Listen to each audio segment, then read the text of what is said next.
So let's start.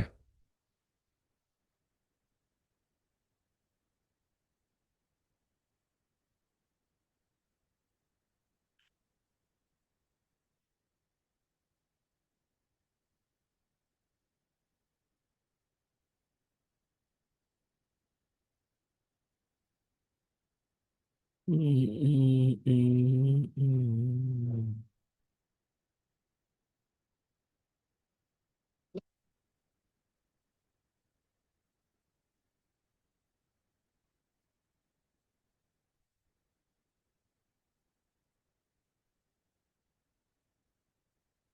So today we'll be discussing about partnership accounts, correct? No?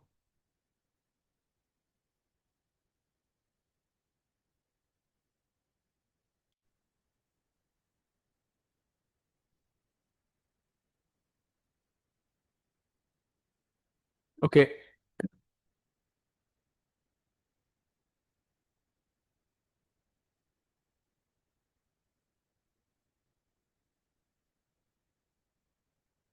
So as you know, our partnership accounts is divided into various parts like admission of a partner,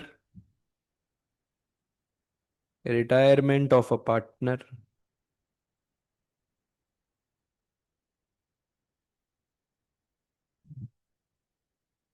death of a partner,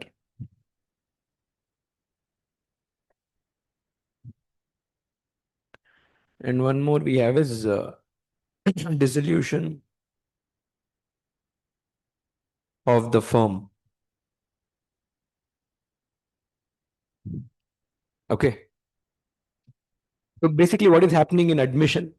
First of all, what is a partnership firm? Two or more people coming together to a business, and their intention is to share profits as per their agreed ratio, which is called profit sharing ratio. Okay. Now, admission of a partner is, say, suppose there are already existing partners A and B. Okay. Now we want to admit a new partner C. So when you're admitting a new partner, how to do the accounting will be learnt in admission of a partner. ಆಯ್ತಾ retirement ಅಂದ್ರೆ one of the partner wants to leave existing partner, then that is retirement. Death is if one of the partner wants to leave the world only. ಆಯ್ತಾ if he leaves the firm, it is retirement. If he leaves the world only, then it is death. From this, you have to understand that the accounting for retirement and death will be almost same. Correct? No, I don't care whether he died or not. He is leaving the firm now. So our accounting will be 90, almost same. Only the people to whom we give the money will only change because that person is not there. Okay. Accounting will be same, no doubt. So they're almost similar. Okay. Then dissolution of the firm, and then when firm only comes to end, then how to do the accounting? That means you have to close all the books of accounts, repay all the amount that is due to the partners. Okay. So these are the four things that we'll be focusing on today. So let's start with admission of a partner. First, whenever a new partner is admitted, what all we have to do first? We have to prepare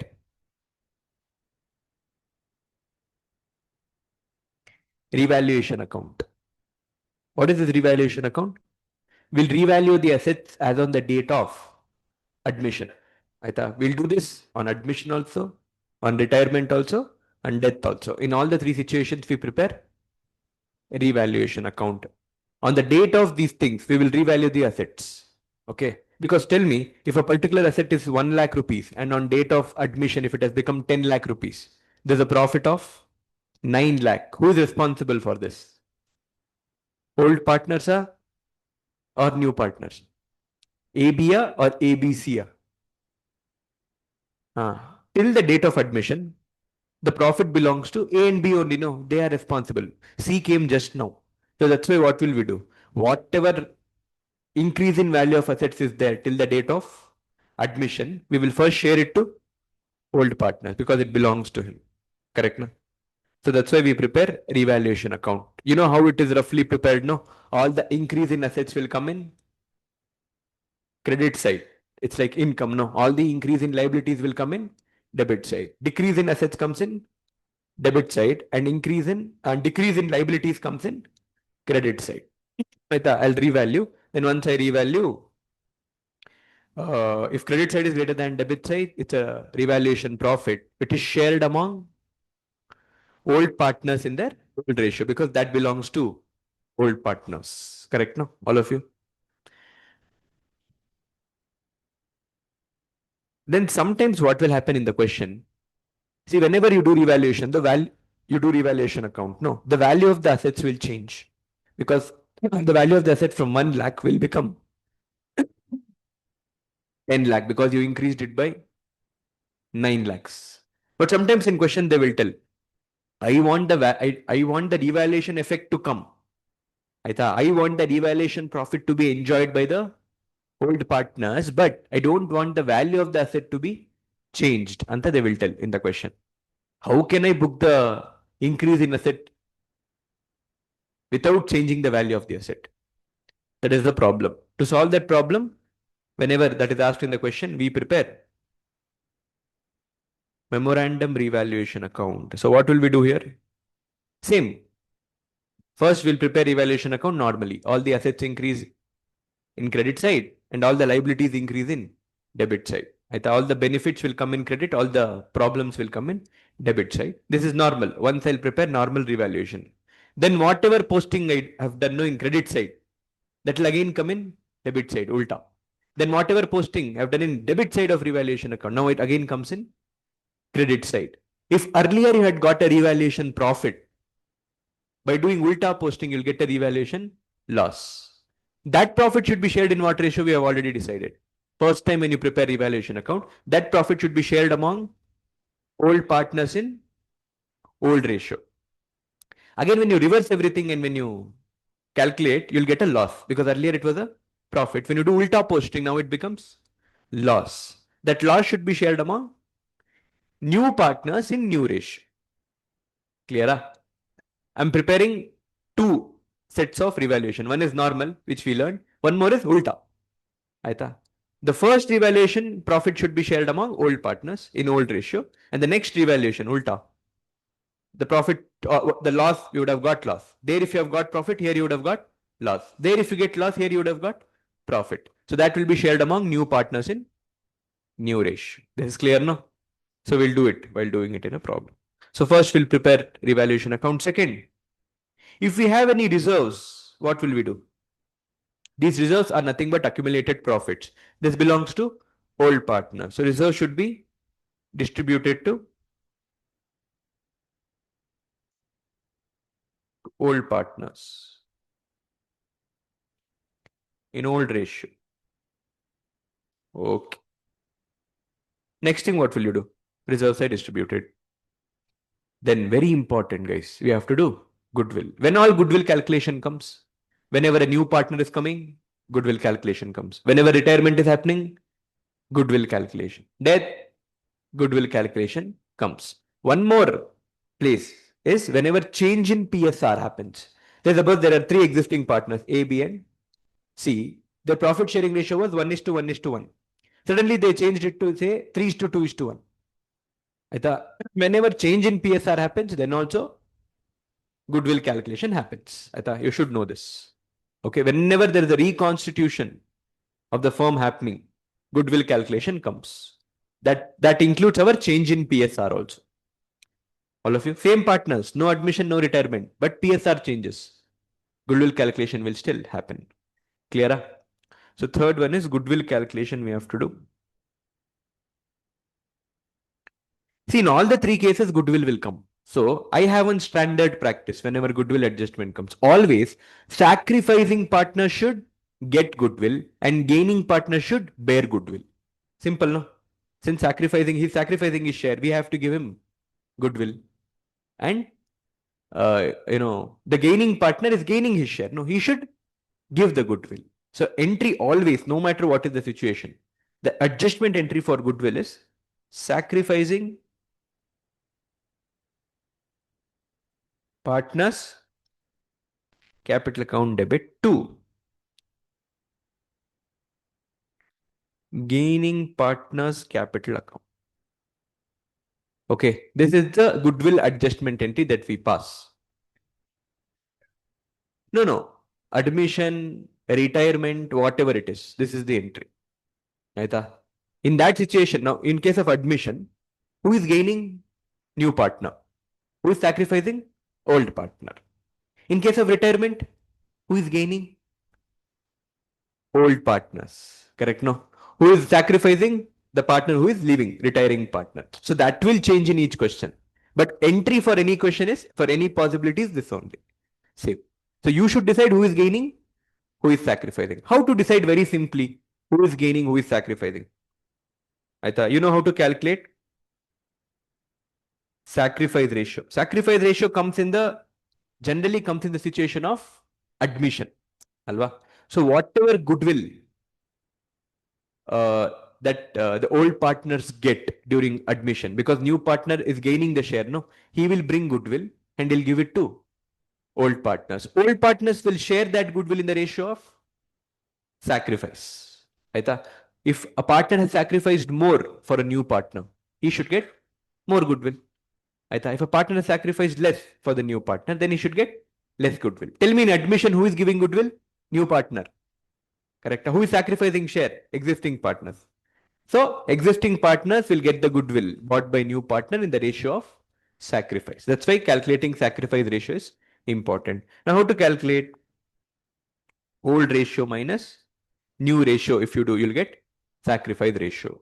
Clear? But sometimes you don't have sufficient information to calculate this. In some question, they would have not given new ratio. To calculate sacrifice, they have not given new ratio. Then what will you do? But old ratio is there now. You have to find out somehow. Now, how will you find? Now you have to understand here. If new ratio is not given, okay, then we'll have to find out new ratio to calculate sacrifice ratio. But one thing you have to understand, if there is no information about new ratio at all in the question, then old ratio will only be, old ratio is only treated as sacrifice ratio. So when will you use this? When will you take old ratio only as sacrifice ratio? When no other information about new ratio they have not given. New ratio no kottilla. Sometimes how much share is sacrificed by each partner, that is also not given. No other information. Basically, to keep it simple, other than old ratio, there is no other information. Then you will take old ratio only as sacrifice ratio.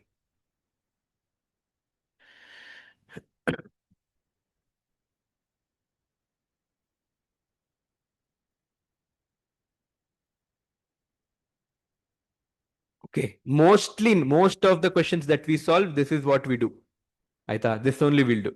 Okay. One more way which you should know to find out new ratio. Sometimes you'll have to find out new ratio in the question. New ratio is not given. What will you do?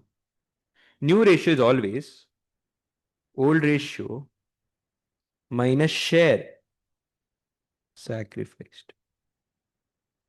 Old ratio they would have given in the question only, no doubt. This is given in the question. Then how to find out share sacrificed?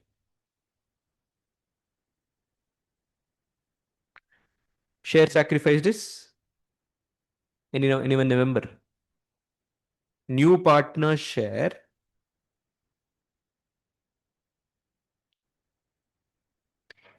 into sacrifice ratio. If you take new partner share, that they would have given. If you take new partner share and if you multiply by sacrifice ratio, you will get the share sacrificed by each partner. Okay. From that, you can find out share sacrificed. From old share, when you subtract share sacrifice, you'll get the new ratio. Okay. What? Remember, ah?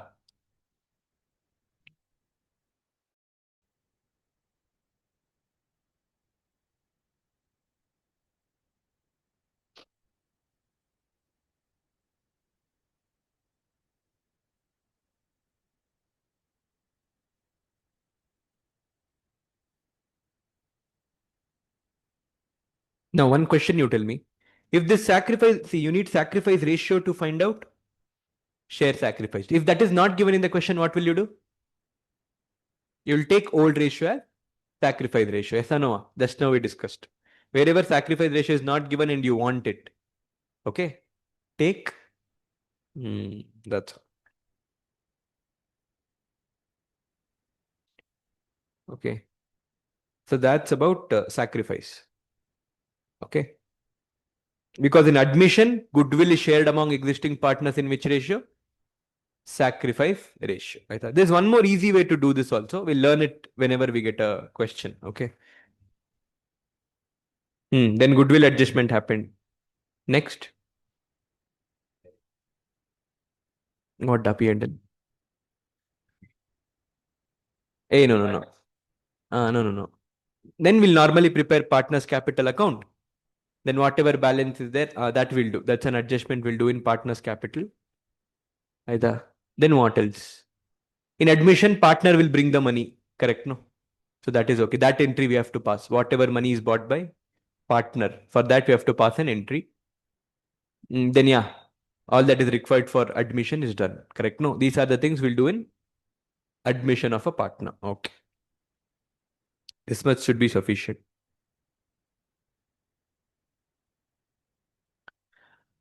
One more thing what you should know is,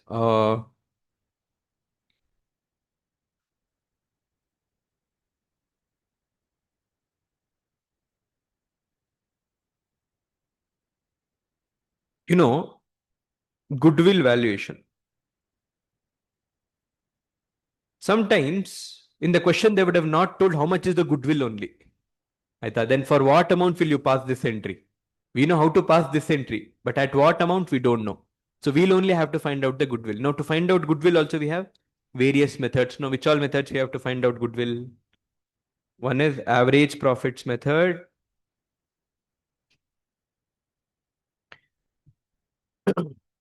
See in average also we have two types, simple average and weighted average. Which average to use when? Generally, average profits, to calculate that average, we take profits of the previous years. Correct? No? We take the profits of previous years. So, in the previous years, if those trend in profit is increasing, if the trend of profits is increasing, then we will use weighted average. If the trend of previous year profits is increasing, we follow weighted average. If the trend of previous year profits is decreasing, then we'll follow simple average method of calculation of goodwill. Then what, which methods we know? Then we know super profit method. Very good. So how to calculate super profit in this method?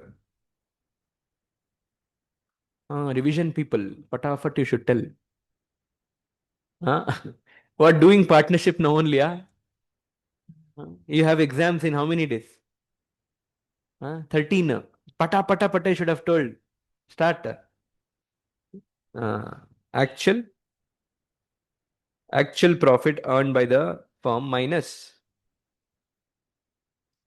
normal profit. Aita. Generally, if only one number is given, you'll take actual profit. If multiple numbers are given, then take actual average profit. Correct? No. Generally, one only will be there. If you have multiple, then take average profit only and find out.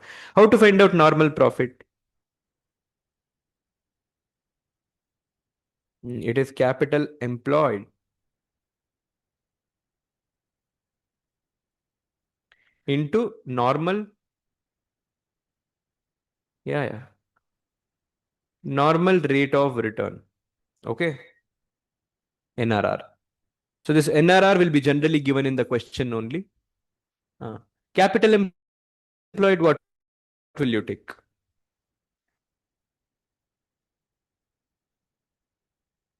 Hmm. So whatever capital is employed in our partnership firm, that into normal rate of return you'll do, you'll get the normal profit. Okay. That's your super profit method of finding goodwill. Then the goodwill is calculated like this. Goodwill is equal to super profit into number of years of purchase.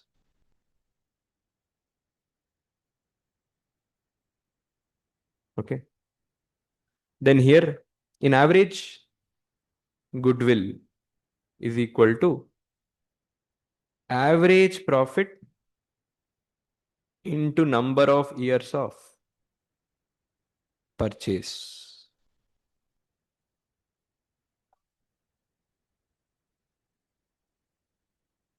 Decreasing Allah, increasing.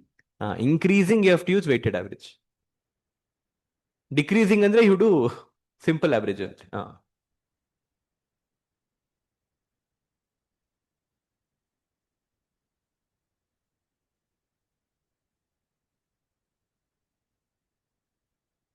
And in most of the questions, you would have known, no, while taking simple average, while doing simple average, weighted average, while you are taking profits, any abnormal profits or loss effects will be removed. Have you seen? So please remember that whenever we are calculating average, alva, that average profits, if it includes any abnormal effect, that should be removed. Okay, we should keep only normal effect, and we have to calculate the averages for the purpose of goodwill, because abnormal will not keep happening in the future also. Clear? That is one important thing. One more important thing. Hidden is okay. I want to show you this thing. I feel like this might come, Anta. So that's why I'm going to the material. Hmm, where is it?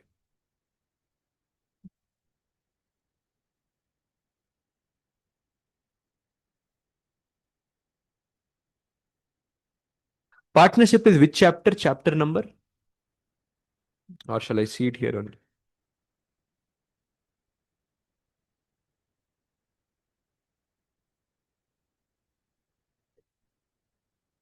Chapter number 8.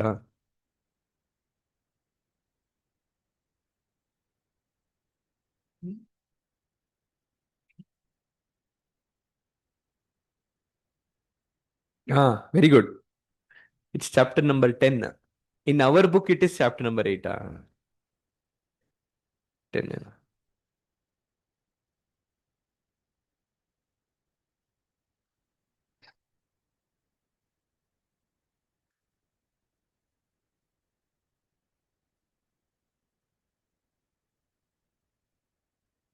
Hmm.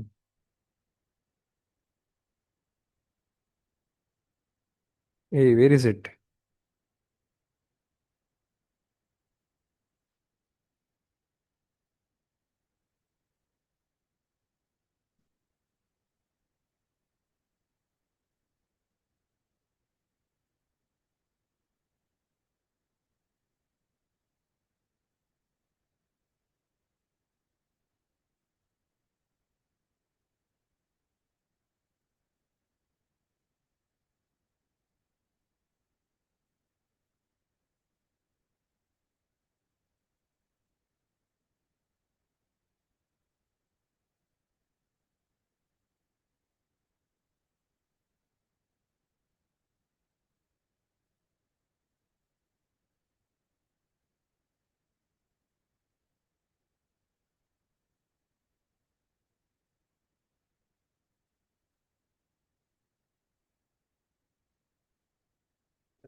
This one. Okay. And you'll be knowing this. Okay. But I feel, something which is never asked, they want to ask it now. So that's why.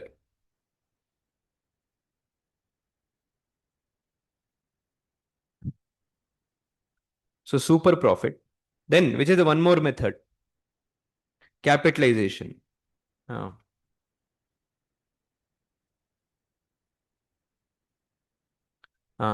to find out? Goodwill is equal to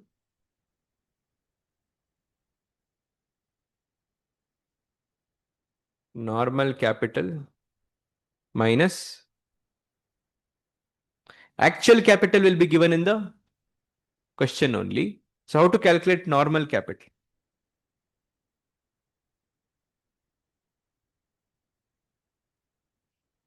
It is you have to take your actual average profit and divide by NRR percentage, you'll get normal capital. Take that normal capital, from that subtract actual capital. Whatever you get, that is only goodwill. Now that goodwill we get is what? Firm's goodwill, no? It is firm's goodwill. It's not partner's goodwill. It is firm. In all of these calculations, whatever goodwill you get, that is firm's goodwill. Okay.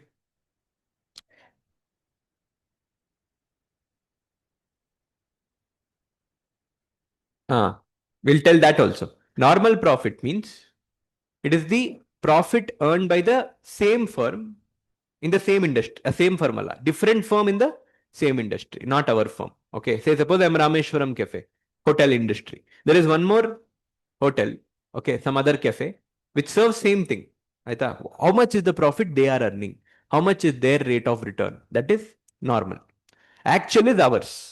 Okay. Actual profit is our profit. Normal profit is the profit earned by the other firm in the same industry. NRR is what? Rate of return earned by the other firm in the same industry. Clear, all of you?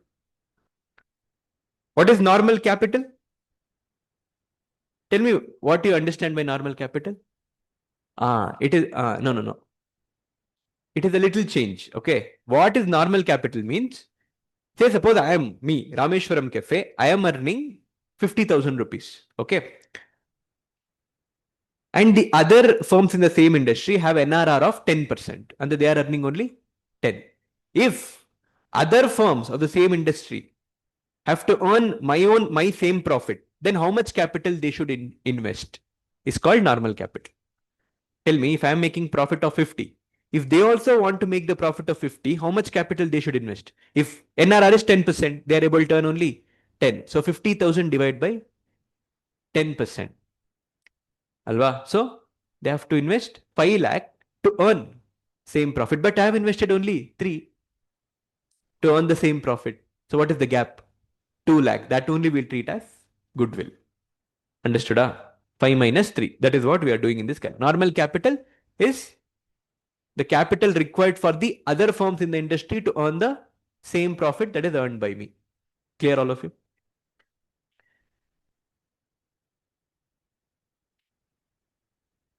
And fourth one is annuity method. This is one thing that is generally not asked in any of the exam, this annuity method. Okay, who knows? This time, dumb, anta, suddenly kotputre kashta. So that's why we'll do this one method of finding goodwill. Okay. So we have an example here, I guess. Come.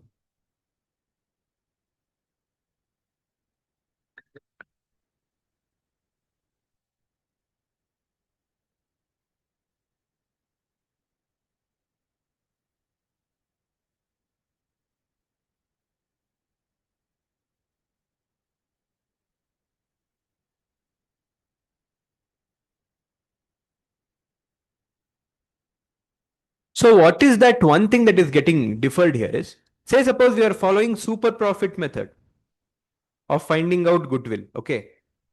And say super profit every year is 3,000. I have only given you. And number of years is? Number of years of purchases? 5. What do you understand by number of years of purchase? It is the number of years for which you can maintain the profit. So that is 5. How you would have found out goodwill? It's 3,000 into 5.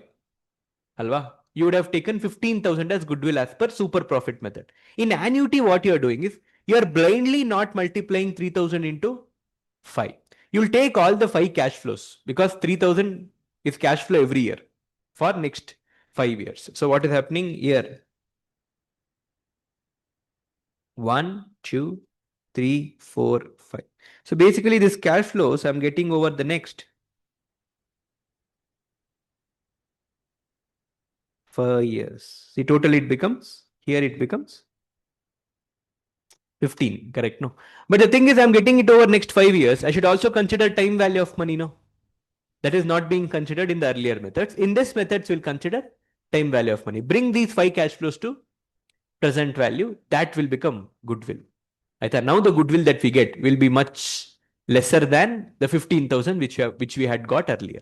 Now you already know, quantitative aptitude students, how to bring this to present value. Say I'll give you the rate is at 15%. Aita. Find out PVF at 15%. How to calculate PVF? Which is nothing but 1 by 1.15 to the whole power 1. Aita. PVF means what? No, it's 1 by 1 plus R to the whole power n. Aita. N is what? Number of years. R is rate. So here at the first year cash flow n is 1. Second year cash flow n is 2. Like that. Next again here 2. 3.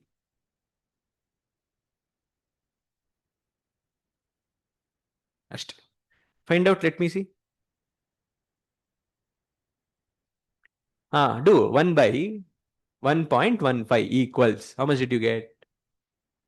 0.867. Okay.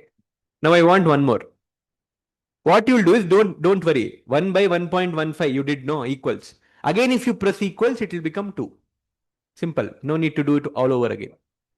Take 1 by 1.15 equals. You got it, Again you press equals. 0 point. Enough. Again equals.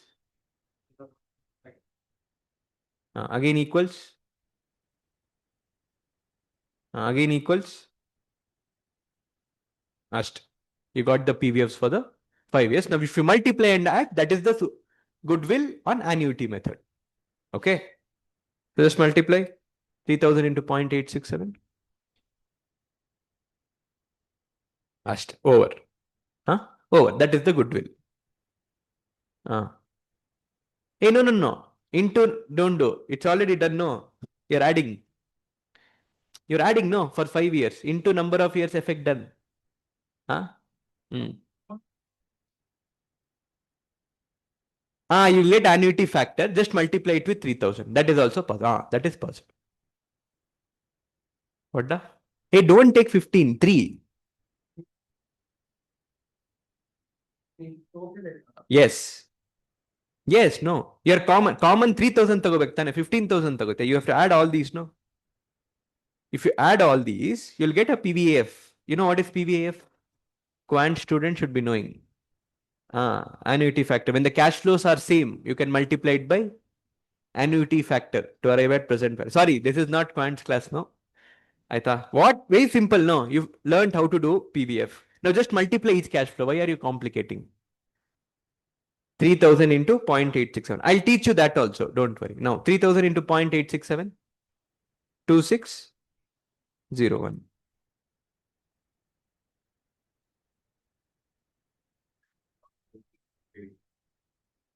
Hmm.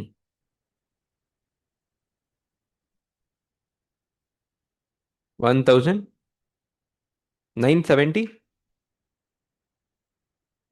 Next. 1730. 13. 1713. Next. 1491. So total?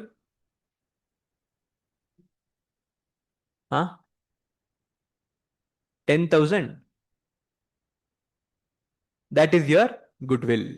Okay. Instead of doing all this, directly add all the PVFs. Okay. One more way. Or add all the PVFs only, this part only. Decimal problems. It's okay. 40. 40. Okay. So 10,404 is the goodwill as per annuity method. Now add all the annuity factors once. 0.867 plus 0.756 plus 0.657 plus 0.571. 3.35 what? Okay. Now if you take this PVF and if you multiply it by 3000, you'll get the same answer. Adhe, take one more decimal.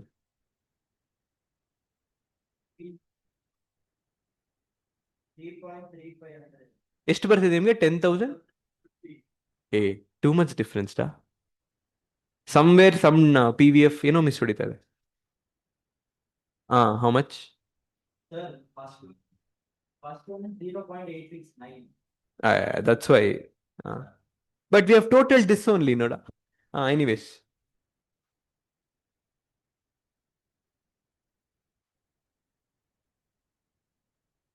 Which one? Second one is? Hey, nonsense. 2266. This becomes? It will become much more, no? Reduce. Earlier it was. Tell. Now it becomes 10,000. Now it's matching, no?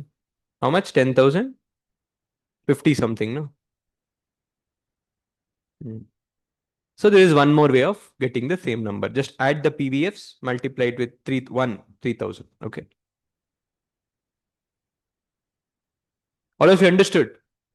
You never know. This can come. If it comes now, I'll be the happiest person. Crazy. It's easy, but since we have not done in many of it. Goodwill only. This is the goodwill. 10,050 is the. Yeah, the 3.3. Same ಬರುತ್ತೆ ನಾವು round of ಮಾಡಿರೋದು ಕಷ್ಟ. Clear? Yeah, firms goodwill. 10,000. Yeah, it's allowed. It's allowed. Whenever this PVFs come, they have that. They'll give that benefit. Okay. Clear? So okay, that's about the goodwill valuation also. Now let's start solving questions from admission of partner. We'll take question from our RTP only. They've given one good question. Okay. Admission of a partner. So from each of the topic, we'll do one problem. Who told? Hey, everything. Then we have to go through the class only then. If it comes good here, okay, which one? I think it will come in any of the one problem that we solved today. Don't worry. Pakka it will come. Super profit, no. It will pakka come, don't worry. X and Y are the partners in a firm sharing profits and losses in the ratio 3:2. So what is 3:2?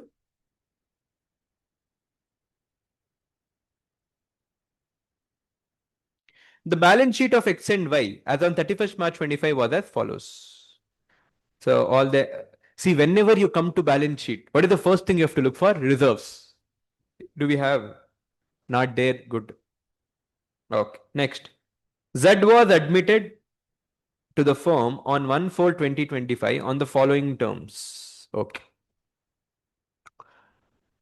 First one, he is admitted for 1/6 share and introduces a capital of 87,500. Very good. We are giving him. This is what? New partner share. Alva. And he is introducing a capital of 87,500. Very good. The new profit sharing ratio of XYZ. We also had one hidden goodwill. Good that it came in this question. Now you'll understand.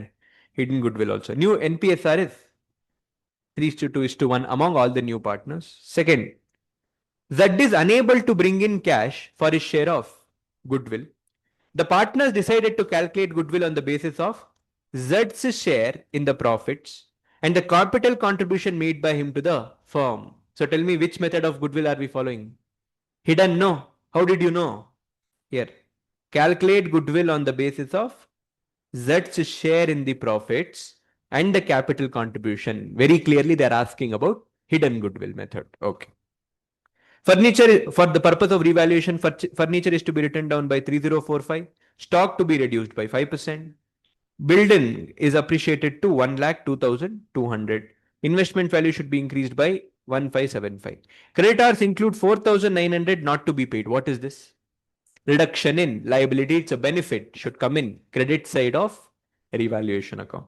Provision for debtors is to be maintained at 5%. Right now, debtors is 1,22,500.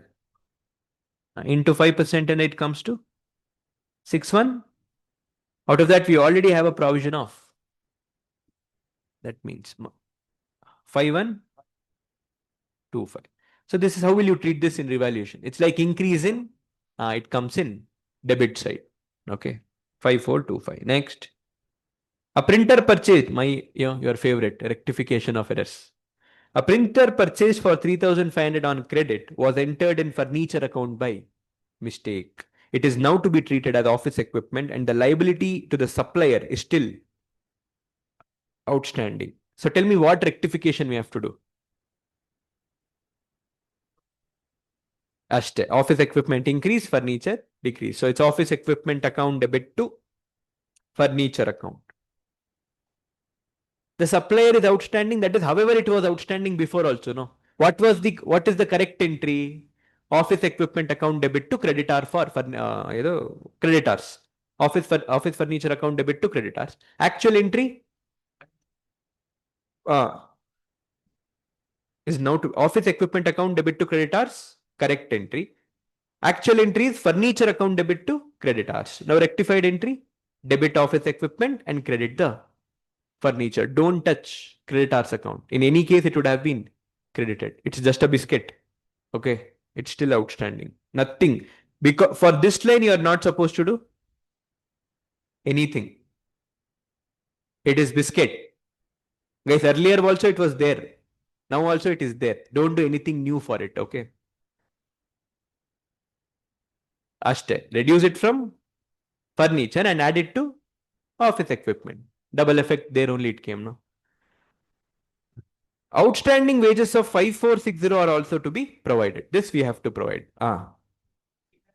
Yes. In revaluation it comes in. So it comes in debit side. Increase in liability. You are required to prepare revaluation account, partners capital account, and balance sheet of new partnership firm after admission of Z. Okay.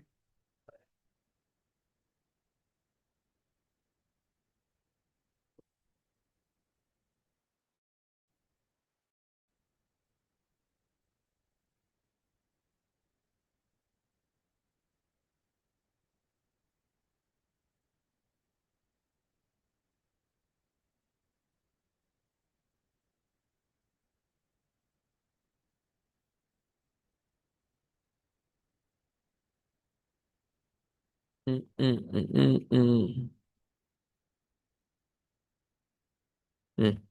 we start.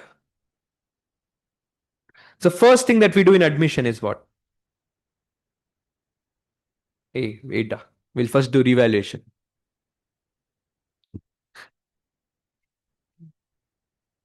Aram se will do. No need to prepare any memorandum. Normally they have asked revaluation only. Tell me fast. All the increase in decrease. Come on, India.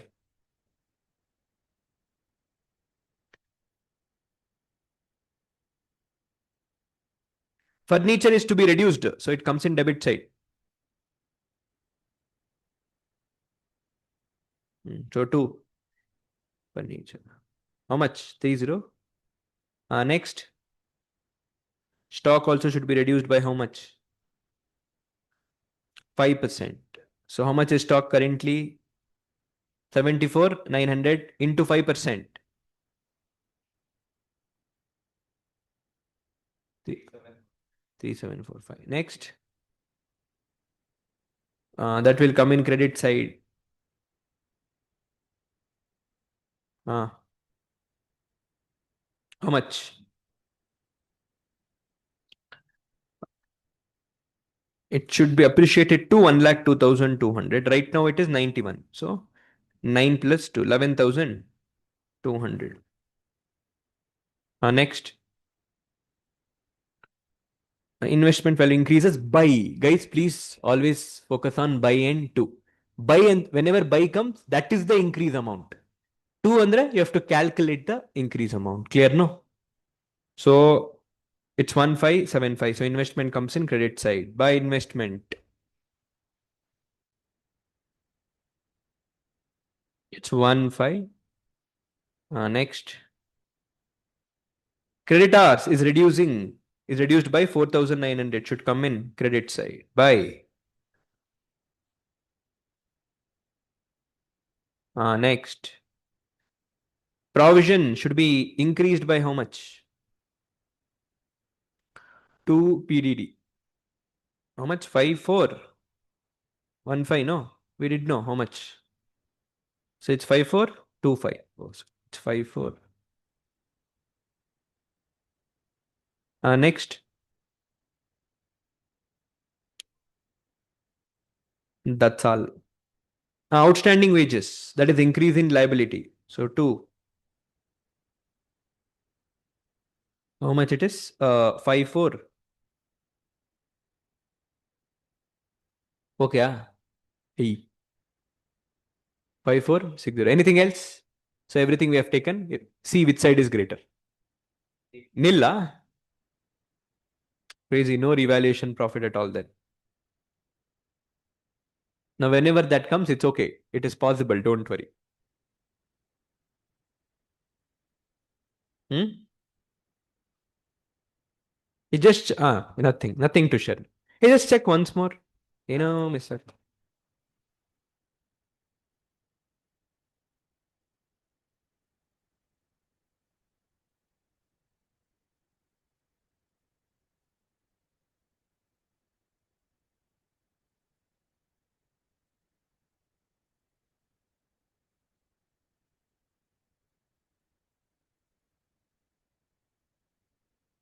And liability to the supplier is still outstanding. Yeah, it will be there. Nothing to do, but they have taken as increase in liability. I think it is wrong. Don't do.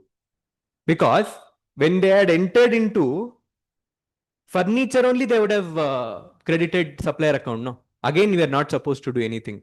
Don't do anything. It's okay. We'll continue our thing only. It's a mistake. So that means it's no revaluation profit. No profit, no loss situation. Okay. They have done it as if it is error of omission. Correct. No. If it was error of omission, then you include. It is not error of omission. No. Very clearly, they had entered it into furniture account. That time, supplier is recorded.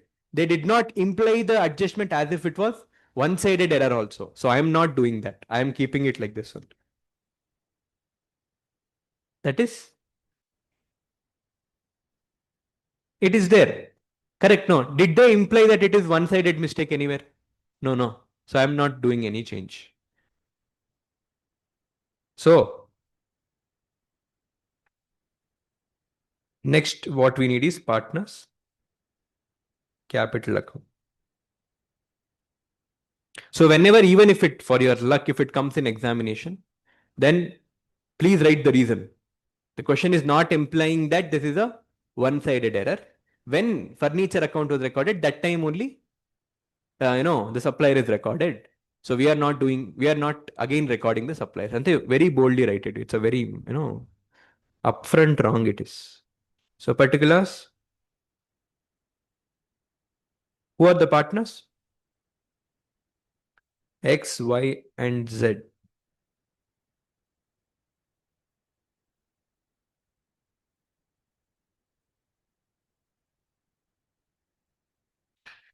Now let's start with opening balances. By balance brought down.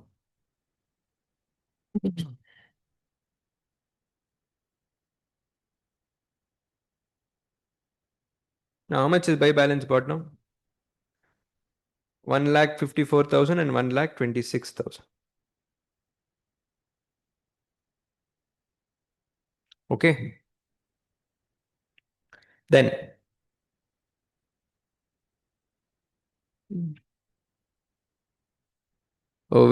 yeah, he has bought a cash of new partner has bought how much? But I have to also find out goodwill. No, let's do the goodwill adjustment and come back.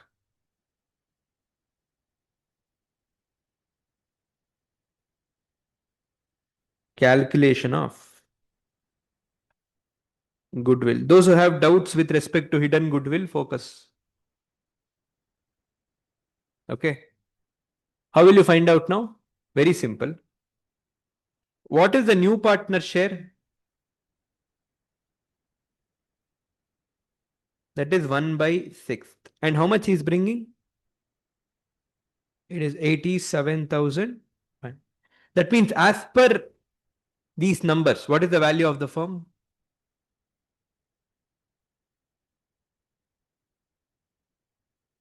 Exactly. If one share is 87,500, then the value of the firm. What you have to do to find out value of the firm is 87,500 into reciprocal 6 by 1. It comes to 5 lakh. 5 lakh. 5,25,000 is the valuation of the firm as per this guy's share. Okay. What is the actual value of the firm? Book value of the firm. See how much is book value of the firm. Just take the total capital. It comes to 2,80,000. That means how much extra he is giving? 2,45,000. That means he's ready to give extra of 2,45,000 valuation, which is the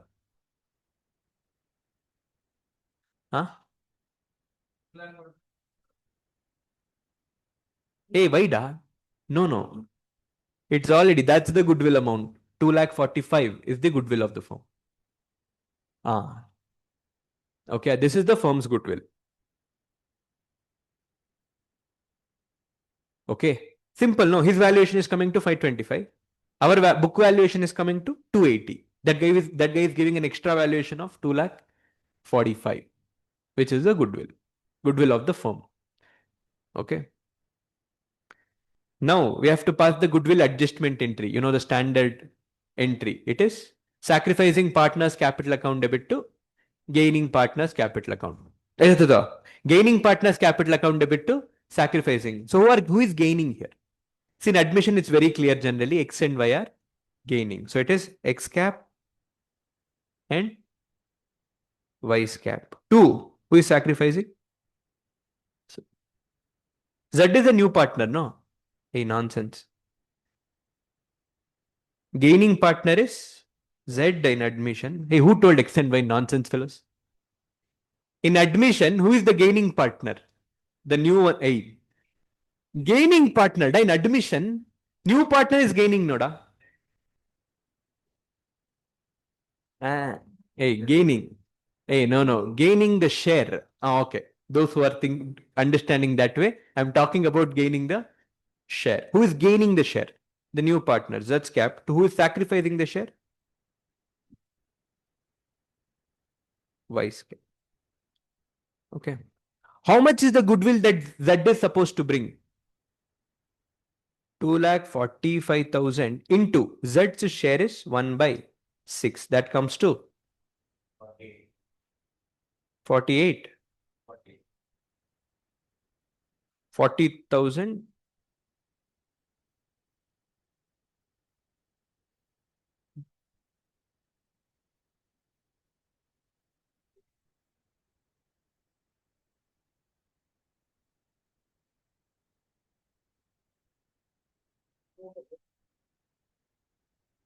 His capital comes to 87.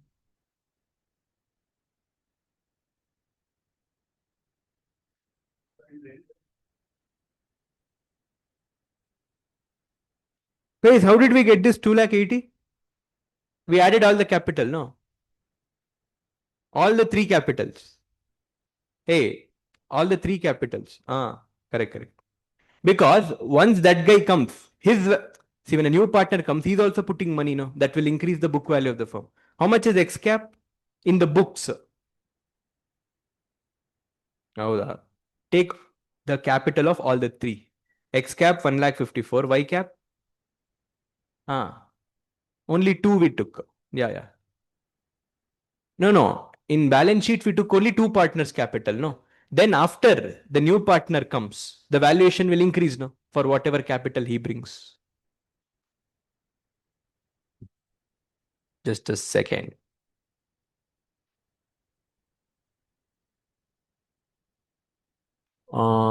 Give me one sec. The valuation of the firm is coming to 5,25,000. Yes, guys, we have to add all the three partners.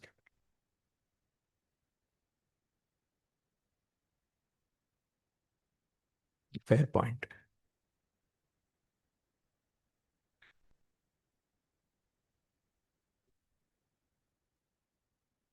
Add all the three partners' capital. It's 1,54,000 and Y's is 1,26,000 and Z is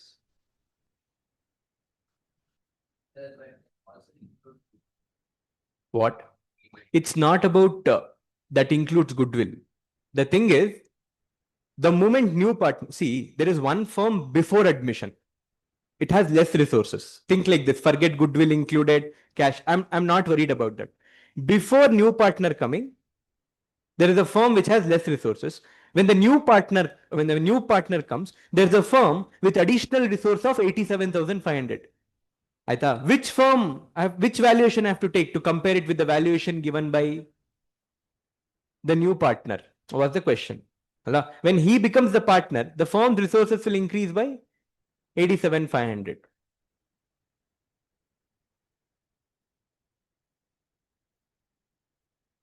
He comes in, his capital gets infused.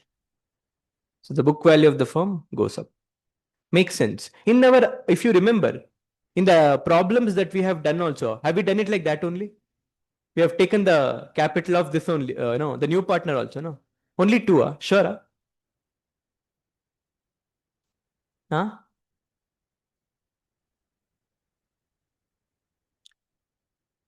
That is how we have written, huh? Wait, we'll go through.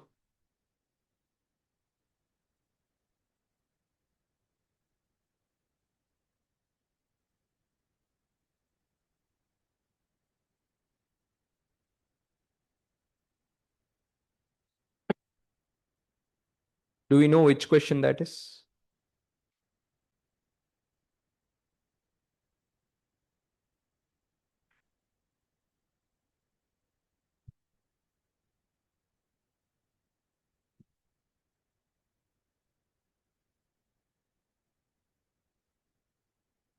Which is that question? Can you name it?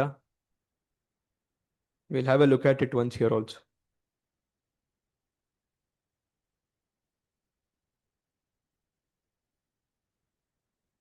Hidden goodwill. Okay. See here, we have a formula only in the textbook. It is incoming partners capital into reciprocal minus total capital of old partners plus reserves, if at all it is there in the question, plus capital brought in by the incoming partner. Because it is a fair comparison. Okay. So one more important point. We are finding the book value of the firm, alwa. To find book value is nothing but, wait, I'll tell it here. Book value of the firm is nothing but the net worth of the firm. What are the two ways to find out net worth? One is assets minus liabilities, or you'll take capital plus reserves. So whenever you want to find out the existing book value, it's capital plus reserves plus the capital brought in by the partner. Because to the extent he brings capital, no, the firm's net worth will increase. I am comparing the value of the firm after his incoming, not before his incoming. That's why I have to add his capital also here. Because before his incoming, this was a firm with less resources. After his incoming, this is a firm with more resource. New partner is ready to give that valuation for the whole resource. No? Okay. And one more simple point I will tell you why we are including new partner. Simple point I'll tell you. The way we did the valuation of the firm, tell me how. 1/6 was 87,500. You multiplied by 6 parts, no? Which includes new partners share also when you do into 6. Simple. Okay. It's only fair comparison when you include his capital also in the book value. Okay. So this becomes how much? 3,05,000. So take all the three. If reserves is there in the question, don't forget to take reserves also. Okay. That's how net worth is calculated. Capital plus reserves or assets minus liabilities. So how much is the firm's goodwill? 1 lakh. Out of that, this guy's share is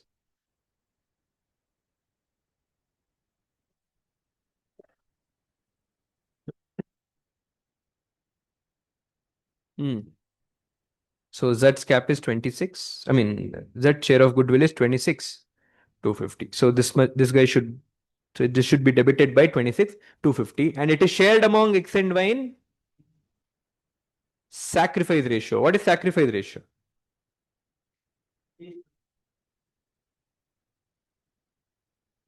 See, they have given NPSR here.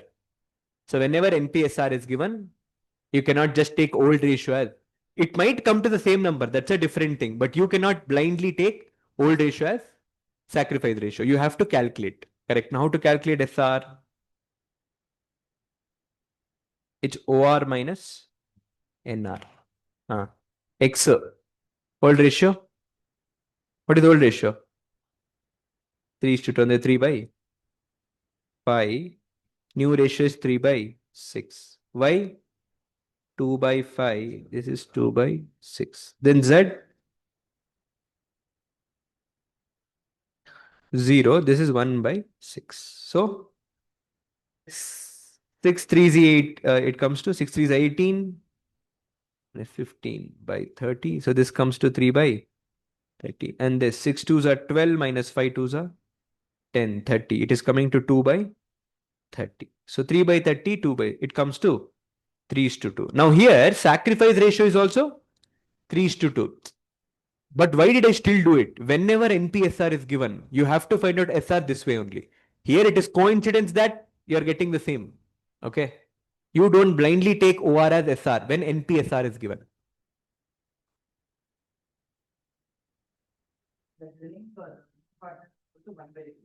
Yes. Implies, yes. Okay. That is still okay. But just to be in safer, sometimes two things would have happened. Admission and change in PSR. So in that cases, you just keep it simple. Find out sacrifice ratio via this old minus new only. Okay.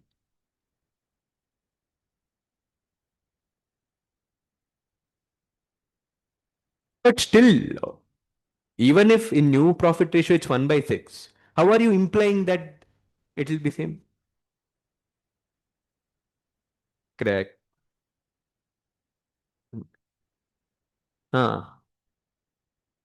My question is, whatever share the old partners have sacrificed is given to new partners. Now, how do you know that old partners have sacrificed in that ratio only? What is that? What is that proof? It's not given. So that's why I have to find out, no? The sacrifice. How do you know they have given up? Just because that is still 3 to 2, you are implying that. See, I understand where you are coming from. The math works like that only. But you cannot come to that conclusion. Okay, once if you have worked out everything during practice, the math comes like that only. But don't do that, Anta. It is harmful from exam point of view. So one simple rule is, keep this, please follow. If NPSR is given, okay, don't apply any of your logic. Find out sacrifice ratio by doing old ratio minus new ratio. Aita? Because we have this practice in that finding gain ratio also. And if nothing is told, in retirement, what will happen? Say A, B, C are there. 3 is to 2 is to 1 is their old ratio. And say suppose for some reasons we need new ratio. Okay. Then we will take that mutual ratio only. Say among A and B, say C left. We'll take 3 is to 2 only as the new ratio and also the gain ratio. The understanding is, if the gain ratio is also that mutual ratio only, then new ratio also will be that. That is the math which we have worked out. Okay. Just to avoid any kind of confusion, just find out SR like this only when NPSR is given. Simple. Just to avoid and be sure about it. Okay, divide it in 3:2 ratio. 26,250 into 3 by 5 into 2 by 5. 15,750 and 10,500. Okay. Let's pass this entry in our partner's capital account. Z is to be debited.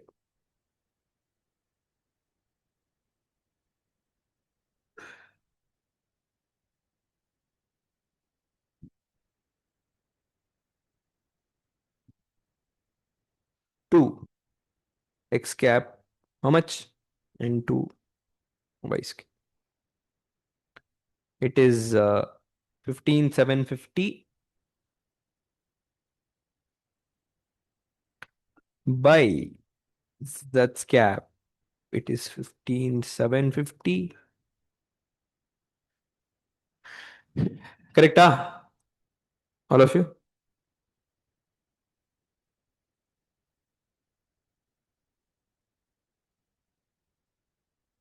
Then we don't have any reserves to be adjusted, no revaluation profit also. Yeah. So we have done all the required things. Now find out the closing balance.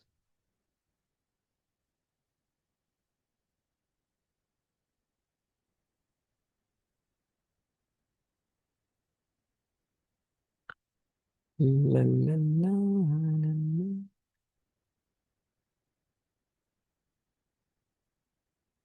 How much is the balance?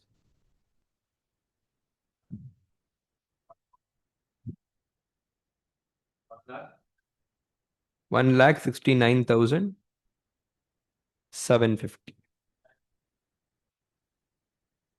Next. 61.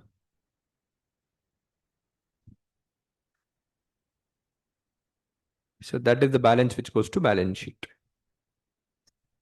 Now let's prepare balance sheet.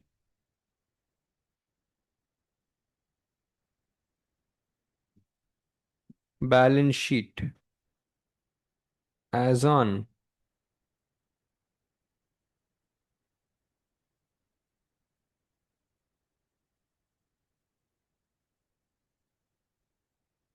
first April.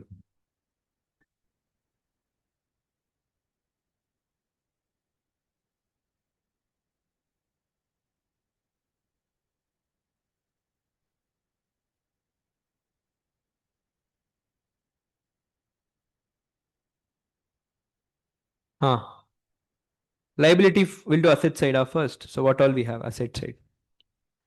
Fatafat. Building was 91, but we have revalued it by 11,200 something. So it has become 1 lakh 2,200. Next. Do we have furniture? We have furniture of 20,300. Have we done any revaluation? How much? Increase or decrease? Decrease. 3045. And one more adjustment should come. I have to reduce that, office equipment, which is 2,000. How much it was? I have to reduce 3,500 from here and I have to show it separately as office equipment. So this becomes how much? Hey, how much, sir? Furniture. 13,755.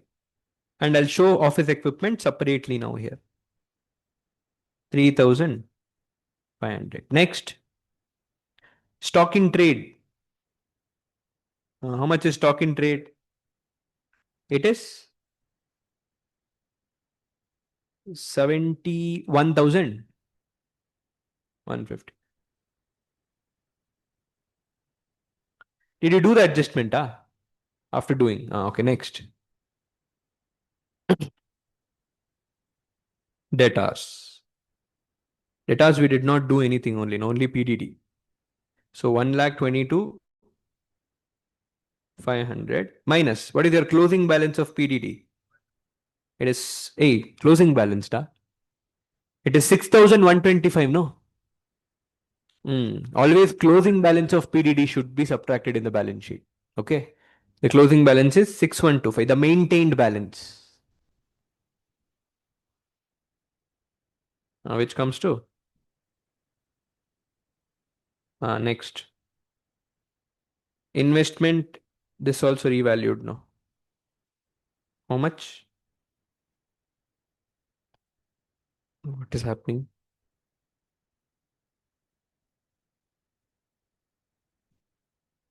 I will just know. Investment is 87. Next,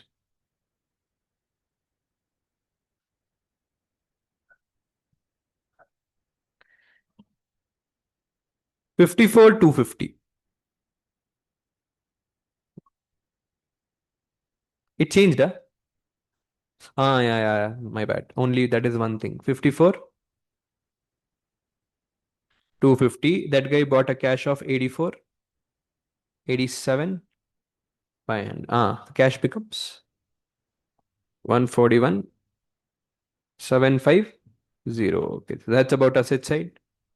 So capital, we already have the capital balances, which is X, we have 169, 750.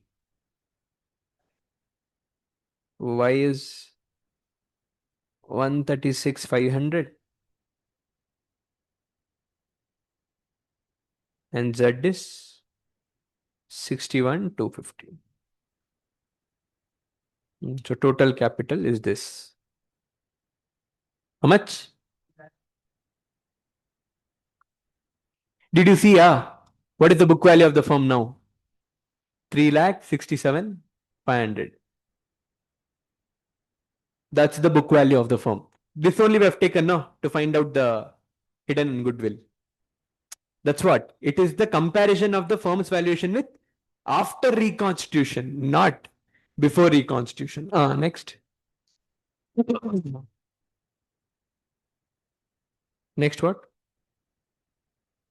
We have creditors 45, 150, but it was reduced by how much? 900. So it becomes next. Bills payable. This and all did not change. Bank overdraft did not change. 31. Outstanding wages is not there here, but we created, no? So 5, 4, 6. So, yeah.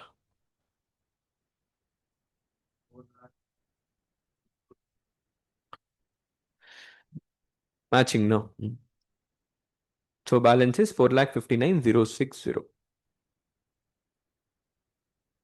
For exam purpose, we'll write note.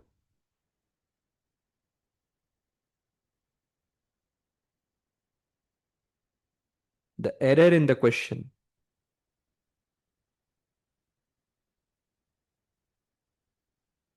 is treated as below. Correct entry is, sorry, this is actual entry, no? Actual entry is furniture to creditors. Correct entry is office equipment to creditors. Rectification entry is taken as furni.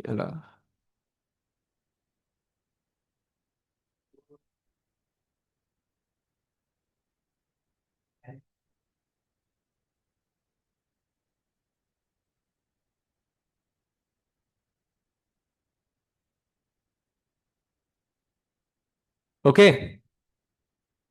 Yay.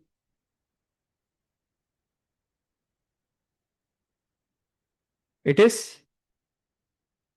Hey, that number came somewhere now. What the? My number only. It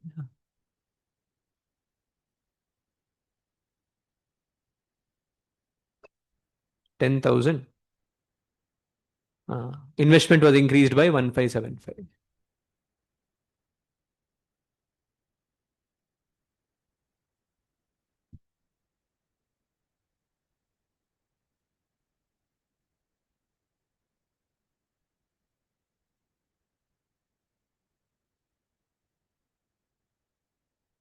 Done now. Shall we go to the next part? It will come down somewhere. In retirement, at least it will come. Don't worry. Pakka it will come. By the end, if it doesn't come, I will tell. Okay. Ah. Oh. Do we want to do one more question from admission or can we go? We'll see it. We'll see it in our here. Only if it is tough, we'll do. Okay, what is this retirement? Okay. Then we have some admission. Let's see, read this question. That's what, 23rd. Huh? Ram and Sham are partners sharing profits and loss in the ratio 3:2. The balance sheet of the firm is stood as under. Okay.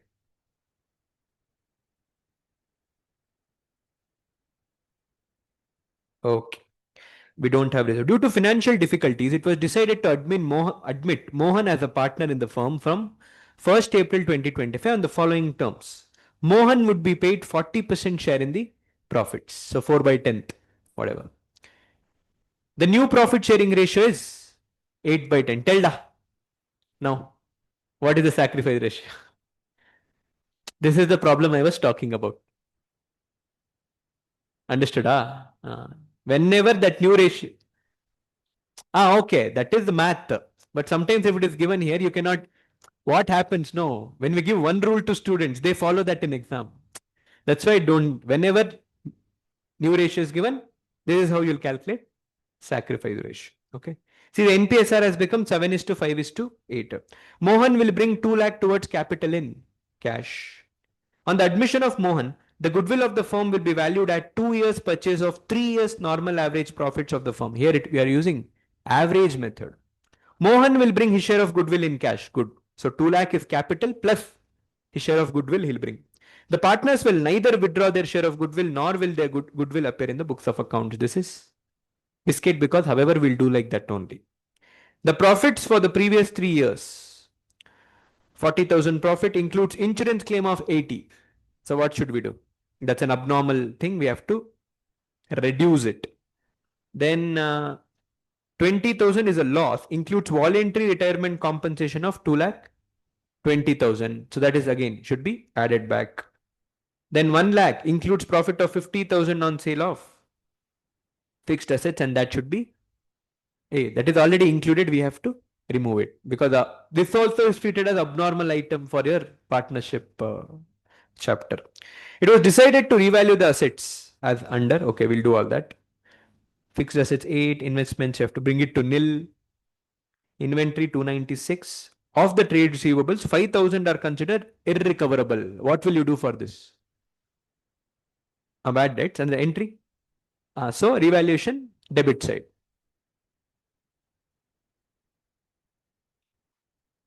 Yes. Into 2. That is firm's goodwill. And further 5% is to be provided for bad and doubtful debts. Now you are required to prepare revaluation account, partners capital account and balance sheet. It's okay only. Or are we supposed to do it? Now ಏನು ಇಲ್ಲ. So simple average. When there is no trend or decreasing trend, you'll do simple average. Simple.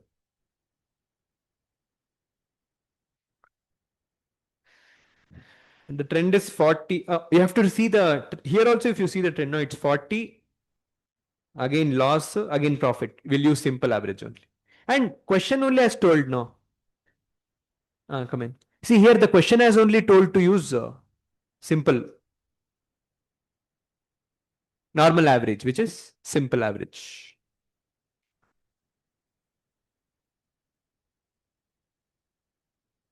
Correct. So take that number only. adjusted number. It was asked for 10 marks. So come on, let's do it then.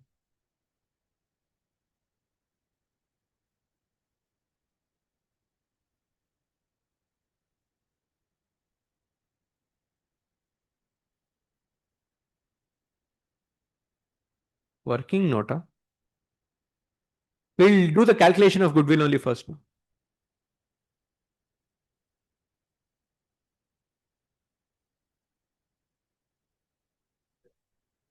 Ah,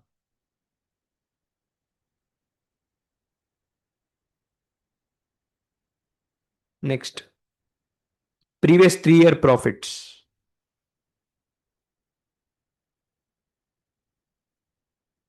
What are the actual profits given? It is 40 and this is minus 20. Third one. Then 20. Then again profit of 1 lakh. Okay. No. Effect of abnormal. Okay. So what will you do? That 80. 80,000 is already included in profit. We have to remove. So minus. So this becomes minus. Then voluntary retirement compensation is an expense which is already subtracted. We have to. Then third one includes profit of 50, which should be, it's already included. We have to remove it. Minus. So this becomes 2 lakh and this becomes. So average profit is 1 lakh 60, sorry, 1 lakh 60 plus 50. 2 lakh 10,000 divided by 3, it comes to. So goodwill is 70,000 into 2 years purchase, which is. So what is this? Firm's goodwill. Okay. Let's do goodwill adjustment entry. So what is the journal entry we pass? Sacrificing, gaining partner's capital account to sacrificing. Who is gaining? The new partner. So who is the new partner? Mohan. So it's Mohan's cap to Ram and Shyam. Ram's cap to Shyam's cap.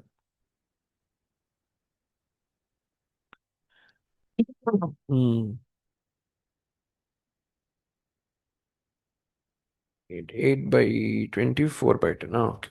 Now, 1 lakh 40 is the firm's goodwill. How much is this fellow bringing? Mohan's cap. 1 lakh 40 into 40%. So that comes to 56,000. Huh? So this guy is bringing. This 56,000 will be shared among Gram and Shaman. So SR, you have to calculate whenever NPSR is given. So OR minus NR. So Ram, how much is old ratio? A silence. 3 by 5 minus new ratios. It is 7 by 20. Then Sham is 2 by 5 minus.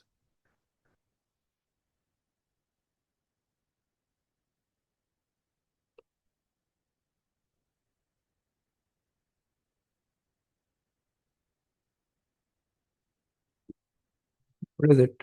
Into 4 into 4, if you do, it's sufficient. So 12 minus. Guys, here we have, if you multiply 5 into 4, it will be, the denominators becomes 20. Here, again into 4, 8 minus. Okay, so the sacrifice ratio is 5 is to 3. Clear. This, so 56,000 into 5 by 8, 56,000 into 3 by 8. 35. Shams, 21,000. That's the goodwill adjustment entry.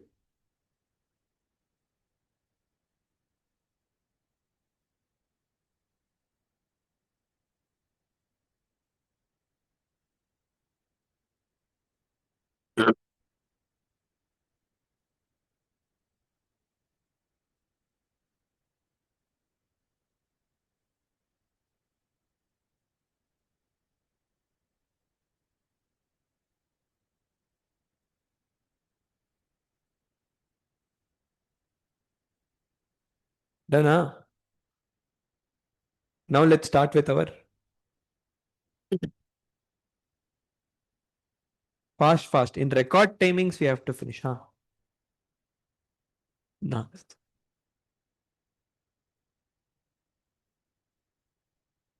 Which one?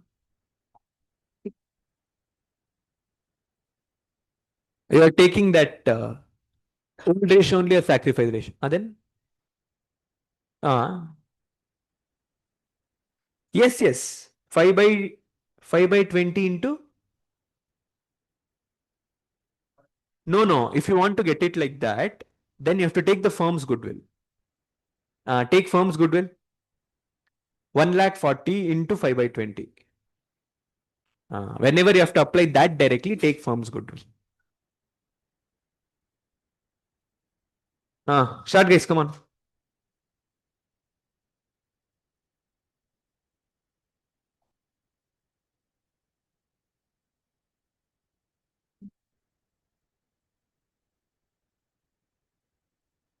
Come on. Start. Bega. You guys told to do this. We'll do it now. No, here. Why again discussion? Come, start.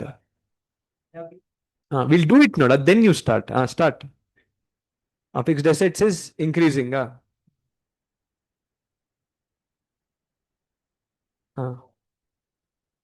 much? Fixed assets to be increased by 8 lakhs, and that is increased by 2 lakhs. Next. Then investment was 1 lakh. Now they want us to do it nil. So it is reduction in asset. So 2 investments.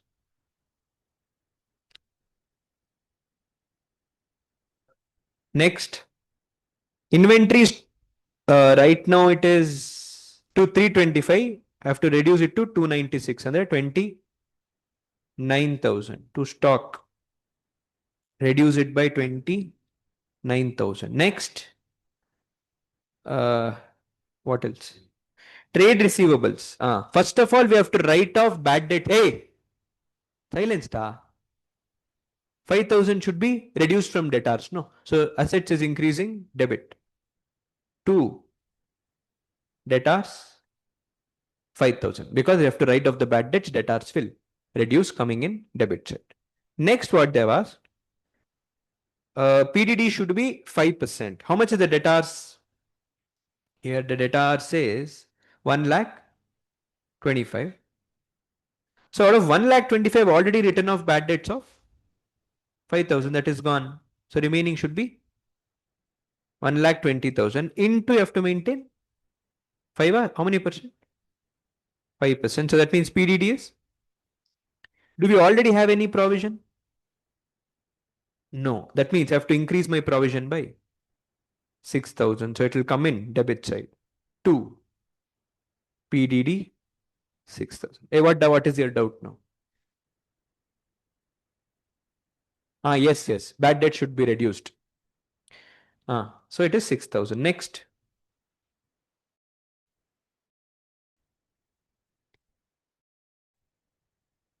Any other things? That's all. Find out revaluation profit or loss. So 135, yeah, it is a profit of 60,000, which will be shared among old partners in old ratio. So old partners are Ram and Sham. Ram cap to Sham cap. So it is 60 into in old ratio. Old ratio is 3:2. So that comes to 12 36,000 and 24,000. Clear?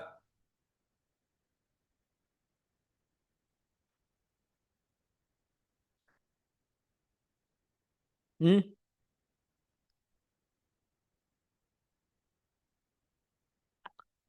Partners capital account. Okay.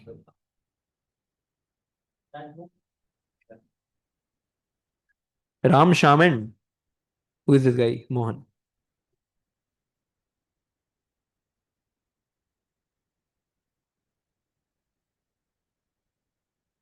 So let's start. Opening capital is 240 and 160. So buy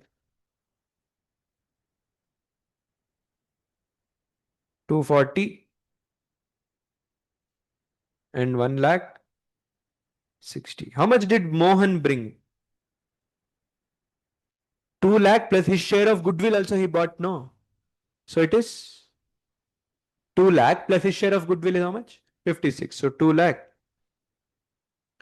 56,000. Okay. Next.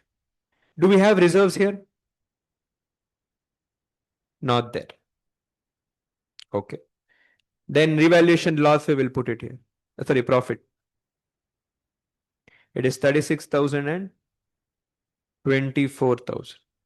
Then let's post our goodwill adjustment entry, which is Mohan should be debited for 56. So 2.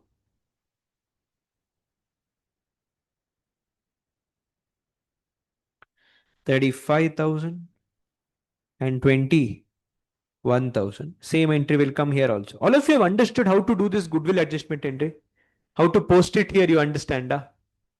By Mohan. This is 35,000 and this is 1,000. So find out the balance. Any other adjustment we have? No, no. ಇದಾಯ್ತು. Capital he bought. Neither withdraw nor will goodwill appear. Okay. How much is the closing balance? 276 plus 35.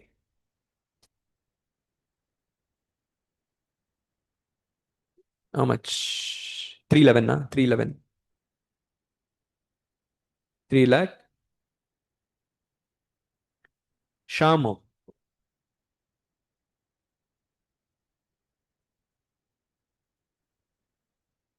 Next 2 lakh 56 minus 56. It becomes 2 lakh. That's the closing balance. Now, balance sheet.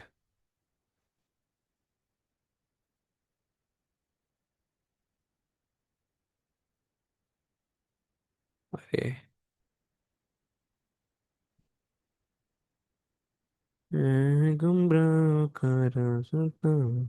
Muskan Chuti. Come on. All the assets. What da? All your focus is on that only, not on admission of partnership. Come on, fixed assets. It has become 8 lakhs. Then investments has become 0. Inventory has become 2 lakh 96. Then trade receivables has become 1 lakh 20 first of all. 125 it was, now it has become 1 lakh 20. From that there's a PDD of 6,000. Now this has become 1 lakh 14,000. Next.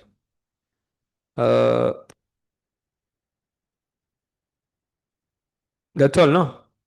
There is loans and advances we have.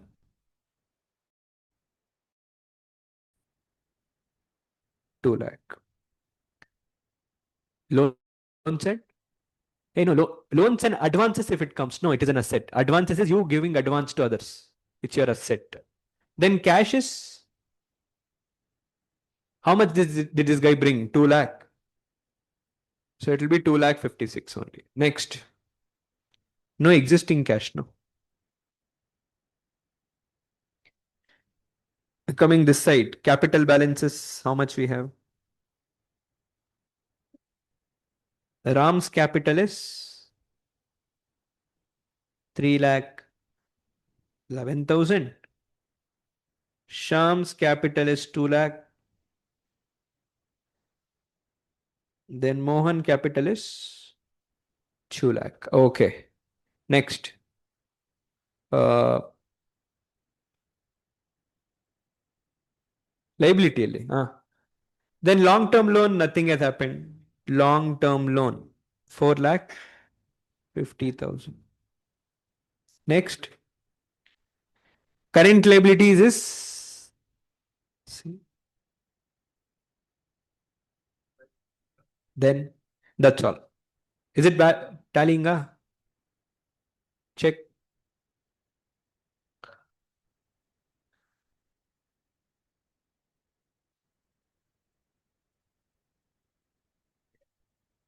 What do you know?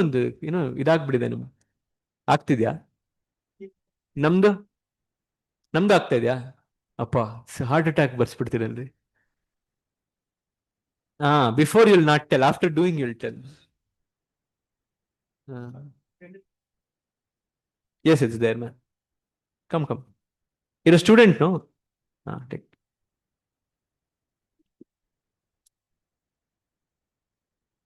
Y laughing nonsense fellows I thought it was someone of our academy faculty ಅಲ್ಲ ನಮ್ಮವ್ರು ಯಾರು ಅಲ್ಲಿ ಕೆಳಗಡೆಯಿಂದ ಅಂತ doubt because lots of new people are there now so we don't know who are employees who are teacher I mean etcetera that's why ask it was no harm to that guy ಏನ ಹಾ ಹಂಗೆ ಅನ್ಸುತ್ತಾನೆ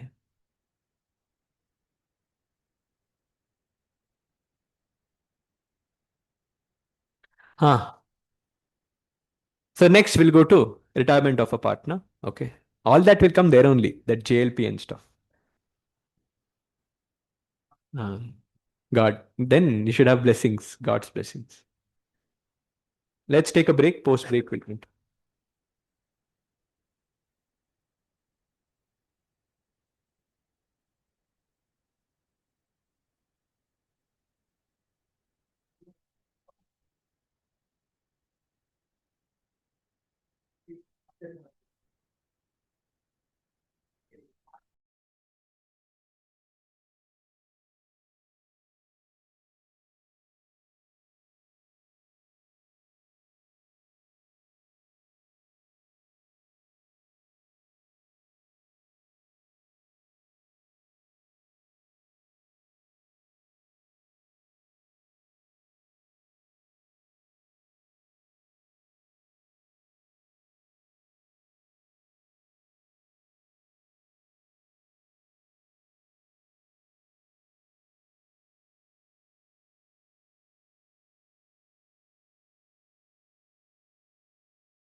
Hey, Luda. Nonsense.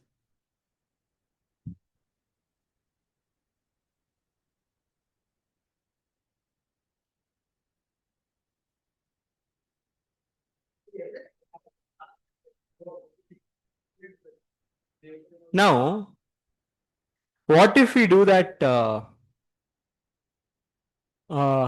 the last day of our accounts in YouTube? Huh? The last day. Company account only. Ah, that's what. And the economics will start. Ah. Hey, do often there's no this thing, man. That's what. It's all scheduled, no?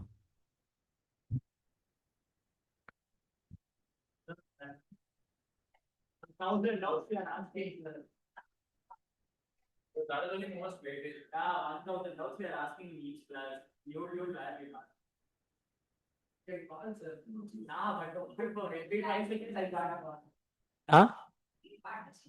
But now we cannot leave. We have started. Huh? Hmm.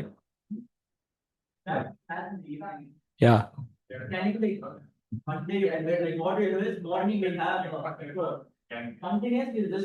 This idea? This works, huh? This we can do. This we can do.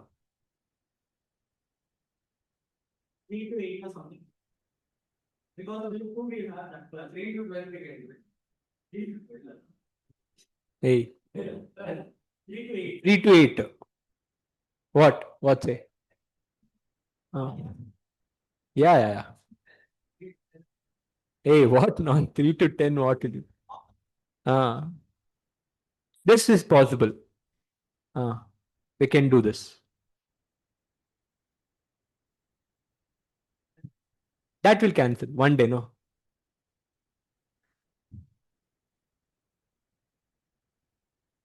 Okay, let's come to retirement of a partner now.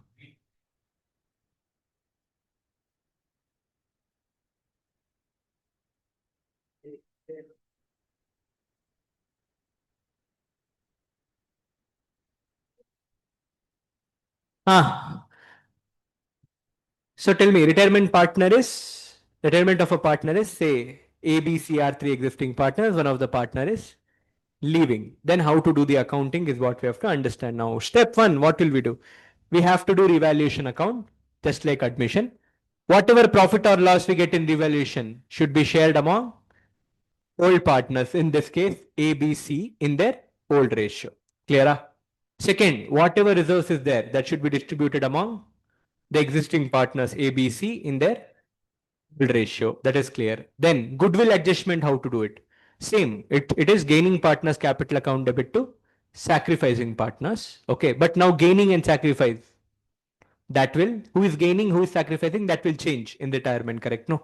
And whatever goodwill that we'll give to the retiring partner will be born among the surviving partners in which ratio? Gain ratio. Now let's understand about gain ratio. How to calculate gain ratio? Gain ratio is new ratio minus old ratio. If new ratio is not given, then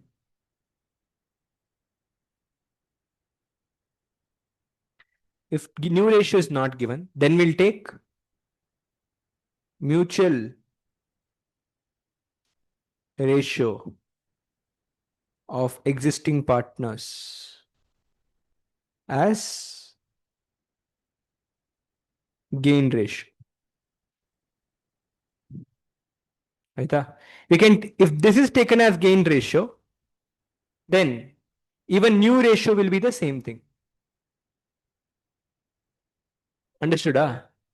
Yes. Let's take an example. Wait. Now A is to B is to C are three partners and the ratio is 3 is to 2 is to 1.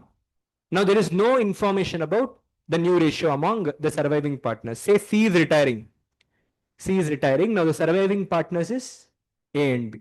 No information about new ratio is given. If new ratio is given, how will you calculate gain ratio? New minus old only you do. If nothing is given, then what we'll do is, what is the mutual ratio of A and B surviving partners? This only is taken as gain ratio. Now the beauty is, if this is taken as gain ratio, then the new ratio also will be, the new ratio among A and A is to B will also be 3:2. Did you understand, all of you? Clear?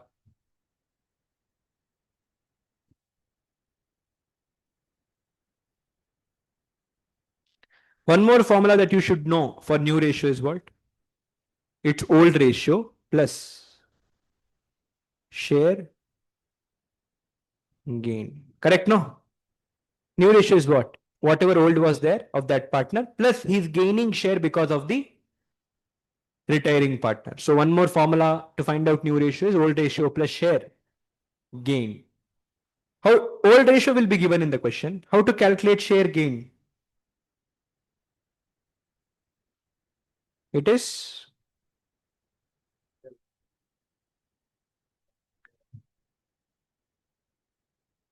this you will not use anyways, but still right now retiring partner share into gain ratio. If you do, you'll get the share gained. Okay. This you will not use in any question, but for safety, you should know how it's working. Okay. Okay, we did goodwill. Entry same, gaining to sacrificing. Okay. Then what else we'll do? Reserves we apportion. Then wherever JLP comes, we'll understand JLP. Okay. So that's about it. Now let's start solving the questions. You know, no, retirement and death both are same only. Okay. What is one thing that changes in death? Now the partner, that guy is not there. No, money will now be given to the executor or the legal heir of the deceased. That's the only thing that will change. JLP understanding will also change, but that will understand once it comes. Okay, we'll understand the entire JLP situation. If it doesn't come, then we'll discuss it separately. Okay. Do we have anything in RTP? Dissolution we have. Let's come in. Which one will do? Oh, JLP is there here.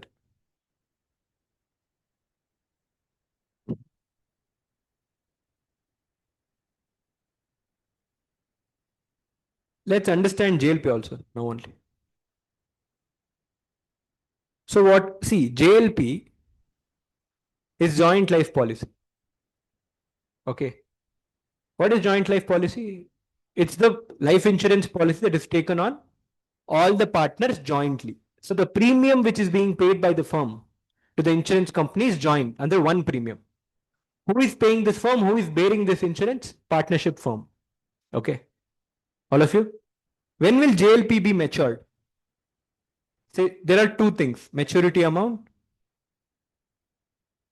then surrender value. What is maturity amount? LIC policies will be triggered only if any of the partner dies. Anyone.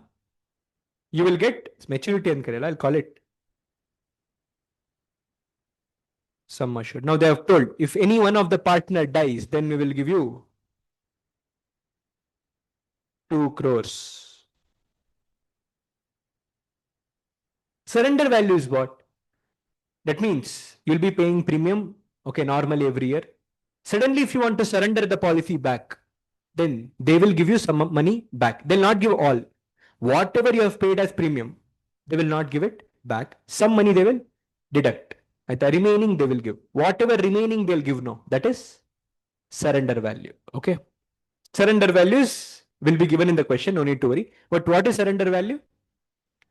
If you give up, no one has died, but if you give up the policy, then how much do you get back? That is surrender value. Say surrender value for our example is 20 lakhs. Did you understand what is sum assured and surrender value? Clear? Huh? Now let's understand. I'll tell you what will happen during retirement. When retirement happens, A, B, C were there, C left. Okay. Now JLP, as the name suggests, it's a joint life policy now. If C leaves, can it be JLP? No, the JLP gets broken. That means it's as good as JLP is surrendered. Yes or no? The moment one of the partner leaves, joint gone. So the policy gets surrendered. So whatever surrender value will be there that day. How much is there? 20 lakh. This will be divided among all the partners. Because joint, that means it belongs to all of them. In which ratio will this be divided? PSR. That is their old PSR. Clear? In death, what will happen?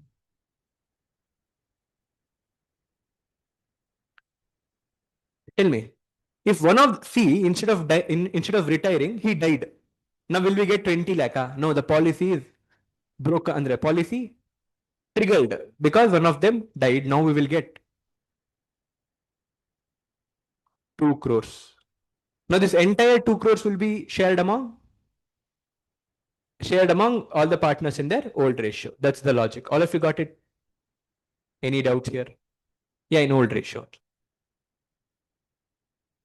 2 crores will be given to all the 3 partners in their old ratio. Their capital account. Ultimately to his executor. Right? Entirely will not go to executor. Now 2 lakh will be divided among all the 3. Right? His share will go to executor. Clear?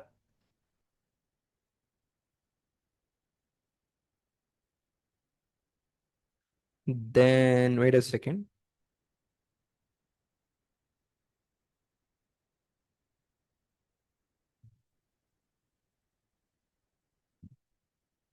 This much logic is enough for our accounting. See, JLP, how it is accounted in the books of the partnership firm, that's a different discussion. Okay, we are just understanding how it will be shared. Whenever retirement or death happens. Okay, all of you clear? Huh? Sorry? Separate life insurance. In this situation, okay. JLP is done. Now, the firm can also take separate life insurance policy for all the 3 partners separately. Andre A, B, C. Now, this will also have sum assured and surrender value. Say sum assured is 10 lakh, 10 lakh, 10 lakh. And say surrender value on the date of admission or retirement is 2 lakh, 2 lakh, 2 lakh. Hey, clear? Understood? Now, say partner C is retiring. What will happen?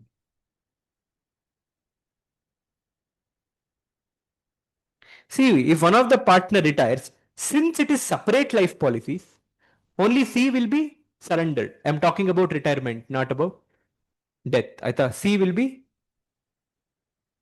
or I'll put it simple. In retirement, if one of the partner retires, take the total surrender value of all the 3 policies as if it is joint.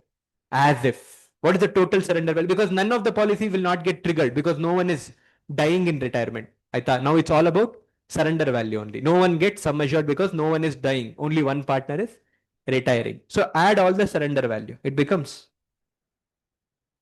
this 6 lakhs will be shared among all the 3 partners in their profit sharing ratio. Old PSR. What the?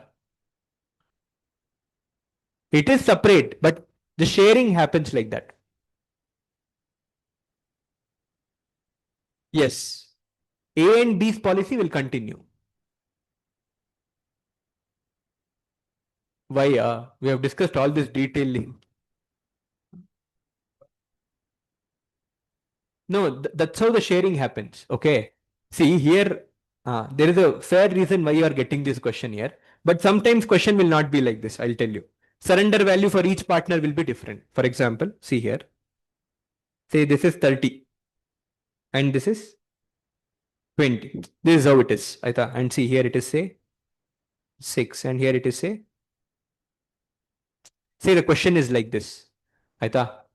Now in this case, C's sum assured is only 10 lakh and the surrender value is only 2 lakh. If I have kept it separate, then C would have got only 2. Say suppose their PSR is 1:1:1. Okay. They are sharing profits and losses in which ratio? 1:1:1 equally. Premium, insurance premium, which we pay, is going from the firm or from the pocket of partners? Firm. Aita. The insurance is a loss. Insurance premium is a loss and the expense. That expense they are bearing in which ratio? 1:1:1. But the policy values are different. Is that fair? You're sharing profits or losses in 1:1:1. But the policy amount you're getting is different. So that's why what practice of accounting we have is, even though it is separate, I will treat it as 1. So that's why I'll add all the surrender values. So when I add, what happens? 6 plus 4, 10. This becomes 12 lakh. This I will divide in 1:1:1 now. So 4 lakhs, 4 lakhs, 4 lakhs. You understood? Huh? The reason why we are treating it as 1, because the premium is being borne in PSR. So whenever they get the benefit of the policy, they should get in PSR only. That's the logic while adding everything and dividing in PSR.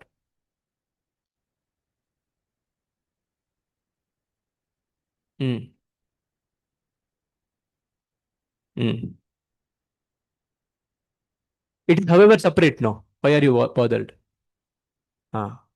But sharing, since it happens like this, very good question. Since sharing is happening like this, no, the old partner should compensate the two partners during admission only. Aita? During admission only, whatever share of SLP that he will get, that he will pay now only. Okay. But that situation we have not done. It will not come. So no need to complicate it. But that's how it happens. Okay. So this is how the sharing happens. You understood, no? The logic, be it SLP, JLP, sharing happens like this. Even if it is SLP, take the total of surrender value of SLPs and you divide it in PSR only. We'll do that. Now, if someone dies, what will happen in this situation? If C dies, now what I'll do is, did A policy trigger? No, he's Zinda only. So I'll take his surrender value. How much is his surrender value? 6 lakh. B is Zinda only. So I'll take his surrender value, which is, but see, he died. So I'll not take his surrender value. I'll take his sum assured, which is, so total now becomes, now 20 lakhs will be shared among all the three in their PSR ratio. PSR A, B and C. Clear? That's the logic. Yeah, this happens only if it is SLP. In JLP, if someone dies, even if one of them dies, entire sum assured will get. That sum assured will only be shared among all the three partners. Okay.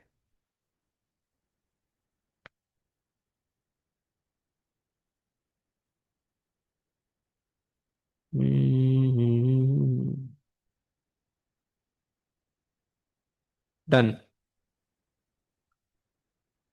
Now let's come to this question number 24 and let's do retirement question. Okay. This was asked in January 2026, question 4A, 10 marks. A, B and C are partners of Messrs. ABC LLP. Guys, LLP are partnership. Our accounting is same. No need to worry. Don't get panic if they ask LLP, okay? Just like partnership only you do.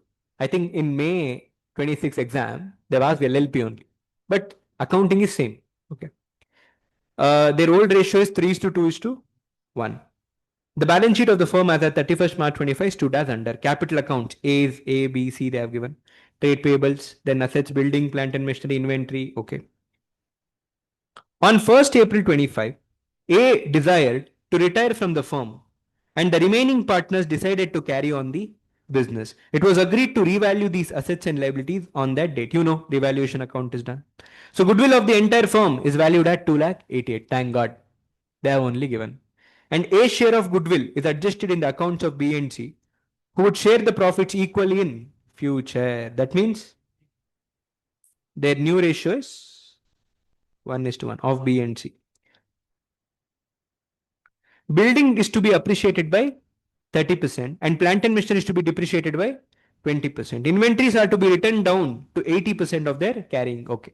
See, it's written down to 80%. You should reduce by 20%. Trade receivables are considered good only up to 95 and the balance is to be provided for as goodwill. And for 5% you provide provision for doubtful debts. All credit balance of trade payables are to be written back. That means your liability, see, that's what, that wording is wrong. All credit balances will not be written back. It will be written off actually. So your liability is reducing. Liability reduction is a benefit which comes in credit side of revaluation account. Maybe what it is for assets they use write off. Maybe for liability they use write back. But all credit balance will never be written back. No. You're understanding. All credit balance means what? People are not asking money, write it off. So that's a benefit. It should come in credit side of revaluation. The JLP of the partners is surrendered because, whenever retirement happens, JLP surrenders. So 96,000 we have got. This will be shared among, it will be shared among all the three partners in full ratio. So what we can do is, you can show it in credit side of revaluation only. That is also okay because however we share revaluation profit in old PSR, or you can separately show it in partners capital also. Cash account debit 96 because you got it surrender value to A's cap to B's cap to C's cap. Anything, answers will be same. The total capital of the reconstituted firm shall be the same as the before the retirement of A. So individual capital of B and C shall be in their profit sharing ratio and the same shall be bought in by them. Guys, total capital even after retirement should be this much only. How much? It should be 9,60,000. 960 will be divided among A and B as 1:1. Andre 480 should be their closing balance. Whatever extra deficit they'll bring or they'll take. Okay, this will do. Next. 75% of the amount due to A on his retirement shall be settled in cash and the balance shall be settled after 1 year. So that will go to loan account. You are required to draw up the following accounts: revaluation, partners cap and bank. Okay, they're not asking balance sheet. Come on, India.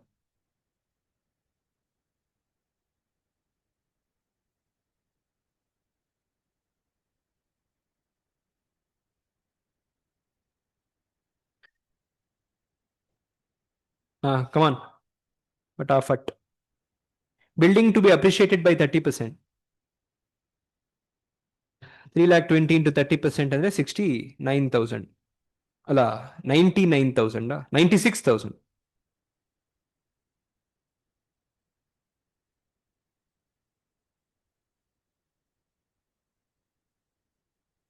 Next.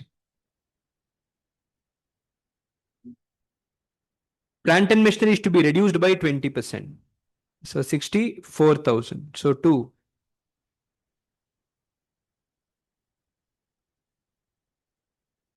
Then inventories are to be written down to 80%.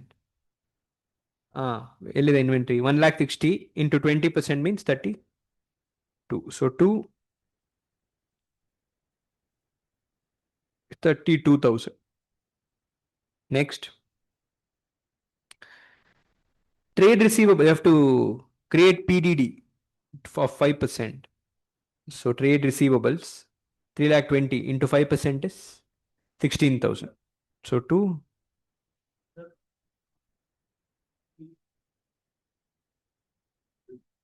Hey, why it's like increase in liability or decrease in asset value, no?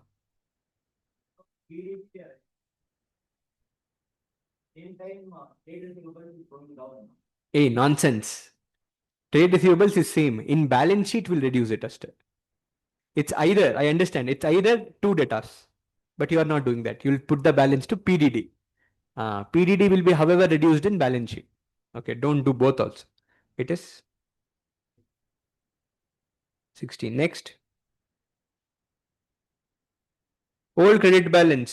So it's a benefit. By creditors 16,000 because old credit balance are written off. The JLP of the partners is surrendered. So we'll show it here only. By anything. Here also you'll put same effect. There also you put same effect. Aita. So by how much? 96 you got. Please don't forget to consider this in bank account. Okay. Next. Uh, that's all, no? Yeah. Find out revaluation profit or loss. 96 plus 6, 102. Profit, to A's cap to B's cap. What was their old ratio? So divide. ಎಷ್ಟು ನೀವು the profit ಎಷ್ಟು 64. Divide.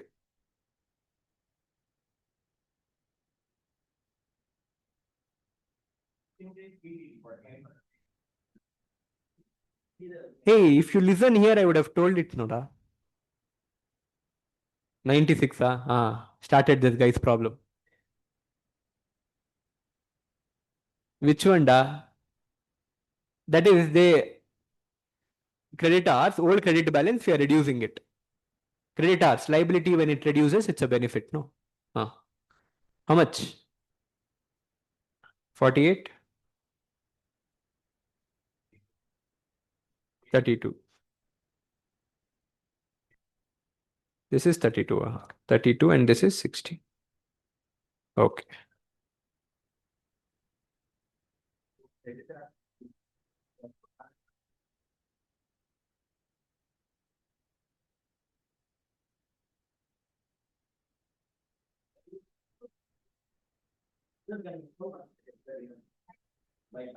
JLP is not there only, no, in balance sheet.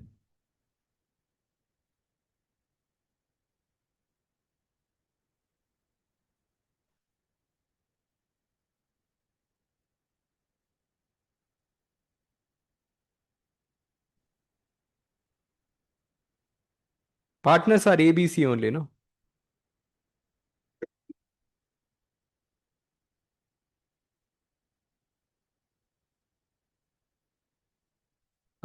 So first, how much is their balance?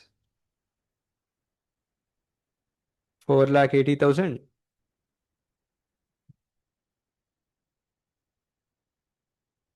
Next. Revaluation profit. It is 48, 32, 16. Next.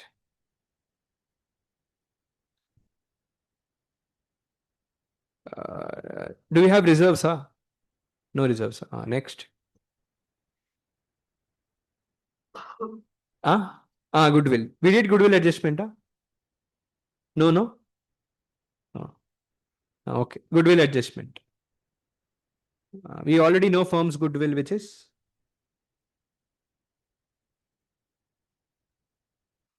2,88,000. So standard entry, gaining partners to sacrificing partners. Who's gaining here? Yes. B and C. B's cap. Wait, 2. A's cap. Okay. Now, sometimes what will happen? No, I'll show you two ways of doing this. Okay, whichever is, I'll tell you which is the convenient way also. Better follow that only always. What you'll do is, now since it is retirement situation, find out gain ratio. How to find out gain? So A, take all A, B and C. Okay.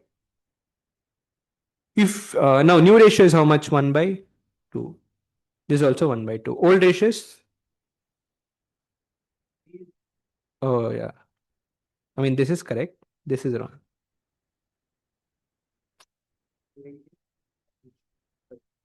So A does not have new ratio. So his old ratio was 3 by 6. Then this is 1 by 2 minus old ratios 2 by 6. This is 1 by 2 old ratios. Okay. Now here if you see, in gain ratio calculation, if minus comes, what is it? Sacrifice. So minus this one. 6 minus,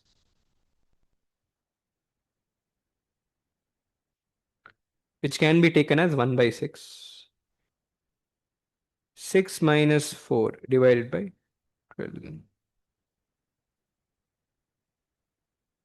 Now if you see, your gain ratio is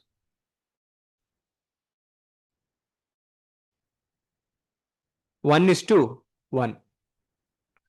Clear? Ah? Hello? Ah. What da? Hey, yeah, something is missing. It should match to 3 by 6. 1:, this is 1. Oh, sorry. Then 6, either 2. So this becomes 4 by 12 and this becomes 2 by 6. So gain ratio is 1:2. This is 1 now. So gain ratio becomes 1:2. Now what you'll do is, one way of doing this is 288 is firm's goodwill. Out of that you'll find out A's goodwill by multiplying 1 by, what is his share? 3 by 6. Correct? So that comes to 1 lakh. This 44 will be shared among B and C in gain ratio. So 144 into 1 by 3 and 2 by 3. How much you'll get? 48,000 and okay. One more way to easily do this without any problems is, see, same entry.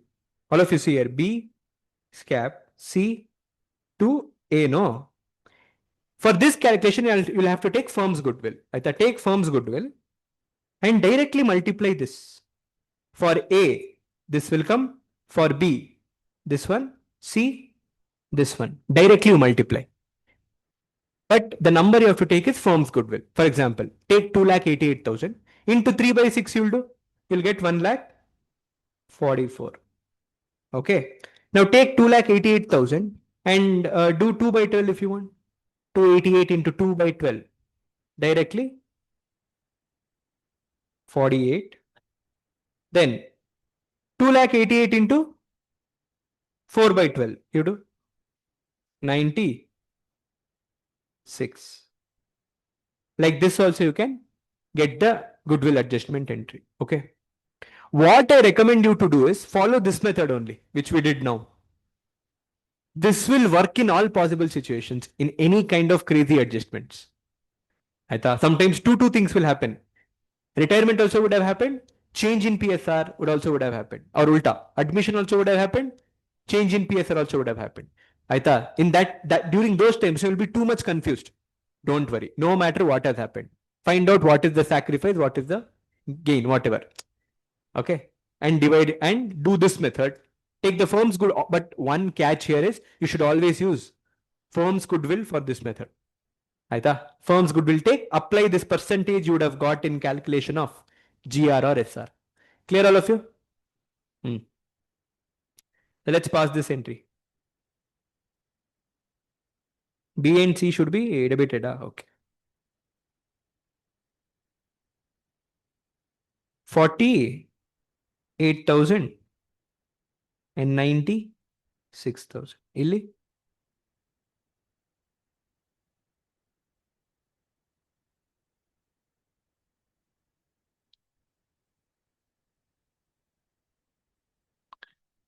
So yeah, goodwill adjustment is done. Then JLP we got.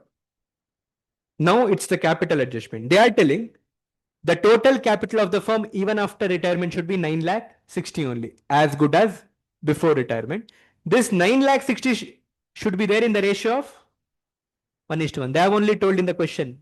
Correct? No? Directly to balance carried down is Yes, yes. So now the balance that we have to maintain is 9 lakh 60 divided among B and C in 1:1 ratio, which is 4 lakh 80,000. Now, whatever balance you're getting, no, that is either withdrawn by the partners or contributed by the partners. Now, see one by one. First, A will settle. A, 75% will pay off now only. Remaining, it's transferred to loan. To 2.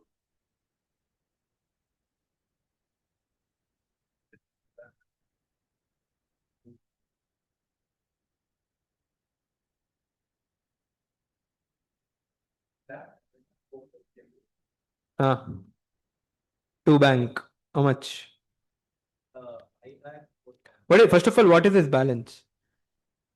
6 lakh 72. Out of that, 75% is? Bank, how much? 5 lakh? Is paid via bank. 5 lakh 4,000. That much bank we have. It will be bought by these people. No, don't worry.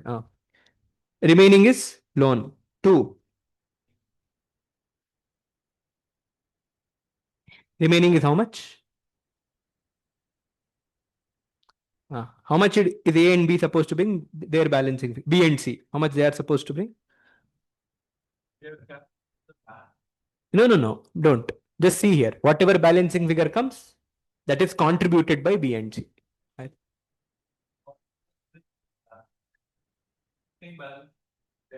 In balance sheet, while we, if at all we will do, that's what. Let us see how much B and C will bring. Then we'll see. Now see. 1 lakh and C. Do we have sufficient cash now? Aram se we have. No. They only bought 576. We need 504 to settle. We have money. No need to worry.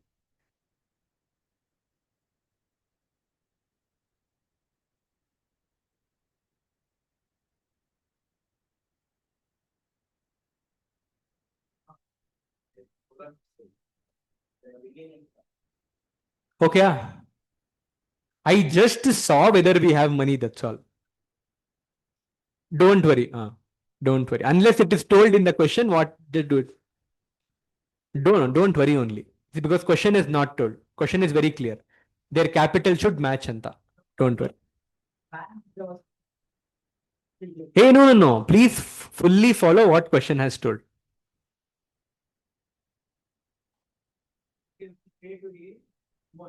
More. So I was concerned. Array, we have to pay him 504, but we had only. I was concerned. But later I remembered, array, now to match this capital balances, B and C will bring in cash. So I will have sufficient money. No need for me to worry about anything.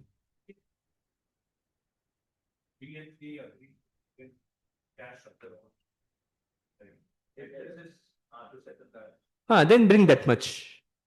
No, you have to tell the adjustment correctly. Okay. Bank had lesser money than what was supposed to be given. Then the adjustment says whatever is lesser, B and C will provide from the loan. Then bring it. Whatever deficit is there, bring it in there. In which ratio will they bring? That adjustment is only not there. Okay. Real life, yes. Which one will do that? Okay. Tell me which one. They'll also see whenever it is given in illustration, it is bringing the cash also and maintaining the capital also. Both are together only, no, in all of the illustrations. Bringing the cash also and capital. While you are adjusting for that capital, no, the cash bringing in is also taken care of. It is not separate adjustment like what he told. Hey, it's okay, da, chill. We'll do that problem. Now you're understanding this now. Leave. Don't mix now only. Now only don't take tension. Now balance sheet is not asked, no? Bank. See, they've asked bank also. We'll do that. Don't worry. Okay. Now tell me, what's the opening balance of the bank? 1 lakh. Then where all bank entries happen? First we got that JLP money. Two. To revaluation. How much did we get? 90. Then we gave to Ace Cap 5 lakh 4,000. Buy. That's all. No? Two. Then B has bought 1 lakh 76,000. And C has bought 4 lakh 10. Only 4 lakh. So how much balance we still have? See, we still have positive balance. Why take tension?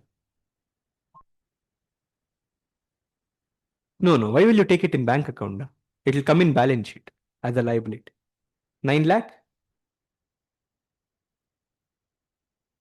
We'll check it. Question 24.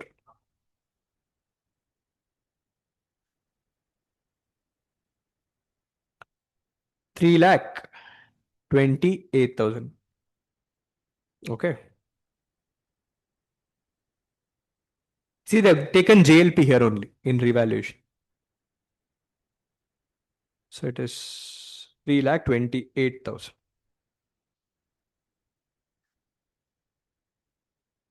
Done? Shall we go to the next question?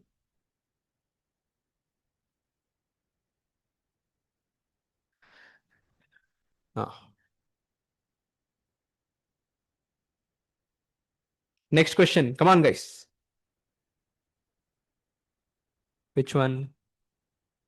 Both. Not. Admission, retirement, both. One question is there. Correct. 22nd one. Which one? 20.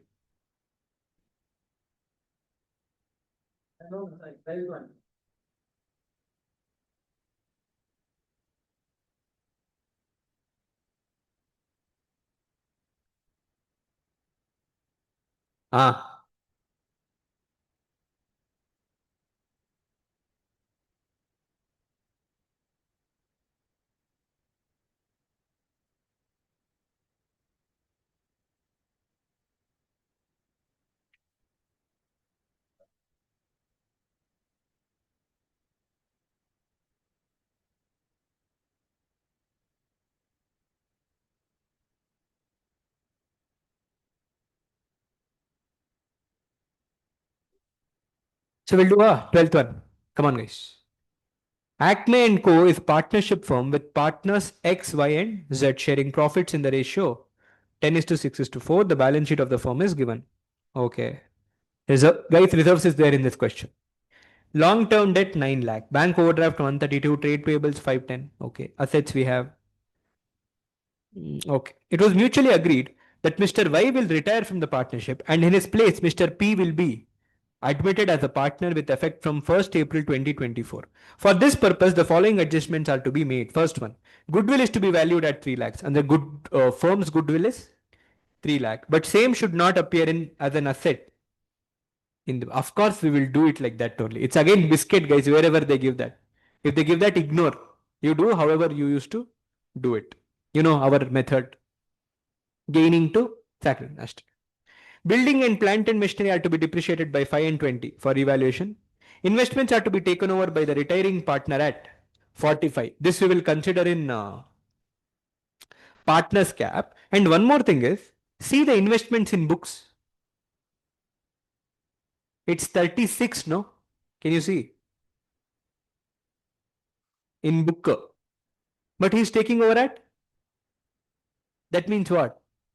That's a revaluation. So first I have to show that revaluation in revaluation account. Then, however, taking over will show it in partner's capital. Because if he takes over assets, capital balance will, our liability towards partner will reduce. So show it in debit side of capital account when he takes over.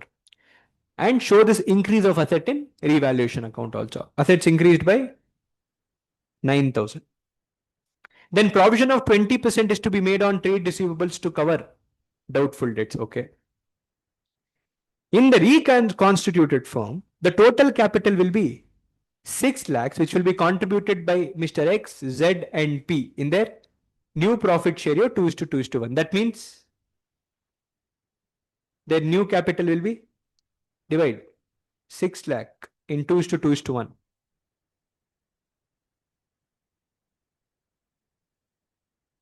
1 lakh 20, la, la, 2 lakh 40. 2 lakh 40.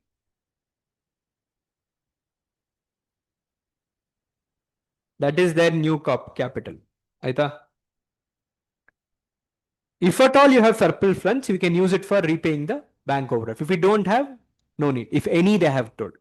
If at all, after doing all the adjustments, if you have excess, we'll pay it off towards bank overdraft. The amount due to retiring partner shall be transferred to his loan. I thought we are not paying it right now. Clear? Hey, chiller question only. It was asked, no. Hey, but this can come. Nice question.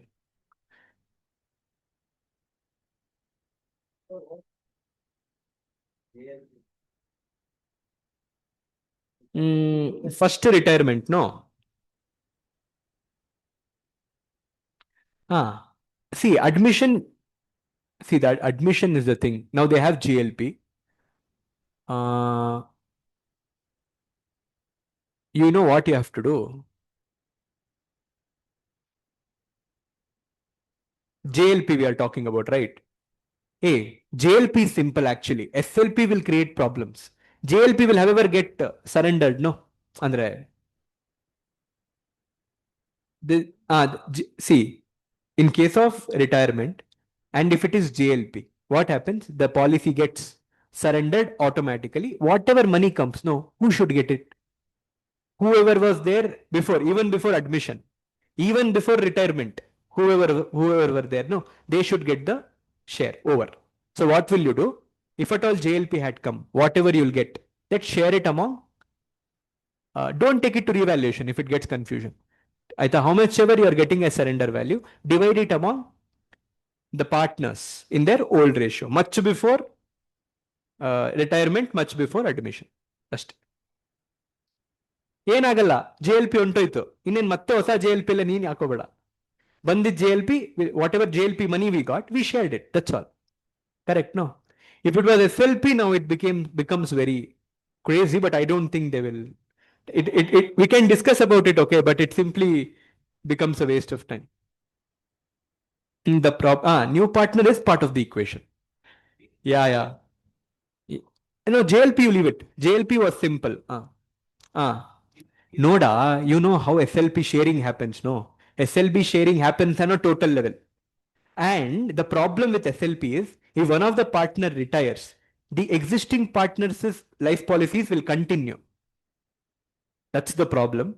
And later when the policy gets surrendered, whoever partners is there at that point of time, when the policy matures, they will also get it off. So that adjustment we have to do it today, like how we do it for goodwill, how we do it for it's not that that's why I'm not bringing it. It pakka all that adjustment still now we have not done anywhere. Okay, chill. Let's not it is a discussion but we could have done it during class. Okay, not worth it doing it now. I don't think such adjustments till now I have not seen. Okay, chill. That is too much ultra level thinking. Okay, I don't think the testing happens at that level. Don't worry. Those who are really interested, post the revision marathon, will do it. Okay. What is the first thing we have to do? Fast. See, here both admission retirement is happening. In both the cases, we had to do revaluation. No. So it's okay. Do revaluation normally.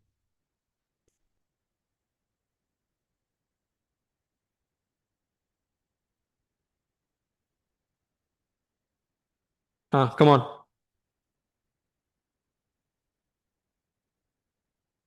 Start.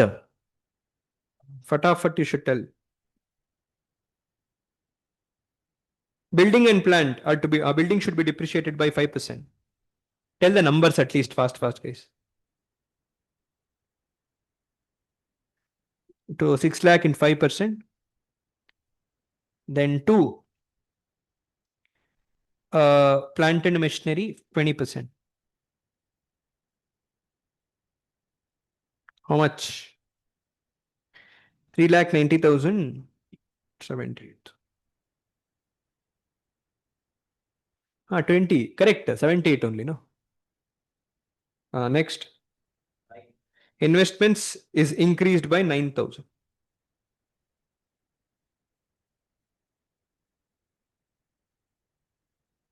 This question, we have it in our material.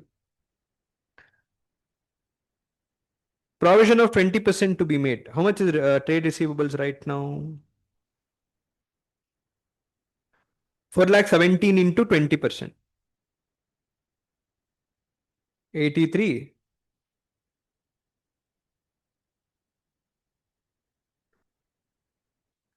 Next. Anything else? That's all, no? Okay. Profit or loss? Loss only.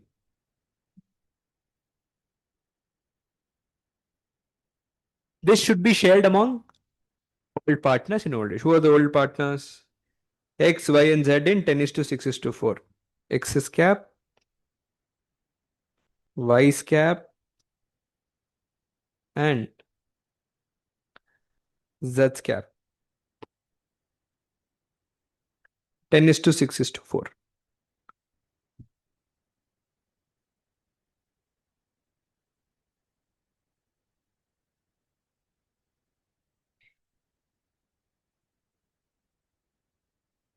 Hey, Sanjay. Sanjay, what are you doing now? ತಲೆನೋವ್ತಾ ಇದೆಯಾ? ಒಳ್ಳೆ A C ಹಾಕಿರೋದ್ಕೋದಕ್ಕ.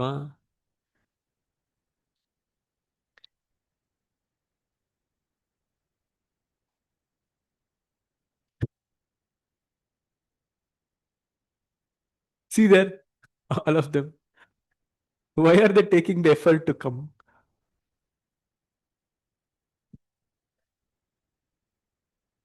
Ah, yeah, go ahead.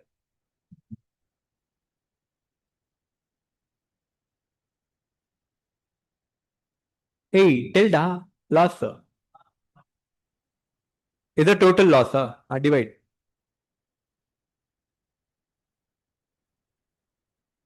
50, 54, 57. Next. So it's divided among all the three partners in 10 is to 6 is to 4 ratio. Next, partners.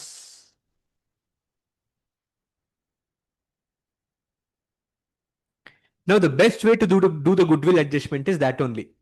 How I taught you. Okay. Now see here. Now find out whatever gain or sacrifice or something you find out. OR minus NR. X, Y, Z. What was the old ratio of OR? To old ratio of OR Allah. Old ratio of X. 10 by. It is 6 by 20. This is 4. Now who is going and who? Hey, take the new partner also. Y will retire and P will come. Okay, so P will put here. His old ratio is 0. Then Y is retiring. So what is the new ratio? 2 is to 2 is to 1. So this is 2 by 5. Y is gone. Z 2 by 5. Then this is now see. Into 4 into 4. 6 by 20. La. Into 4 into 4 8. 2 by 20. Then this is 6 by 20. Then into 4 into 4. This is 0, no? Hey, 0 da, this is. Hey, minus 8 into 4 into 4. Oh, minus 8. Oh, sorry. Minus 4 by 20. Next one. This is minus 1 by 5, which is minus 4 by 20. So one proof that you have done it correctly is what? Your plus and minuses should match. See, this is 8 by 20. And this is, it should match minuses and plus. Then only you have done it correctly. Got it? Hmm. Now we'll pass our, by looking at this only you can pass the ಇದು ಏನದು goodwill adjustment entry. What was our logic? It's gaining to sacrificing. Tell me who is gaining, who is sacrificing just by looking here. Don't see the question, see it here. Those positive alla sacrifice, negative all gaining. So Z and P is gaining and X and Y are sacrificing. So entry will be something like this. Z's cap, P's cap. Whoever is who value is positive, that is sacrifice. Because we have calculated sacrifice ratio. Yard negative is it's gaining. 2. X's cap and 2. Now you know, use my method. Simple. Take the firm's goodwill. What is the firm's goodwill? 3 lakh. Z is to 3 lakh into 4 by 20. Allah Z. 3 lakh into 4 by 20. ಅಷ್ಟೇ debit 60,000. 3 lakh into 4 by 20. X 3 lakh into 2 by 20. Then again 3 lakh into 6 by 20. ಅಷ್ಟೇ over. Goodwill adjustment end. Simple, no? But you have to take firm's goodwill. Very important. Now most of you will be thinking, sir, why this is happening? Anta. Many things are happening here. Admission happens, retirement happens, PSR is also happening. So three times you had to do if you'll do it separately. This is simple, no need to worry. Yes.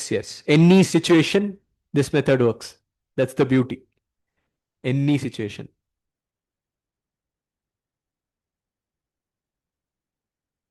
No.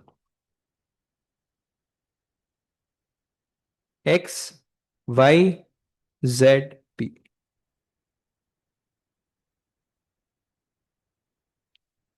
X, Y, Z, P. Credit, debit. Okay. Opening balance.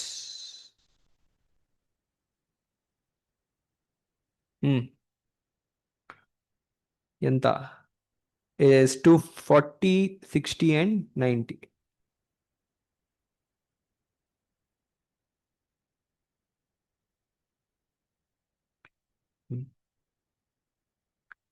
Then reserves is there, no? Share it. Reserves will go to old partner in old ratio. 60,000 in 10 is to 6 is to 4. 5 is to 3 is to 2. On the 30,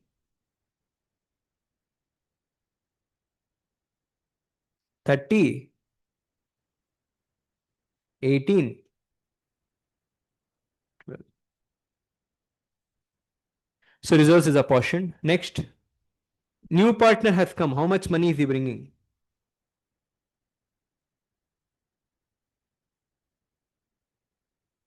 He is bringing 1,20,000. How do we know? Correct, no? In the reconstituted firm, the total capital will be 6 lakhs, which will be contributed by Mr. X, Mr. Z, and Mr. P in their new profit sharing ratio. The balance should be 1,20,000. So what you have to do is, yeah. So simple. It is not including goodwill. 2, directly we'll put it here. Balance carried down. So how much? See, ultimately, no matter what happens, the balance to be maintained is 240, 240 and 120. Aitha, we'll do reverse engineering. Aitha, we'll pass other entries, then we'll determine how much this fellow is bringing over. Okay. Next, we'll do goodwill adjustment. Z to P is debited. So 2, what you can do is 2 X and Y. Yeah. Separate and all is a crazy thing. We have discussed all that in class. 60 and 60. Here Z and P. Okay. By Z and P. X is 30, Y is 90.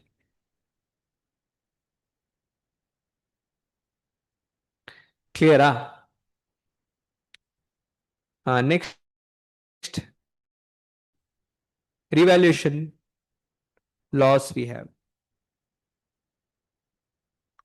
It's 91, 200. It's 54, 720. It is 36, 480.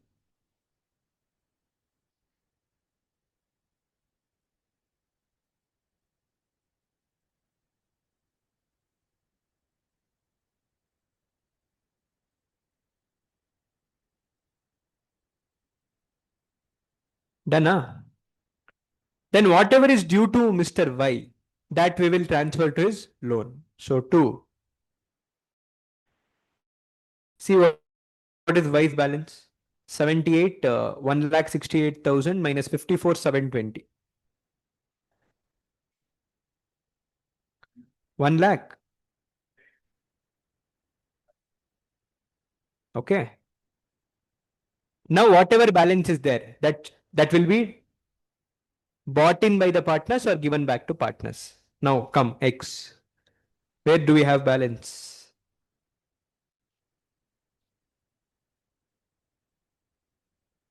I think he has to bring some more money. 273 lakh. Some more money. In X, we'll have a balance in credit side. That means he'll bring some more money. How much? Hey guys, just find out balancing figure for A. Ashte. What? Hey, tell that it's okay. No, why what happened? All of you will be having doubt. No, why did I first take the closing balance? ಇಲ್ಲ ಇದು goodwill adjustment entry.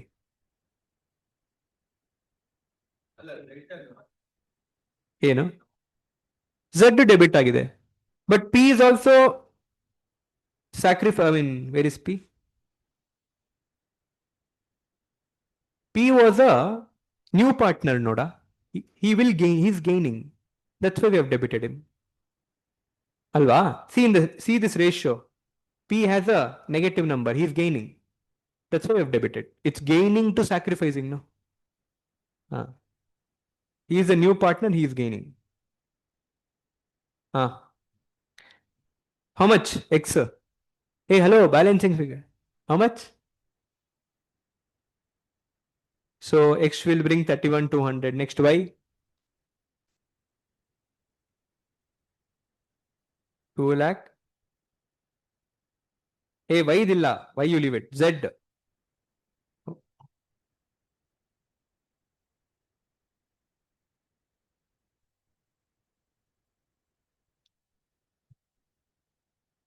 How much? Z. 2 lakh. P. 1 lakh. Over. Good, Phil. Yeah. ಹೌದಾ? Take 2 pages. Debit column 1 page, credit column 1 page. Yeah. It's a very small paper when you get the writing paper. So what we used to do is, I remember debit side 1 page, credit side 1 page I used to write. Appa, you don't take my words, okay? Then I only told you lose marks, all that nonsense. That is what I used to do. Now it is your call. CPT. Hey, I'm talking about Inter. In Inter also we'll have to put ledger and all now. Now that is possible. For foundation students, they might, take format seriously. But that was not a problem. I used to take one entire left page as debit side, an entire right page as credit side, whenever this situation comes. Yeah, there's no problem, no.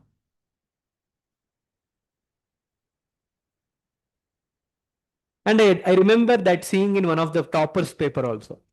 He had written like that on.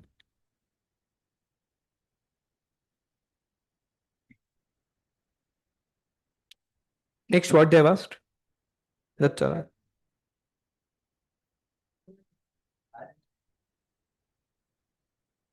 correct, no?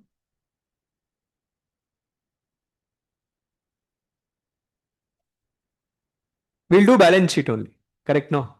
In balance sheet, bank is also covered.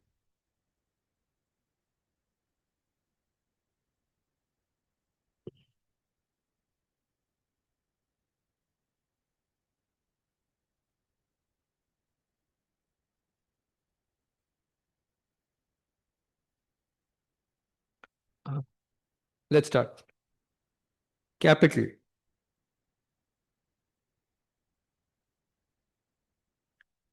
X is 2 lakh.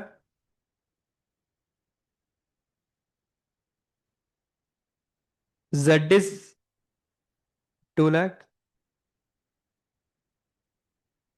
Though.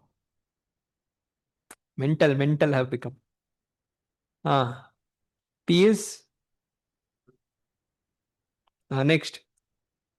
We have Y's loan account, which is 1,13,000. Okay. Hey, they also told if you have surplus money, then pay it off to overdraft anta. So we have to check if we have surplus money, no? So one bank account will. This is helpful for balance sheet also. Opening balance. Oh, then it will automatically be repaid. Okay. Then do one thing. Bank overdraft, you keep it like that. No opening balance. Where all we got money and where all we spent money? Tell me. Two. Revaluationally, we did not get anything. Oh shit. How did we leave that, dude? Uh, Let the balance be this only. Who took it over? Why only, no? Why no? Then no problem. Nothing will change. Don't do anything. Nothing will change. The only thing is the wise loan account that will change. Okay. What you can do is two. Why took over investments? No. Wise capital will reduce. Investments will reduce. Wise cap to investments. So two investments. He took investments worth. So remaining will go to his loan. Just divide that loan amount into 45 and the other one. Yeah. 60. That's all. That amount what you have put to wise loan, no, divide it into two parts. 45,000 we have given investment. Remaining is in loan account. Clear?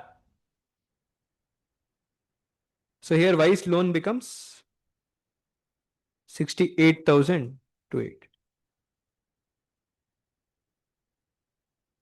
Okay. Bank. Huh? 9,000 was the increase. Bank, how much we got, guys? Tell me. Hey, X, Z, and P have contributed to X cap. 31,200.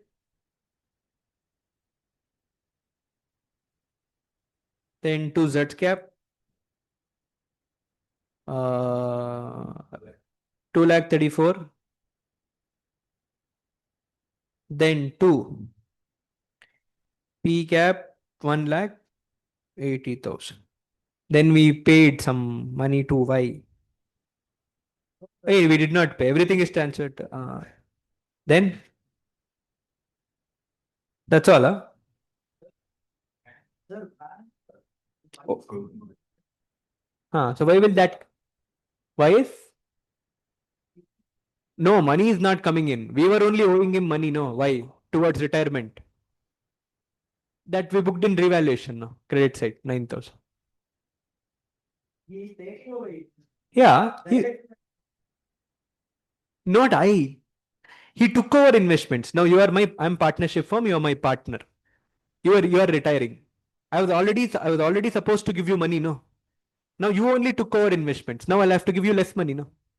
So I reduced the capital. Yeah. The loan amount eventually reduced because he had taken over investment.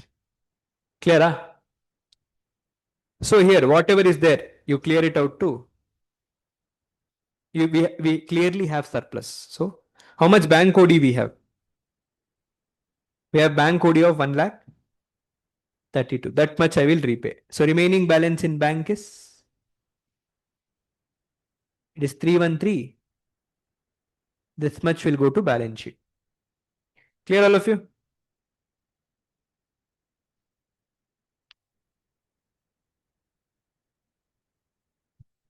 So your bank balance which comes in asset side is,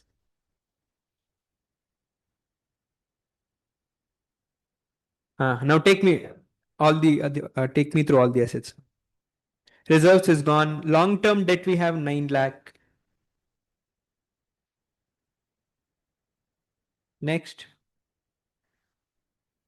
Bank overdraft gone. Trade payables we have 5 lakh 10. Did we alter trade payables anywhere? Trade payables. No, no. So this is at 5 lakh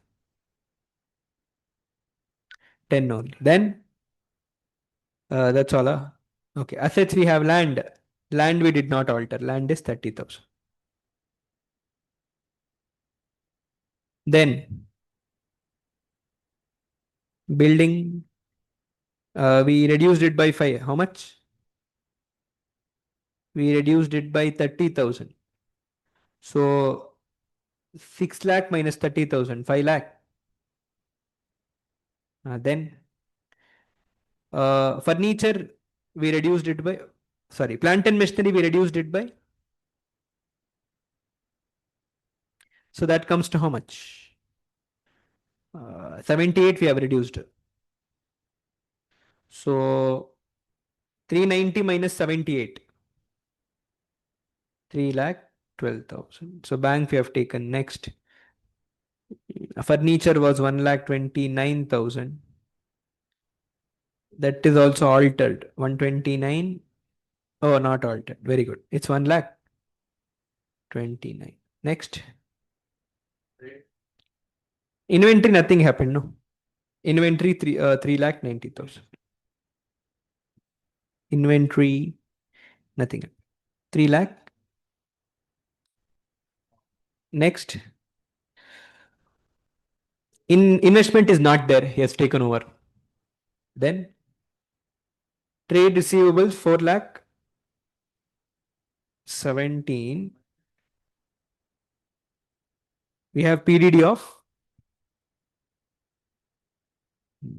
that comes to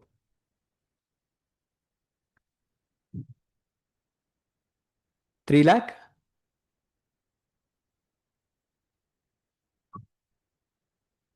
Matching, we'll see answer once. 20 lakh 78,000. Question 12. Yes, 20 lakh 78,000. 280.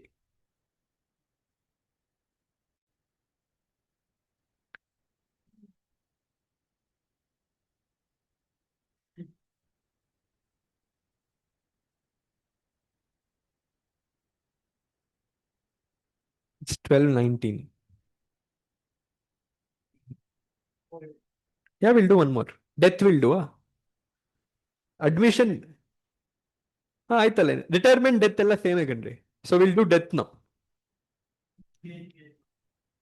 ಏನು ಡೆತ್ಗ ಅದೇ JLP ಇದೊಂದು change ಆಗುತ್ತೆ rest all is same only thing is executors account it will go ಅಷ್ಟೇ rest all nothing is there if JLP something comes and I have a strong feeling that you'll get a question this time from piecemeal distribution so we'll have to solve that also piecemeal distribution in dissolution of the firm. Who? Brijesha. Hey, pa. Samauta is the proof that we have done. Thank God people like Samauta we have, or else these people would have told we have not done only. Sai. Sai to has no idea only about it.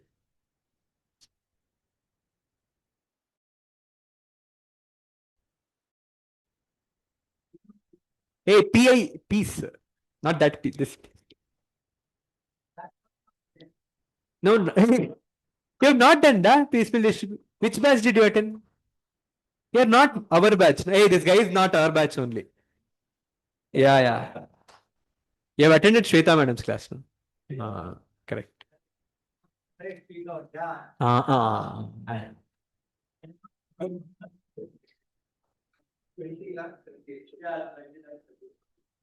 What are the two methods in piecemeal distribution? She has only forgot. Hmm. If you have not revised, then it takes more time for us to do.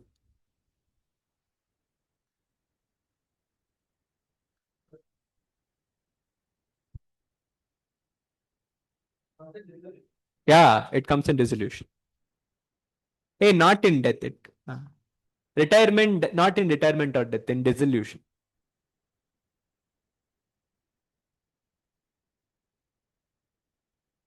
Hmm. Chill.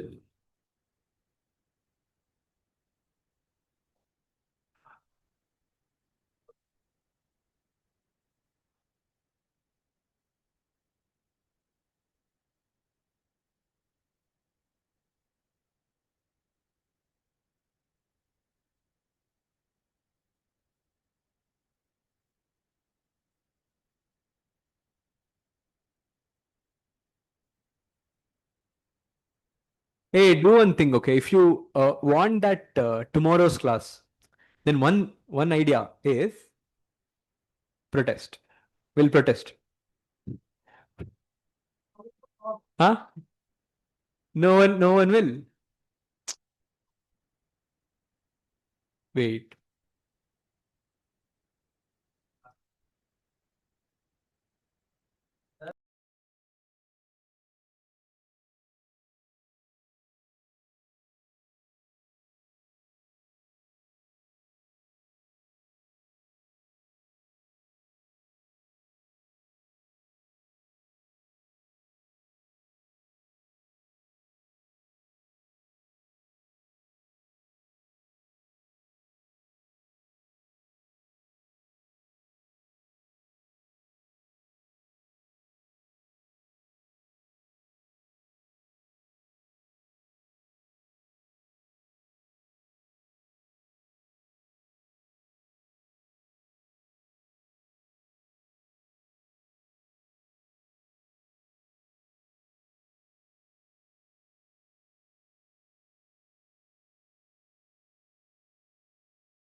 What? Uh-huh. You are. There is some time gap. If you pass in September, then I don't think you'll be able to write in October, December, Jan, Feb, March, April, May. From the result, I'm not very clearly, I don't know. But some time gap is there. I don't think you'll be able to write in May. I feel so. Just check it. Huh? Next one. Because there is some time gap. When I used to do, no, there was some time gap. Okay. 9 months you should have spent as study period. Okay. Now, after your 9 months, if that falls, then okay. Within 9 months, if the attempt is falling, you cannot write it. I remember something like that. And you know what? Most of the things I did not used to think only. My friends used to think all that. I will write in this attempt. And I'll also write in that attempt. Most of the things has happened like that only. Even in our articleship also. Many regulations are there with respect to how many days you can do the articleship. All that is there. My friends only used to do the calculation of mine also. Because one guy used to take care of everything. I thought we used to be busy in audits. So that guy used to sit in office, used to take care of everyone's. So I even don't know how that worked. In the end, he did the calculation. He told, Varshith, you are supposed to work for 2 months more. Okay. I did. I finished. No, I have always applied for both groups once. But passing has happened one group once only.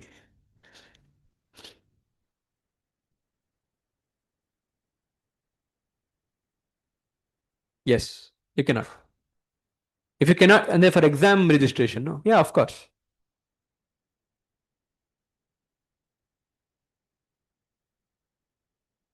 Yes, it is not counted. Correct. No, that is not possible. How is that possible, man? Yeah.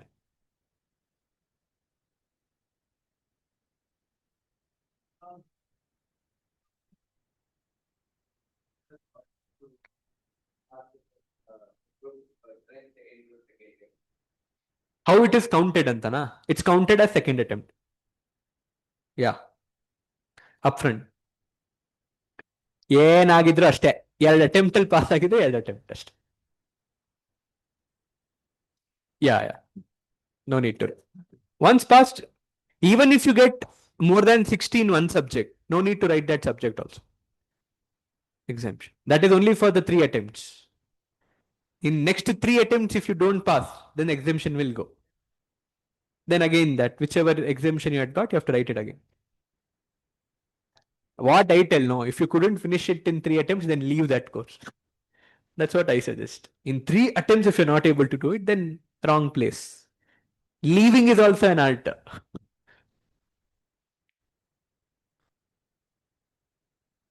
Yeah.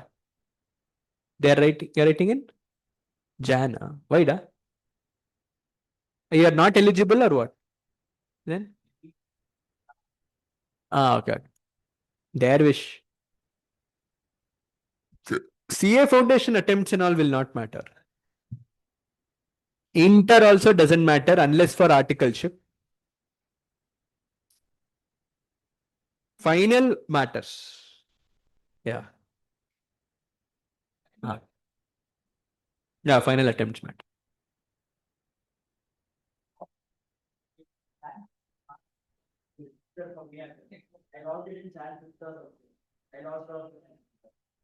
It happens. Mine also same thing happened. I had one exam in September. Exactly now I had one exam to write, but I missed off the dates. Even I had one exam to write in September. Even I missed the exam window.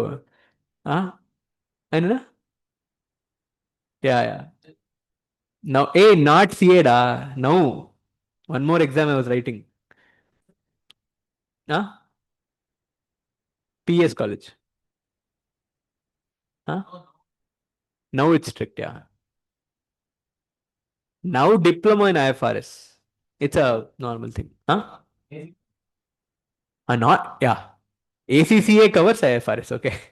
Huh. That comes under ACCA, diploma in IFRS also. Yeah. And enough? Then why did you come to CA? Why?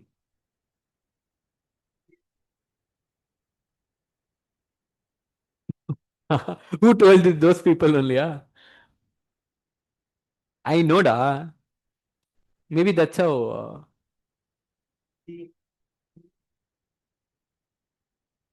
Good idea only.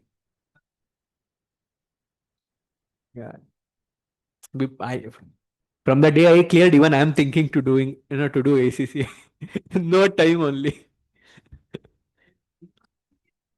Hey, no, no, I'm not done. Doing CMA is of no use, man. It's of no use professionally also. The only thing is CMA is a little simpler than CA. If you study for CA, you can go write the exam, you can pass. So for that, huh? No, no. Yeah, yeah. I have no idea about your CMA. CMA and CA is not a good combo. Only thing is you have two designations. That is a good thing. First. Comparatively, CA and CS is a good combo. CA and LLB is a good combo. Hmm? CA and CA and CFA is a very good course. Okay, that if you want to get into investment banking or something, then yeah. Enough of career guidance program here. Let's continue. Okay.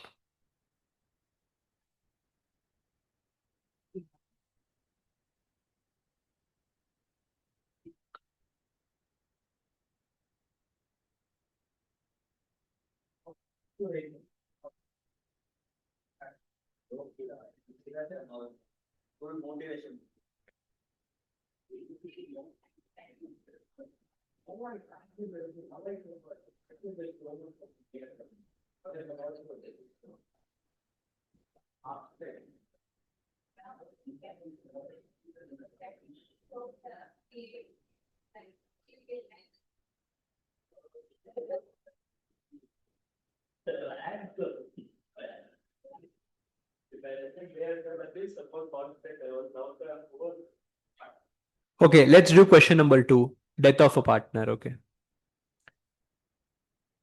In death of a partner, no, two more situation will come. One is the partner who has died. Generally, in your questions, he'll be died in mid. So he'll be eligible for whatever profits that is earned by the firm till the date of death. Till the date of death, he will get his share of profit also. That is one more extra adjustment that can come in the death of a partner. Okay. Uh, so yeah, the partnership deed of a firm consisting of three partners, alpha, beta, and gamma. Profit sharing is 2 is to 1 is to 1, and whose fixed capitals are 90, 36, and 24,000 respectively. Okay. The partners are allowed interest at 8% per annum on their fixed capitals, but no interest is to be allowed on undrawn profits or charged on drawings. The interest on drawings is not there. Interest on capital we should give no till the date of death to that person who has died. Next.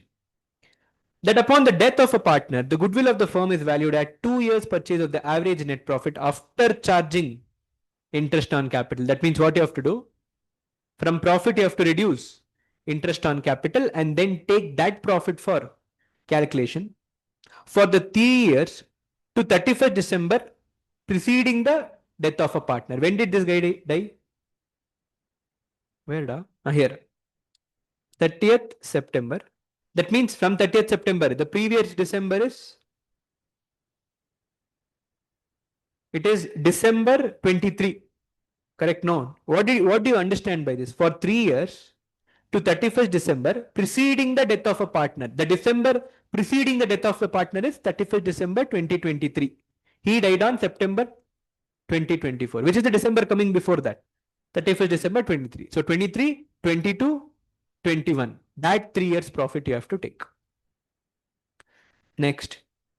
There is one crazy problem in our material where the counting starts from the date of death only. Date of death. You've done that problem, huh? We have it in our material. Your favorite. An insurance policy of 75,000 each was taken in the individual names of each partner. So this is what SLP, JLP, SLP. Now the premium was charged against the profits of the firm, of course. That's how it happens. The surrender value of the policy was 20% of the sum assured. Okay, guys, now see here. 75,000 each. So we have three partners. So actually sum assured comes to 2 lakh 25. Will I take this number for sharing? Tell me. This is sum assured.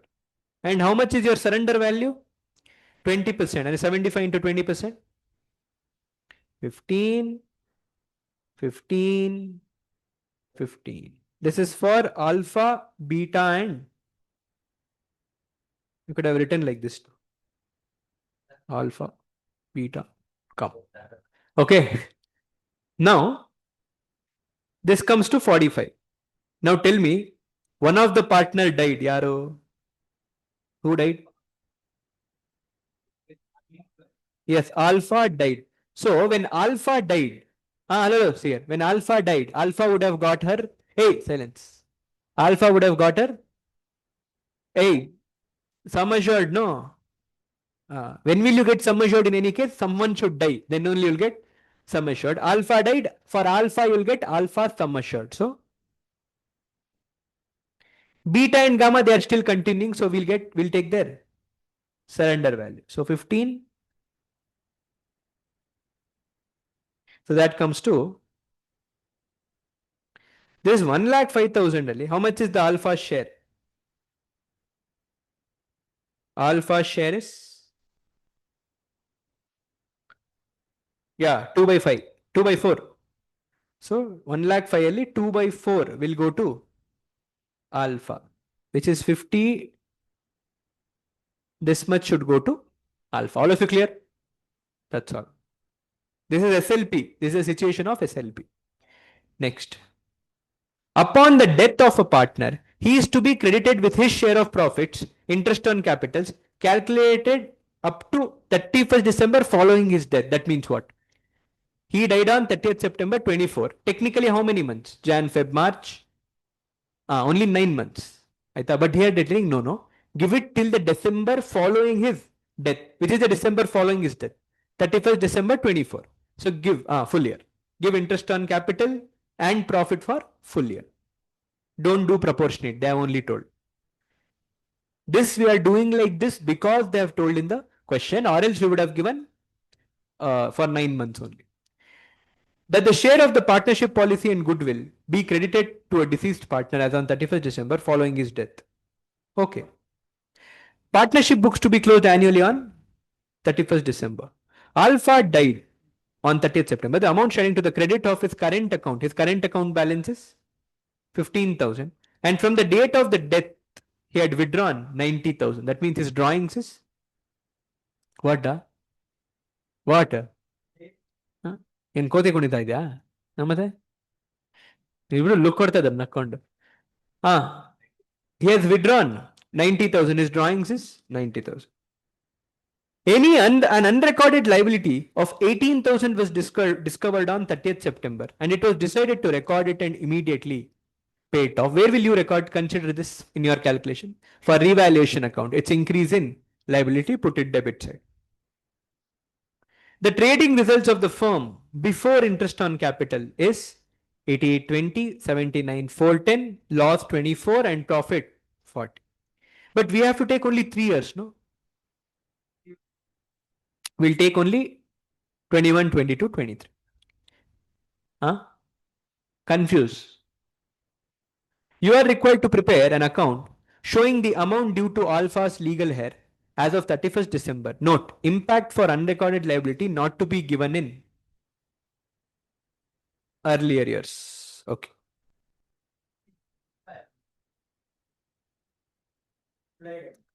And right, it was discovered in 30th September. No, don't take it for previous years also. Okay.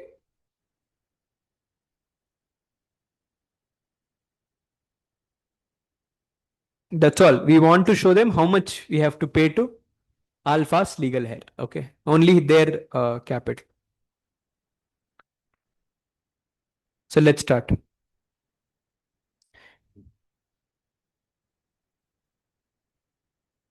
Hmm.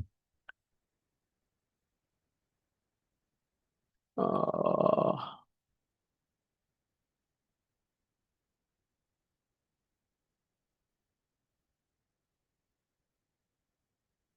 la, la, la, la, la.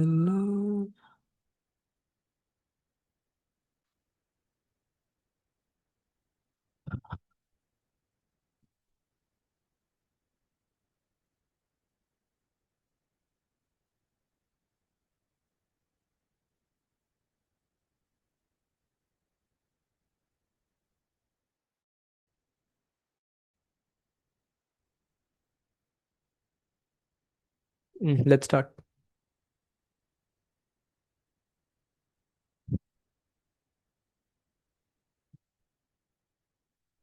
Let's do working notes first and then we'll put the account in the end. So first working note is your valuation of goodwill. So come on. So they have asked us to take the average of 3 years, 2021, 22, 23. If you remember, this question is there in our material. Okay. So profit. This is before interest on capital. To find out goodwill, have to reduce interest on capital and then have to take. So yeah, start. It is 88,020. This 22 is 23, 21. 3 years no. December preceding the death. December preceding the death is 23, no? 23 is 24,960 loss adu. Yeah, it's a loss, 24,960. Then what is interest on capital? It's 8. What's the total capital? They have only given, no? Capitals. Total you take 90 plus 36 plus 24. Huh? Alala, it's 1 lakh. Alala, sorry. 126, 130, 1 lakh. 50,000 is the total capital into 8%. That means interest on capital every year is 12. So 12,000, 12,000, 12,000. So your profit after interest is 76,020 and this is 67,410. Then this one is 12,960. Alala, sorry, sir. Ayo, minus 36,960. Now let's find out the average. Simple average, no? Start. Add this.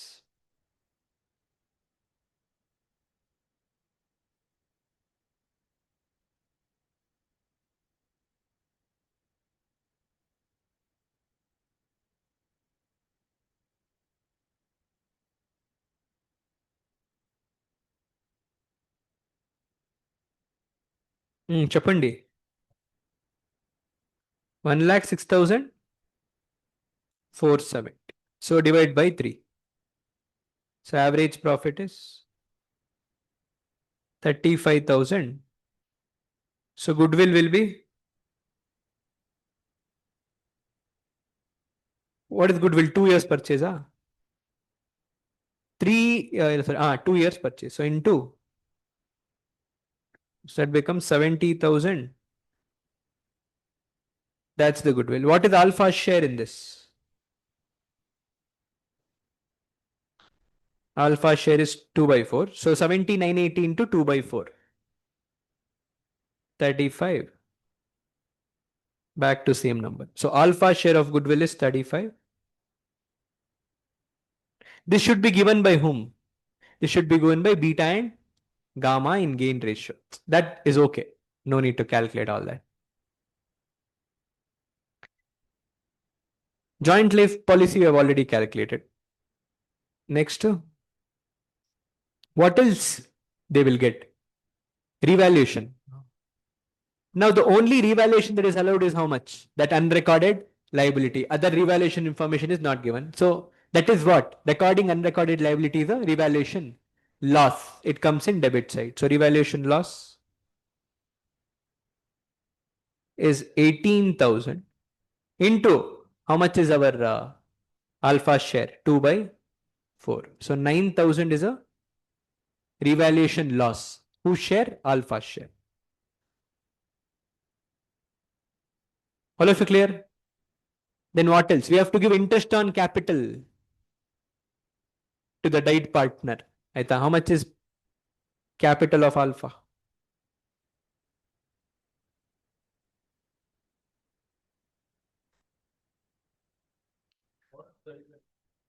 Hey,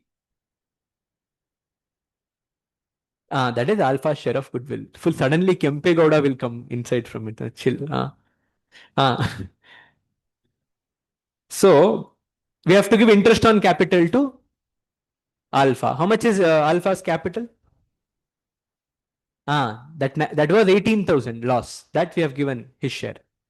Revaluation loss share is also given to the old partners. That we have given to alpha. It would have gone to beta gamma also. But in this question, what we are doing?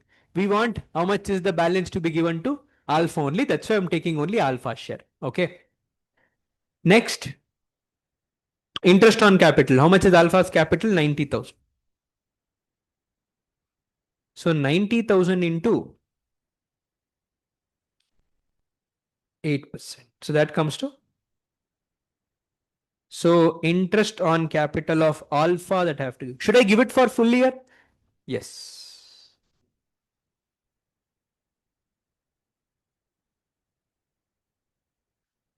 Revaluation loss of alpha 9,000. Then what else should I give? To the dying partner. Revaluation loss I gave. Capital balance I'll give later. Next.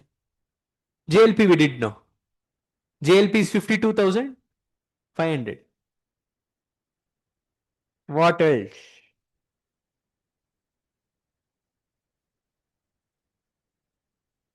Hey, something one more you are missing. Capital we gave interest on capital. Then share of profit we have to give, no? Huh? Drawings we'll consider later. We have to give share of profit in the current year, no, till the date of death. But the partnership deed is telling give the share of profit till the end of the year. So we'll not give it only for 9 months, we'll give it for entire year. Okay. So what is the profit earned in the current year?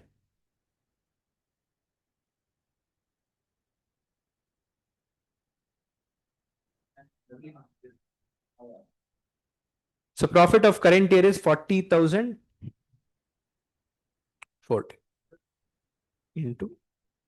No need to calculate crazily because they have only given. So this becomes 20,000. So we are giving share of profit. Anything else? That's all. Now let's put alpha's capital account.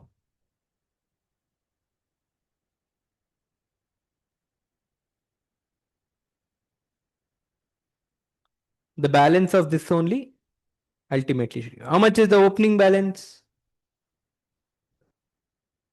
of alpha's capital?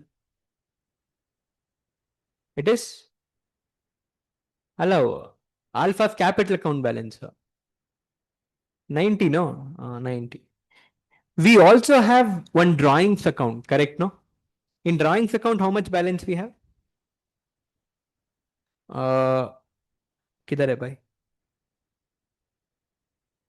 There is credit balance of 15,000. Now I don't want that account also. What to do?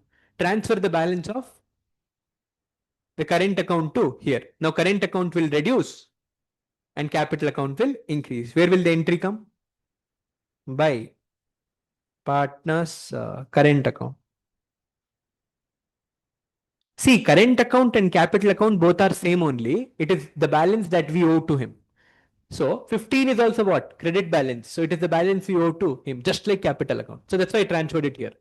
Fixed capital 90, fluctuating, fixed component is 90 and the current component is 15. So this much I have to give first. So I put it here. Then he has the drawings of how much? He has the drawings of. Where will it come? Drawings. It is reduced. It will reduce his liability. Firm's liability towards partner will be reduced because of drawings. So how much is drawings? Next. Huh? We have a revaluation loss of how much? 18 ala. It is? Then we are giving his share of profit, which is called P&L. Whenever we are giving share of profit, we use P&L suspense account. Remember? Whenever the mid share of profit is given, we use P&L suspense account. So it is Damar already. Whenever we give share of profit, not in the end of the year, but because of this death or retirement, then the account we use in apportionment is P&L suspense account. How much was the share of profit? 20,000. There. Oh. Account only on 31st December. Then it would have become P&L account. It's okay. Ultimately, it's share of profit.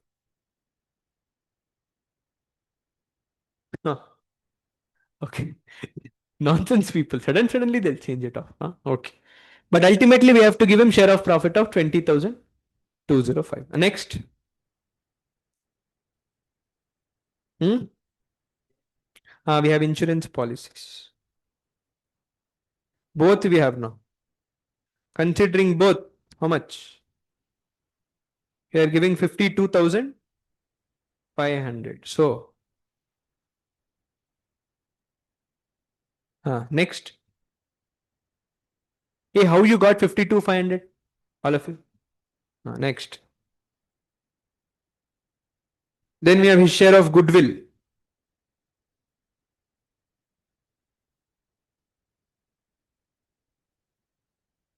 Beta and gamma. Sorry.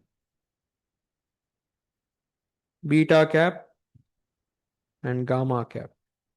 How much was this share of goodwill? Okay, where? Here. It is 35,000. However, the entry will be that only, no? Beta's cap, gamma's cap to alpha's cap.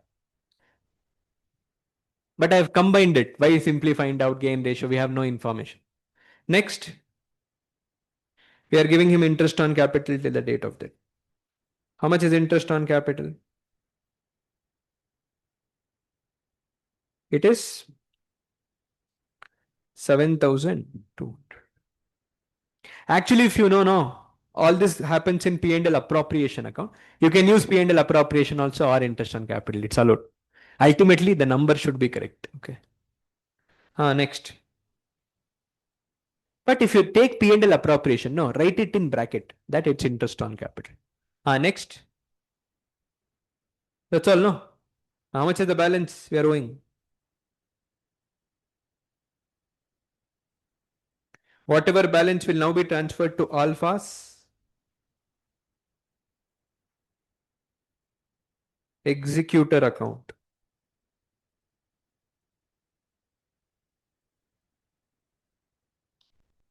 One lakh? 1,21,395.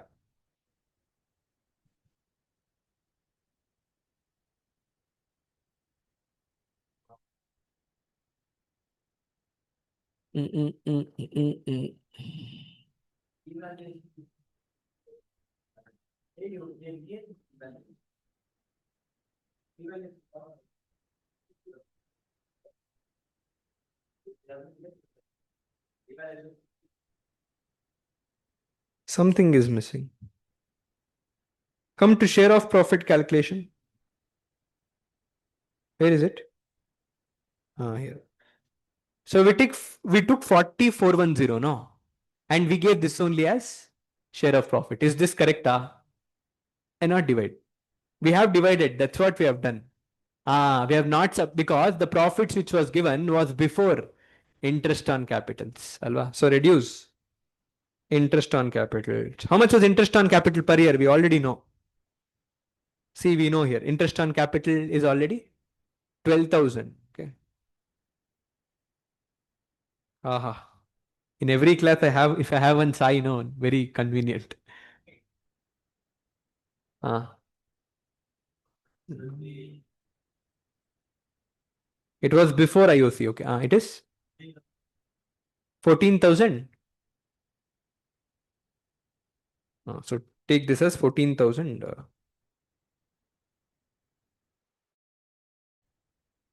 Okay. Now you see the balance.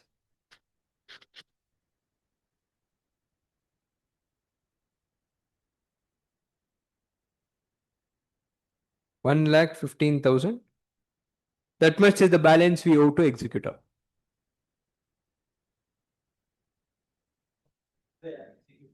Hey, Noda, what will you do in? That's all, no? Legal heirs account they've told her. Amount due to legal heir. This is the amount due to. This is the amount due to legal heir. So what all we gave, tell me in depth. It's a very nice question actually. Capital balance, current account balance belongs to him. Drawings will reduce, comes in debit side. Share of profit, interest on capital, revaluation profit or loss, JLP, SLP adjustment, all this goodwill. Goodwill, of course, will goes without saying for admission, retirement, and death. Okay,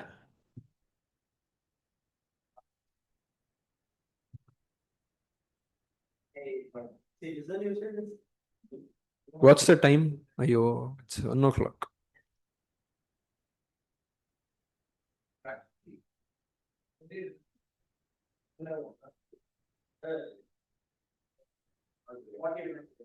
Huh? Why da?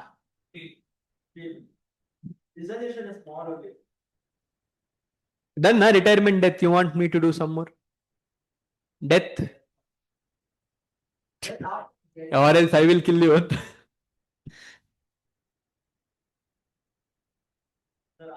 Guys, this will not do it here, but you do it in home. Okay. Question 11.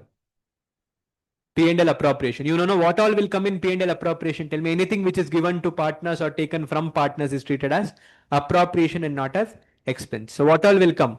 P&L as prepared in profit and loss as prepared in P&L will come in credit side. Then interest on capital will come in debit side. Salary, partner salary will come in debit side. Partner's commission will come in debit side. Interest on drawings will come in credit side. Huh? Hey, wait, I'll tell the difference. Okay. Guys, now generally what was our understanding? All the expense will come in debit side of P&L. All the income will come in credit side of P&L. In partnership, that P&L account is divided into two parts. Anything which is given to or taken from partners will come under P&L appropriation. Other expenses will come in P&L only. Okay. Now what all will come in appropriation?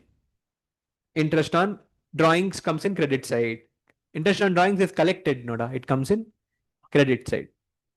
Is collected from the partners, no interest on drawings. So it comes in credit side income. Then interest on capital, debit side. Then it's salary given to partners, commission given to partners.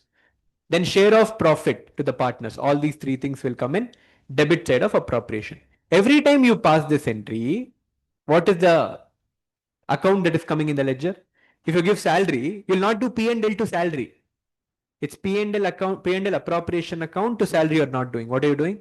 P&L appropriation account debit to partners cap. You're directly giving it to partners capital. Okay. Clear, all of you? Then what else you have to discuss?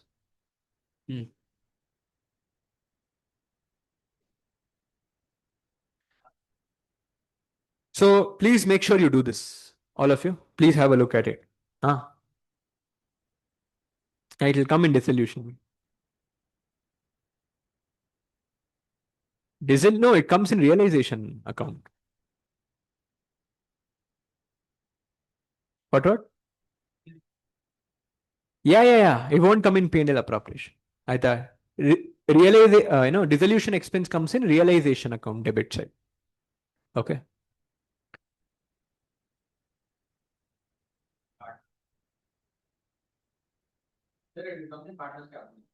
What? Yeah, all that happens, it comes. I thought. Hey, that's all. Da. Keep it like that, man. You're right. If dissolution expense is paid, entry is realization account to bank. You're right. Realization account debit. No capital because you have not paid. Your liability, firm's liability towards capital increased.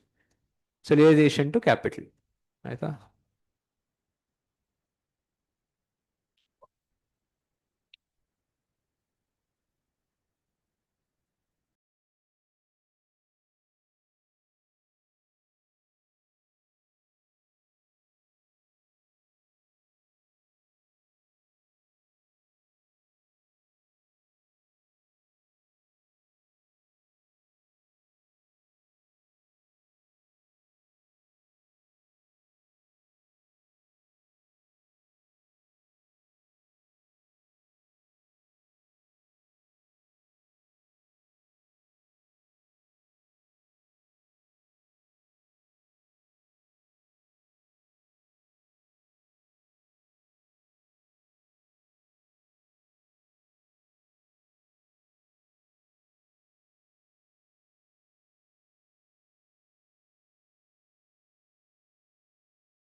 Okay, let's start. Very good. All of you, wake up, wake up. Nice sleep. Full AC ಇರೋದ್ಕೋದಕ್ಕೆ ಒಳ್ಳೆ ನಿದ್ದೆ ಅಲ್ವಾ? AC, that's what. AC will increase your quality of sleep. Seriously. AC ಇದ್ದಾಗ ನಿದ್ದೆ ತುಂಬಾ ಚೆನ್ನಾಗಿ ಬರುತ್ತೆ. That's why we are thinking to remove AC. Ah,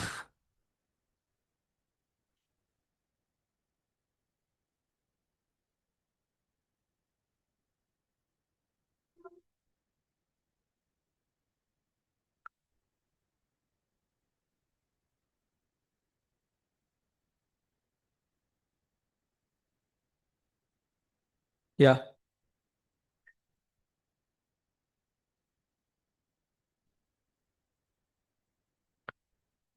Let's start. All of you. Madam, that madam continue to sleep. Ayyo. Leave, it's okay, Papa. It's okay. Ah. So now let's start with dissolution of partnership firm.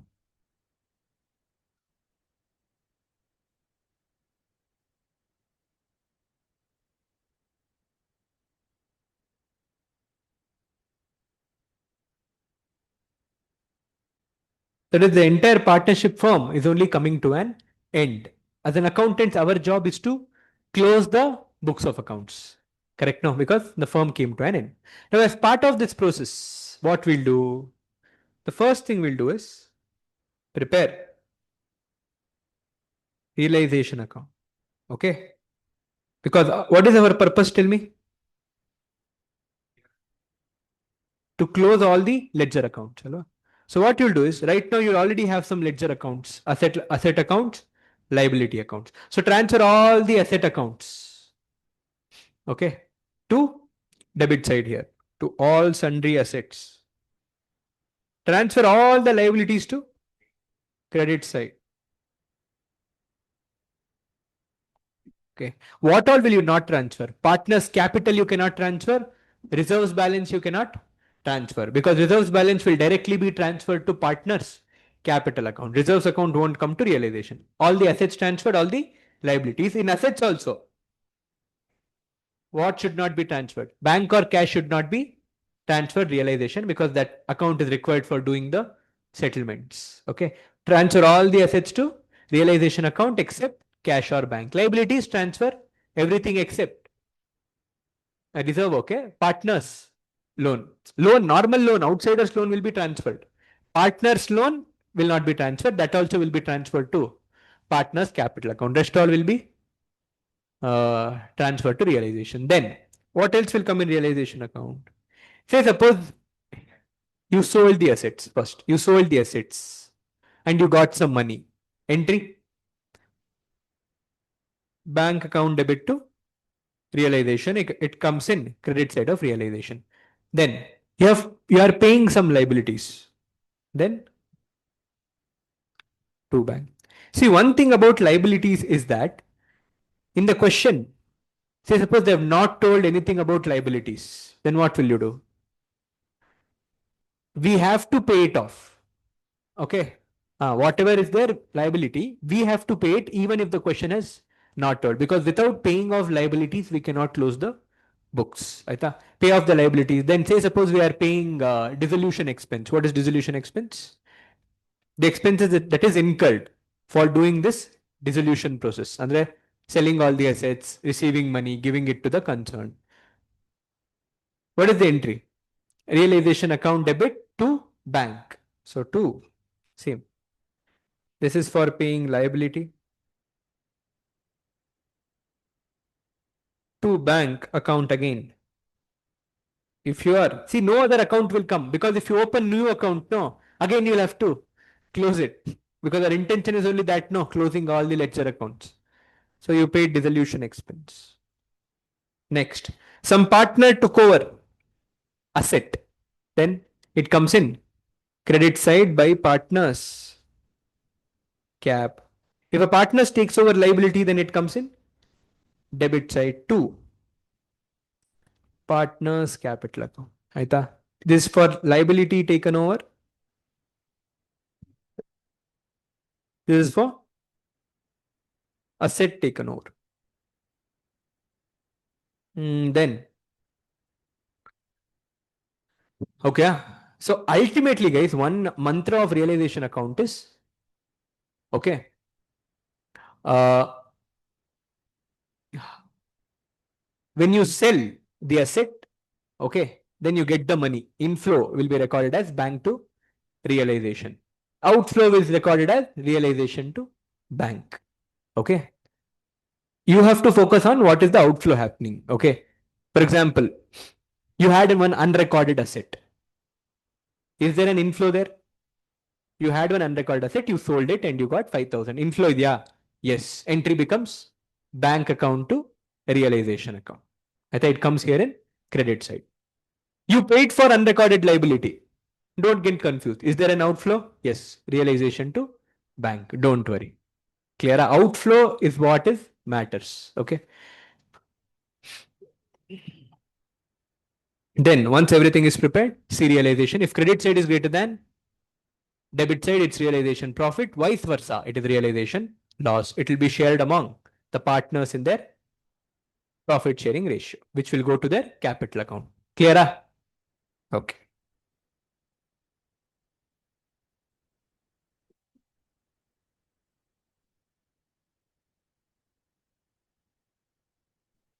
I hope that question comes.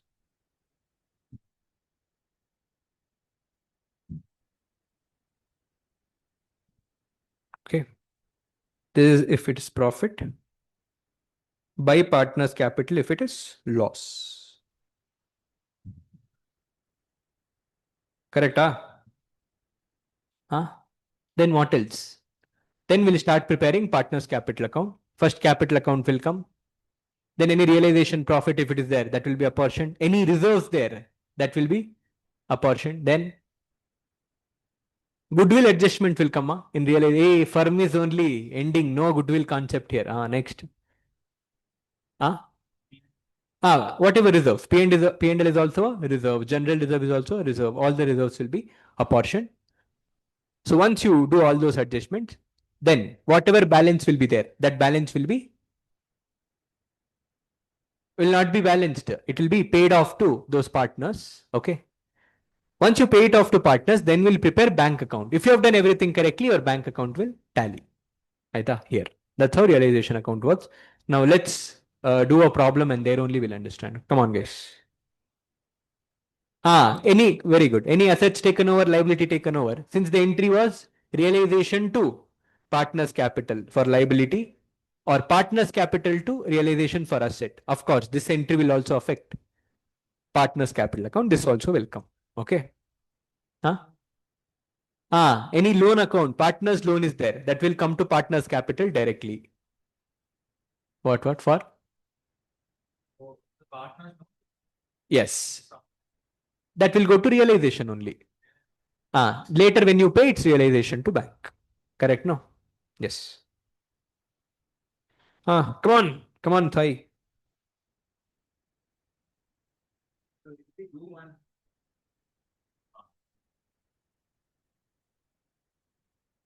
Hmm.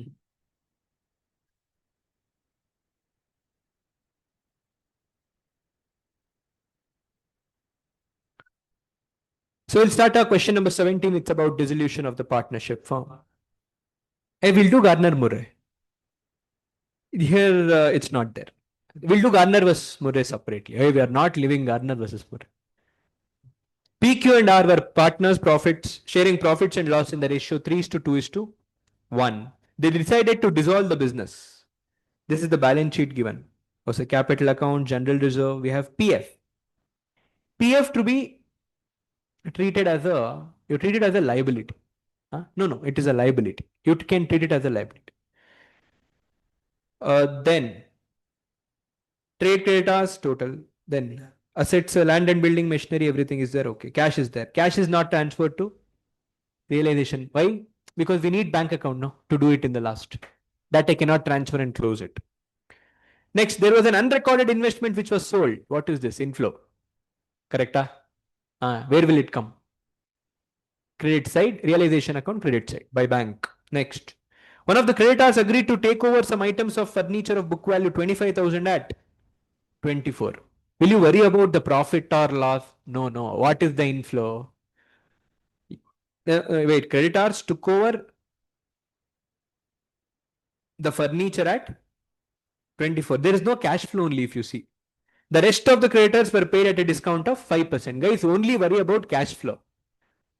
Here asset is taken over by the creditors. I don't care. I only care when the cash flow happens. Now let me see what is the cash flow. What was our total creditors here?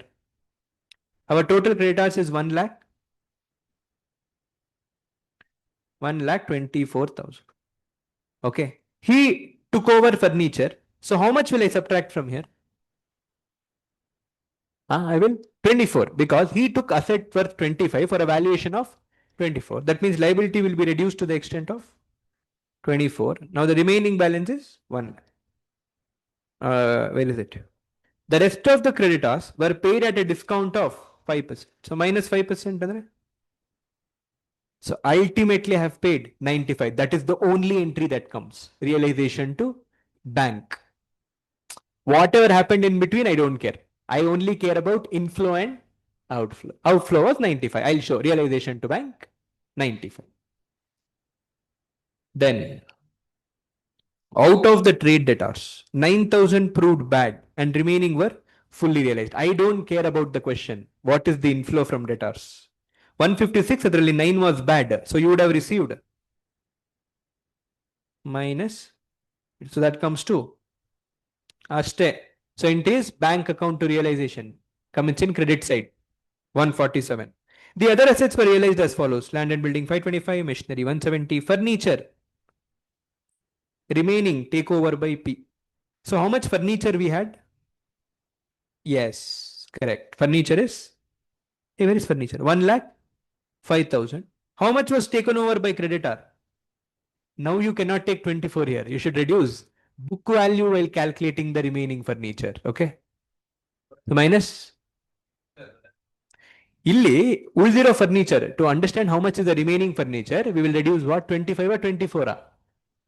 Because 25 was the book value of the furniture. 25 is the book value, no? Book value, and I have recorded that furniture at 25 in my books. To find out remaining, I should subtract the book value, no? 24 is the price that he has given. 1,000 is our quoted valuation for our furniture. 25 is our valuation in our books. So to find out remaining furniture, we should reduce book value only. Okay.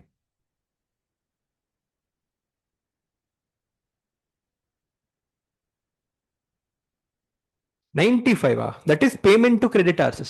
95. Where did that come from?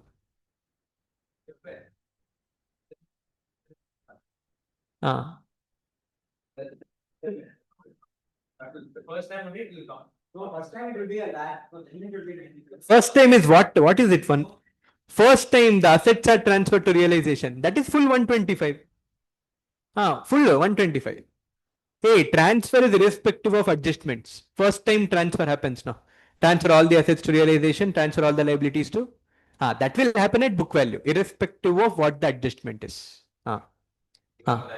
ಗೊತ್ತಾಯ್ತಾ? Book value 25,000. ಅರೆ ಅವನ್ ಎಷ್ಟಕ್ಕೆ ತಗೊಂಡ? 24ಕ್ಕೆ. ಈಗ ನಮ್ಮ ಹತ್ರ total furniture ಇದ್ದಿದ್ದು 1,05,000. ನಂಗೆ remaining ಗೊತ್ತಾಗ್ಬೇಕು.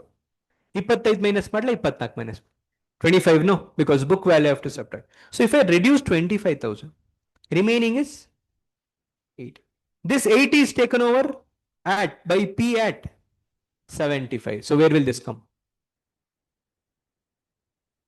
In realization, in debit side, partners capital, it comes in credit side, assets taken over. So by partners capital account, 75,000. Then stock has realized 60,000.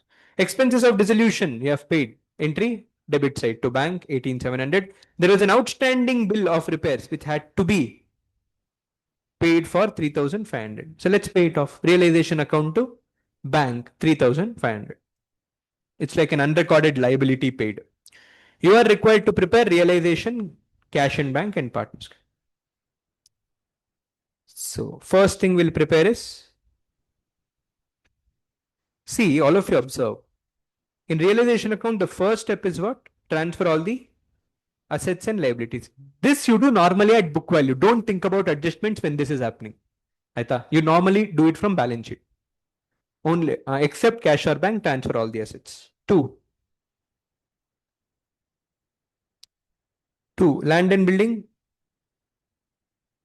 4 lakh. Next, two, plant and machinery, 1 lakh 88. Next, two, furniture, 1 lakh.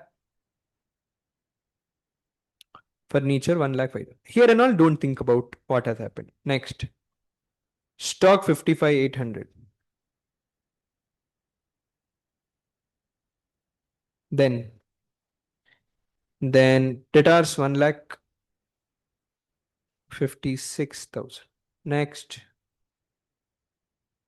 yes, cash and bank will not transfer. Now let's transfer all the liabilities. EPF.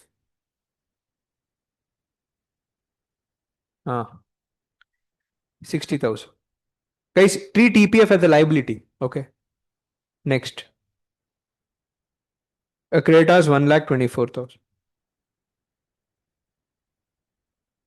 Next, that's all. Now let's start the adjustments. First, what all assets we have realized, I'll write it in one place because assets realized will come in bank. So tell me, what all we got money? Unrecorded investment fetched us. It fetched us 30,000. Then creditors is what we have paid. It comes in debit side.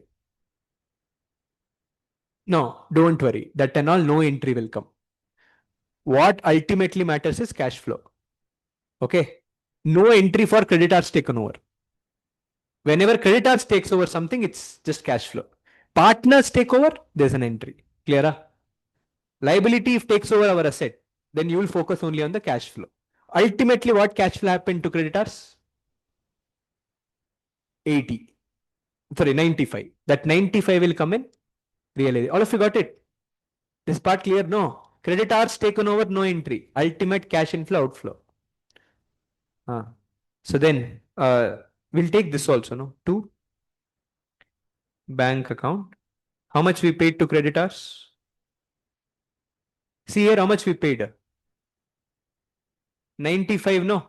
1 lakh 24,000 was creditor balance. Are 24? He took over furniture. Remaining 1 lakh was there. He gave a discount of 5%. So we are paying 95. So my ultimate outflow is 95,000. Hello, understood? Any other liability that I have to pay?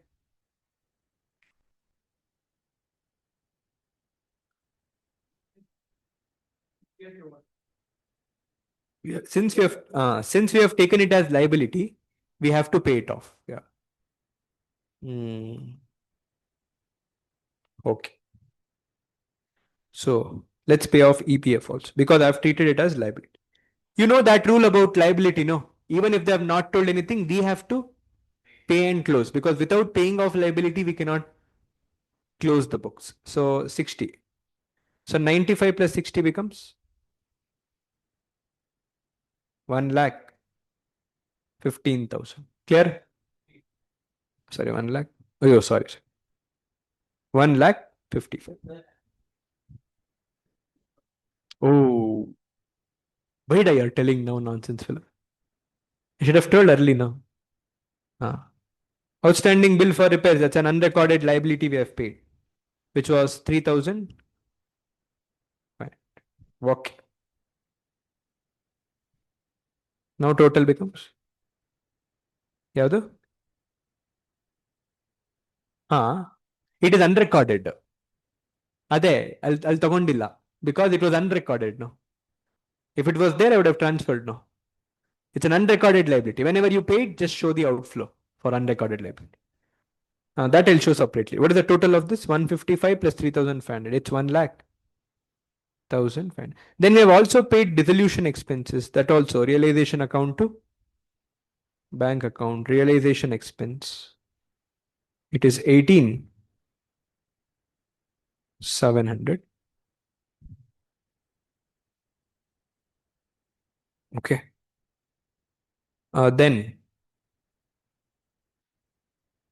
Then what all assets we have sold?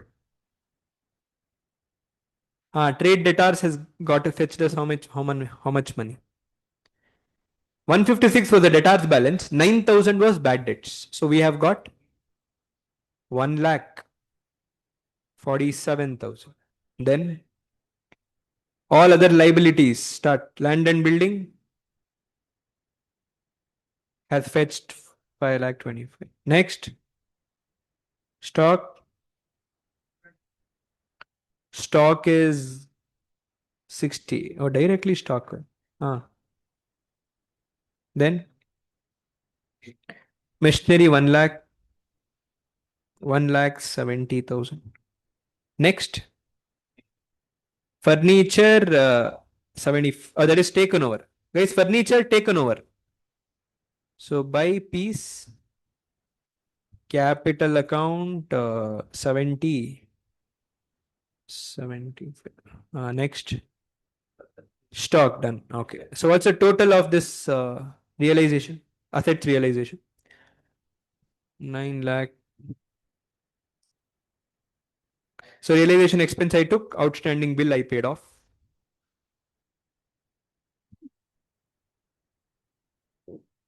So yeah, see if it's realization profit or loss. Hey, even if realization comes in exam, chill only.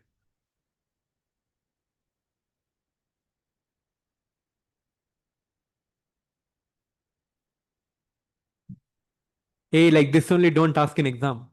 Just because your calc is not working. Debar only. Elipa. Which will be shared among all the partners. Who are the partners? PQR in 3 to 2 to 1. So P cap. Did we pay off all the liabilities? Okay. The C1s. Creditors we paid off. EPF we paid off. Okay. General reserve and all is there. That Is cap. Use cap.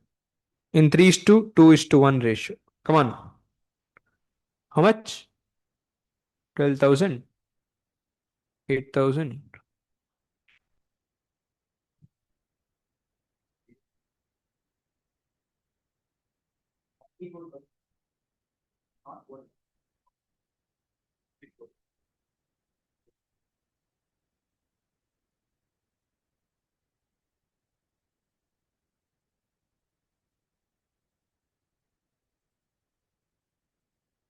Who are the partners?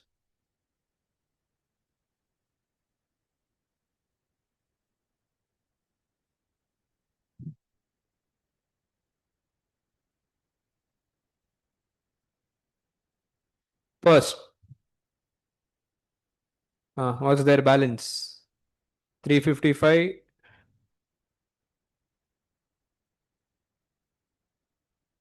Then 1,25,000. Immediately transfer reserves or else we'll forget. The general reserves is 150. Divide in that ratio only. 75,000. Murbaga. 50, yeah. Okay, 50. Then this is 25, Next, we'll take realization profit. So by realization, 12,000, 8,000, 4,000. Next, that asset taken over, which comes in debit side here. 2. That guy took it over for 75,000. So QR. Okay. Oh, liabilities taken over. Hey, Noda. Huh. Anywhere capital account? Yes. That's all. Now, whatever balance is there, let's pay it off to them.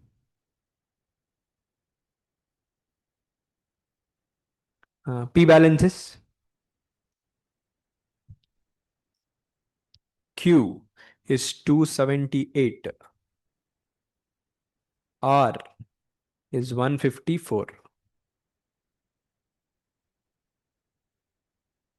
Let's finally prepare bank account.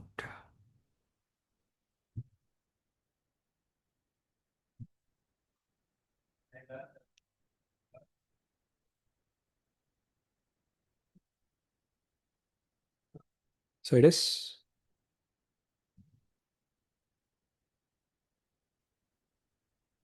done now with bank account. Come on. What's the opening balance of bank? It's 44,000.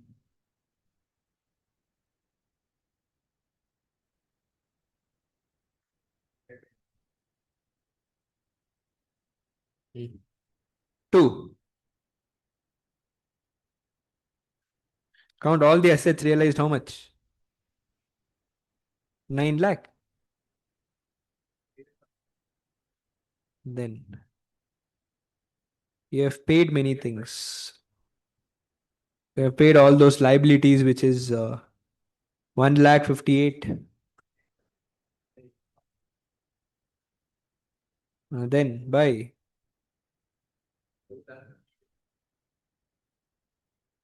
How much you paid for dissolution expense?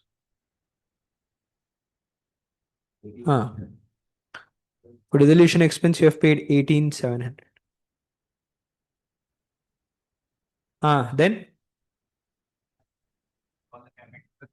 Then we have paid them. A is cap. To A, we have paid how much? 3 lakh.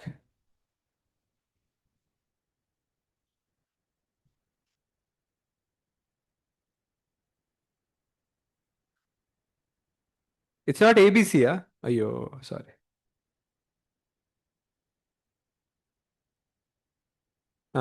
P's cap is 1 lakh, 2 lakh.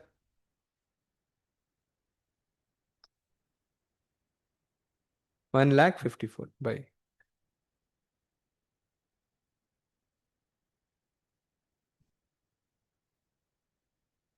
At times it's very funny. So matching 9 lakh, 200.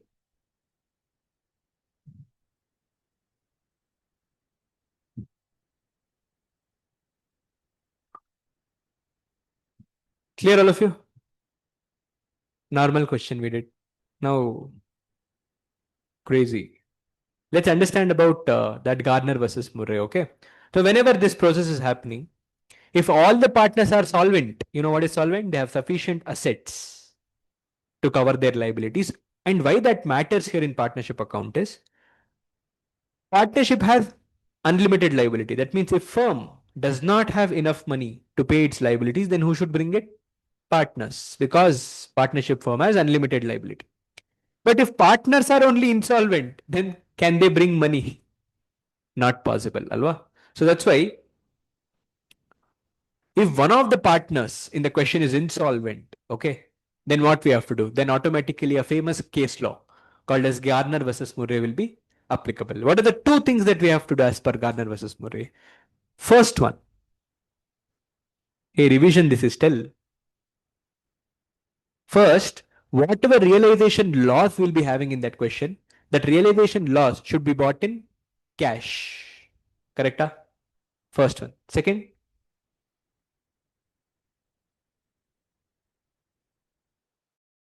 huh?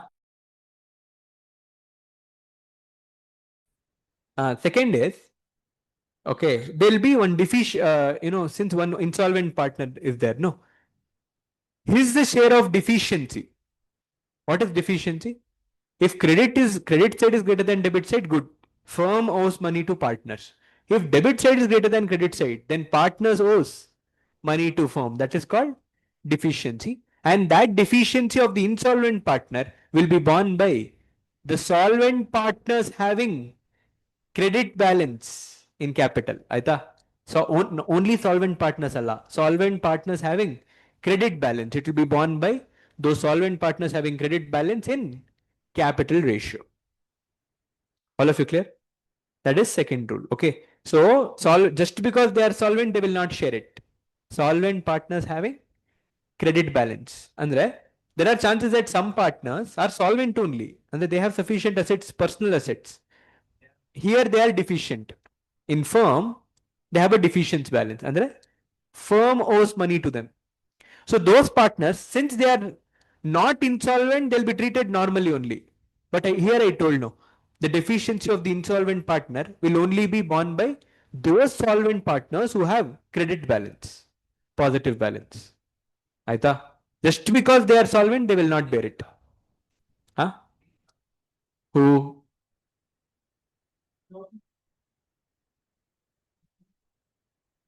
Yes. Andre, surplus ಅಂತಲ್ಲ ರೀ. You understood what is partner's capital having credit balance, what is partner's capital having debit balance. If a partner's capital has debit balance, it's a deficiency balance. Because generally what? Firm should owe money to partner, no? Huh? That's a favorable thing. Partner owing firm is a partner owing money to a firm is a unfavorable thing. Okay. Now say suppose we three are partners. I am insolvent. Okay. My deficiency will be there. No, I cannot bring because I am insolvent. Who should bear it now? You both, because you both are solvent. Only if you both have favorable credit balance. I say in both of you, you both are solvent only, but you have deficit balance, debit balance, and he has credit balance. Now only he will bear my deficiency. He cannot. He will not contribute. Aitha? Both should have credit balance also. In which ratio will you bear? A capital ratio. Okay. This ruling was given by that famous case, Garner versus Murray. Yeah. No need to share only. In books, if you have debit balance, then no need to share only. Even if you have personal assets. Clear, all of you understood. Then one more thing is, there is two capital systems in partnership. One is fixed and one is fluctuating. Here I told no, should be divided in capital ratio on the. So if it is fixed capital system, you have no problem to find out the ratio. Go to fixed capitals, take the ratio of that. Because in fixed capital system, you'll be maintaining two accounts. One is capital account, one is current account. You directly take capital account balance if it is fixed. If it is fluctuating capital system, what happens? You are maintaining only one capital account and all the adjustments are happening in one account. In that case, how will you take the balance for calculating the ratio? Damara? Huh? Aha. So what we have to do is do all the adjustments normally except the this thing realization because of realization whatever entries would have come, no, that you should not take. All other entries should wait. I'll show it to you.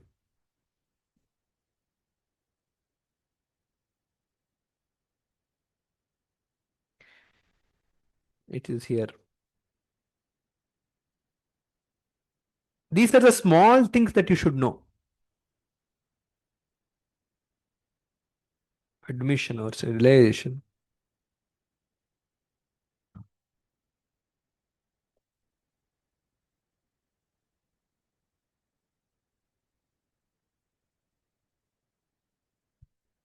Arey yaar. Here, not here. See here.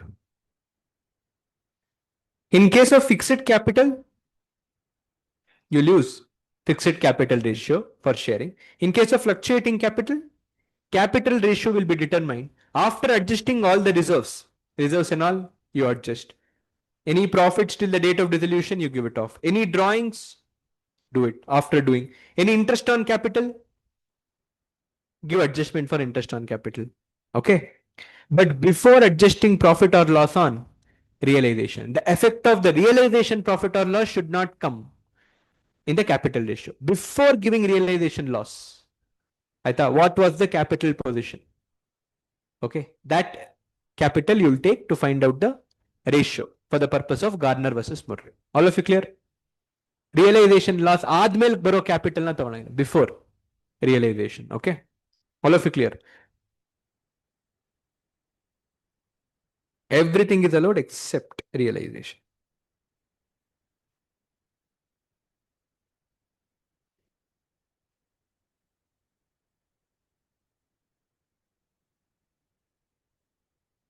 So all of you clear with this thing?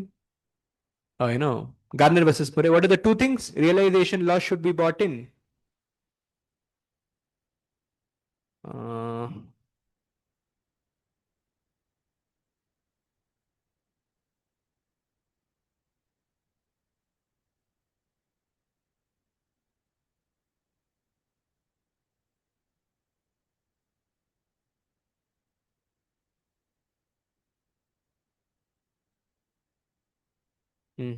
Okay. What are the two things? The realization loss should be bought in cash by the solvent partners, and the deficient balance of the deficit balance of the insolvent partner should be borne by solvent partners having credit balance in capital ratio. So let's start. Then there is one more situation where when all the partners are insolvent. That we'll do one question later. Now we'll do this normal.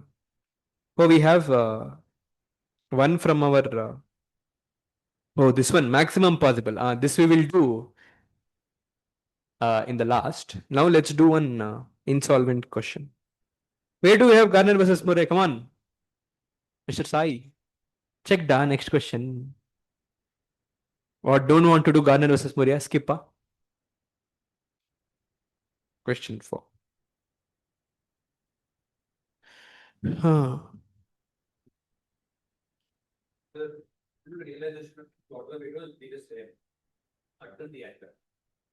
No, till realization it will be same.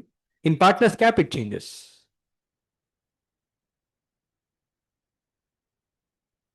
Okay. Oh, Schiller only.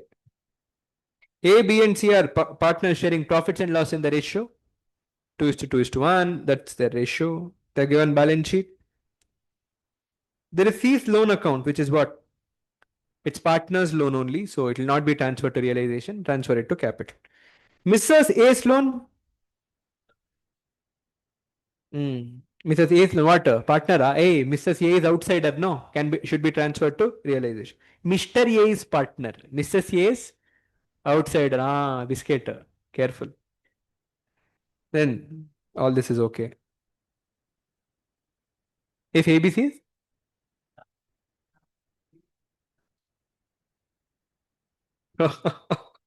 nonsense. No. Actually, we have this question in our book also. I think there we have mentioned Mr. ABC. Either. Below the giver. A agreed to take over the job. Hey, Allah, it is not necessarily A is Mr. Yes. Okay. We came to know that there are two different people. Okay. Yeah, Mrs. A is no. Hey, leave that nonsense. Okay, I'm telling A is separate, Mrs. A is no. Okay, chill. No need to worry. No. Next, there is advance to B. So Mr. B has taken advance. Should I transfer this to realization? And it's an asset. Firm has given loan to B. Just like how partner's loan won't go to realization, advance to B also should not go to realization, transfer directly to capital account. Okay. Just like partner's loan. No, this is loan given to partners first. The firm was dissolved on 31st March. After preparing the balance sheet as on 31st March, it was discovered that the purchases amounting to 20,000 in March 25 were not recorded in the books. Ayyo. Though the goods were received during March, guys, they have done one omission. Okay, they have not recorded the purchases only. We'll record it now. Fixed assets realized 1 lakh. Stock 1,05,000. Creditors 1,02,500. Creditors were paid after deduction of 2%, after deduction of 2% as discount. See, I don't care about that. We'll consider outflow ultimate. The realization expenses amounted to 5,400. A agreed to take over the loan of Mrs. A. Okay. So where will the entry of this will come? In realization only, debit side to A's capital account. B is insolvent, Papa, and his estate is unable to contribute anything. One of them became solvent. The moment one of them is insolvent, Garner versus Murray gets triggered. So prepare realization account, partners capital account, and cash account, applying the principles of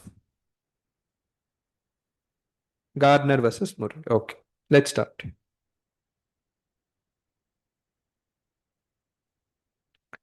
So we'll first normally prepare realization account.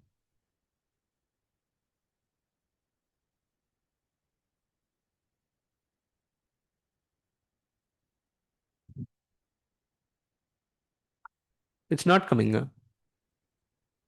Array?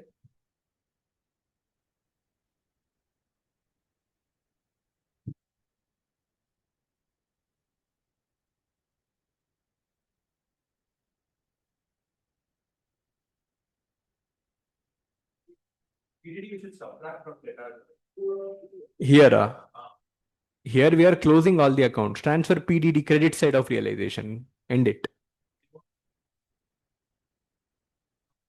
No, nothing like that. No. Debtors here, PDD should be reduced. It will not come down here. If bad debt comes, no, we'll focus on how much I got. Bad debts will not be booked in realization. I thought PDD is an already existing account. It's not an expense or income. While doing final accounts, what did I classify PDD as? A, while doing final accounts. PDD was taken as what, guys, in trial balance? Liability, no? I took it as a balance sheet only, no? PDD. So here also it's like a liability. Put it in credit side. Treat PDD here as liability. And I don't pay it off. I thought just put it credit side to close it first. Okay.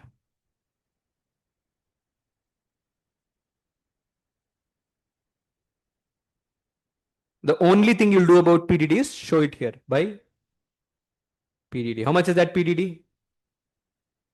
20? 25. That is all you do about PDD. Don't do anything else. Now transfer all the assets.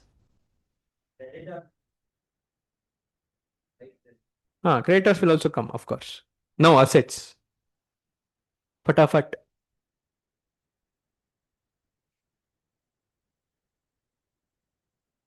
Fixed assets 2 lakh.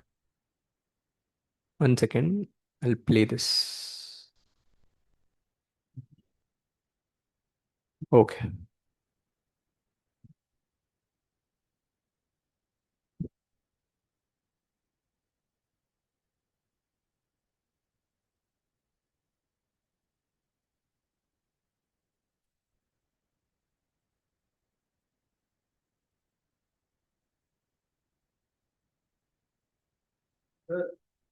Yeah.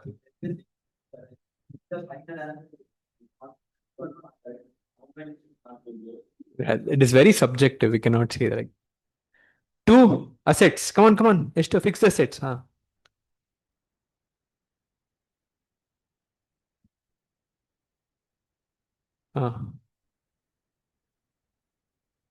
To stock 1 lakh 25. Next. To debtors 1 lakh 25. PDD we have put it there. Next. 2. Assets over. Assets over. By creditors. 1 lakh.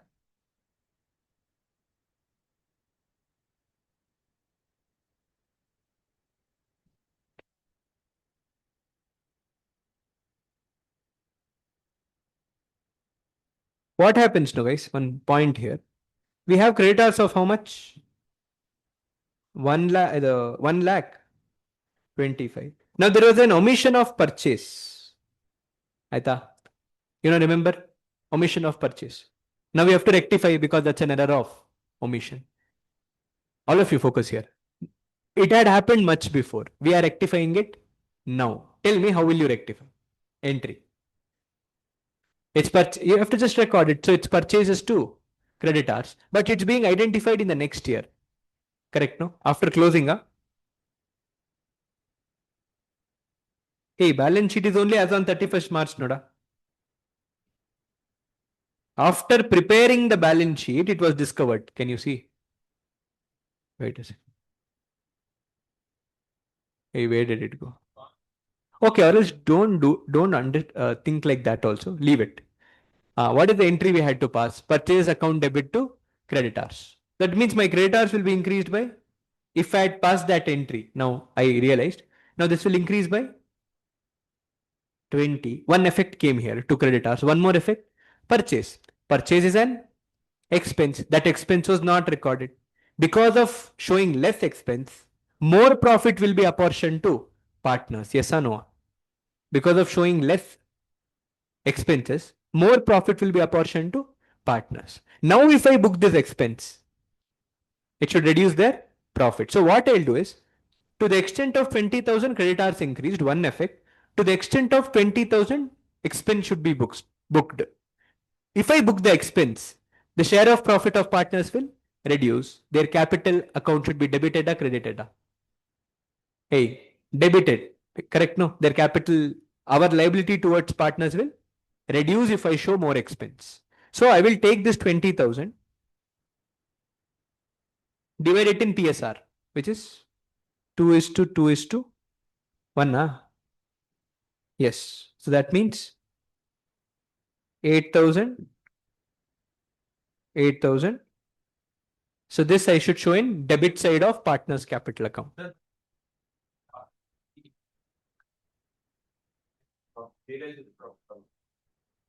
If you just enter it here, it will not come. It is not about, see, the entry purchase to creditors is there. No, it is not at all related to realization.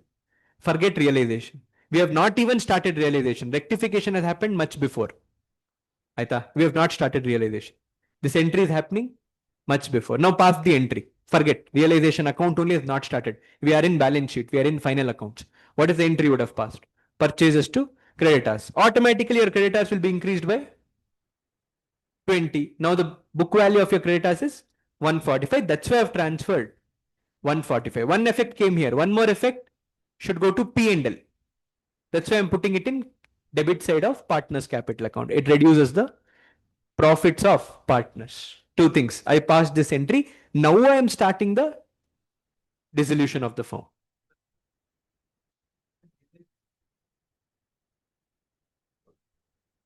When you add up the debit and credit side, the 20,000 will be included in the total. Correct. So the credit side will be more better. Yes. Either way, so that will also increase the difference. That is increasing the profit, no. Whereas this transaction should have increased the expense. Okay. It increases the profit. But however, in P&L, since I again debit these three things, 8, 8, and 4, it matches off. Aita. Simple thing, guys. Before even starting dissolution, correct that. Ashte. Rectify. When you rectify, the entry you passes purchases to creditors. The moment you do that, the expense effect should go to capital account. Creditors effect will increase creditors. Now creditors balance new creditors balance is 1,45,000. That you have transferred to realization. Clear? So it becomes 1,45,000. Later, don't reduce it. Forget to reduce it from capital also. Two effects, double entry. One, I increased creditors. One more, reduce partners cap. Huh? No. When we start partners cap, we'll start. This is done. Next, which liability do we have? By Mrs. A's loan account. Okay, yes. It's 50,000. Next. That's all.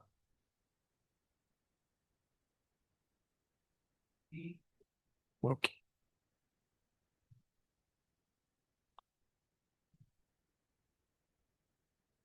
No. Fixed asset realized. So buy bank account. So FA realized how much? FA realized 1 lakh. Stock realized. Then debtors realized. So total realization is 3 lakh. Okay.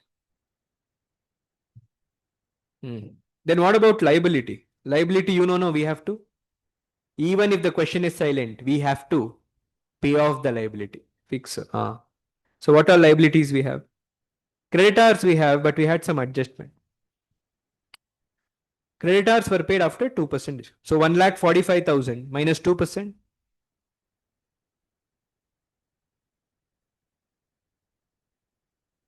So it's 1,42,000. Wait. Creditors is 1,42,000. Then which outsider liability we have? This is CA loan account. Oh, it's taken over. Oh, sorry. So that will not be paid. That's taken over. No. So two. Who took it over? A. So Mr. A account. A's capital account.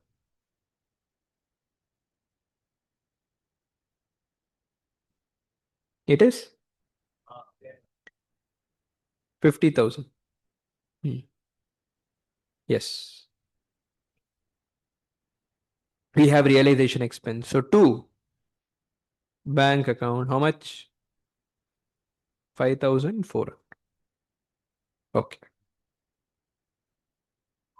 Find out realization profit or loss.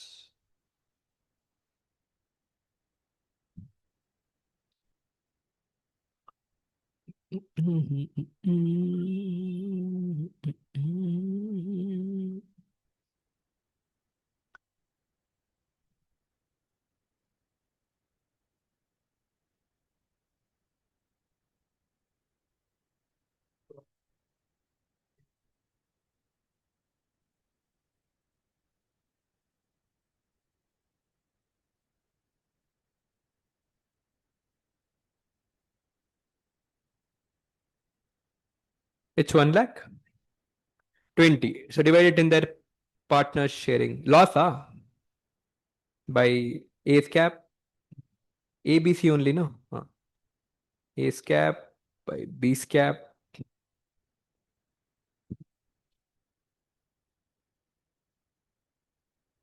Okay.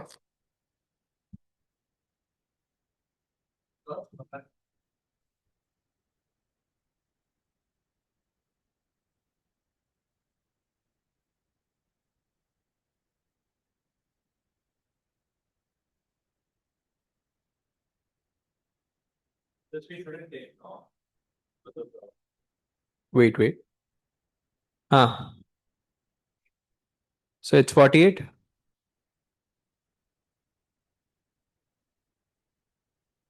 Then 24,000.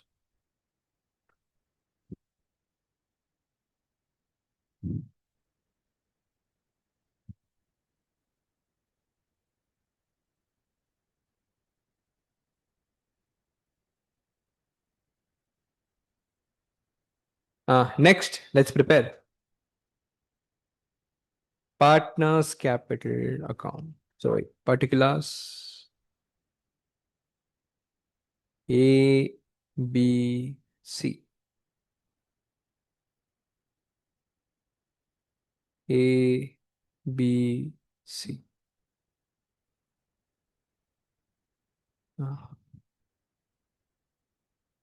Uh, first thing is, before even dissolution started, we had passed one rectification. So first thing, I'll adjust that only. So what is the opening balance? It's 146, 54. So what is that entry you had passed? It's capital account debit to creditors. Instead of purchases to creditors, I'm telling capital to creditors, because purchase is an expense which goes to P&L, and that P&L goes to capital. Correct? No. So two creditors. So divide it, man. It is 8, and 4. Now what is the upgraded balance? This is the right balance. 146 minus 8 is 138.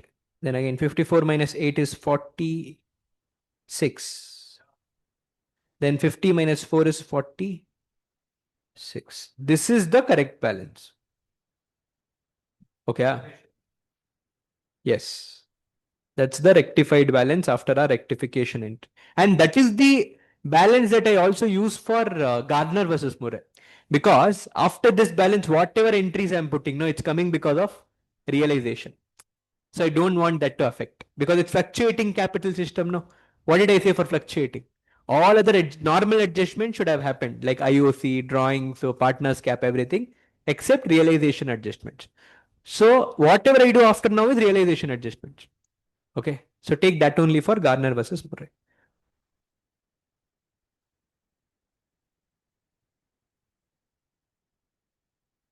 Start guys. First thing, realization loss we have. That is how much? Tarana. 48,000. So it's 48, 48, 24. Next.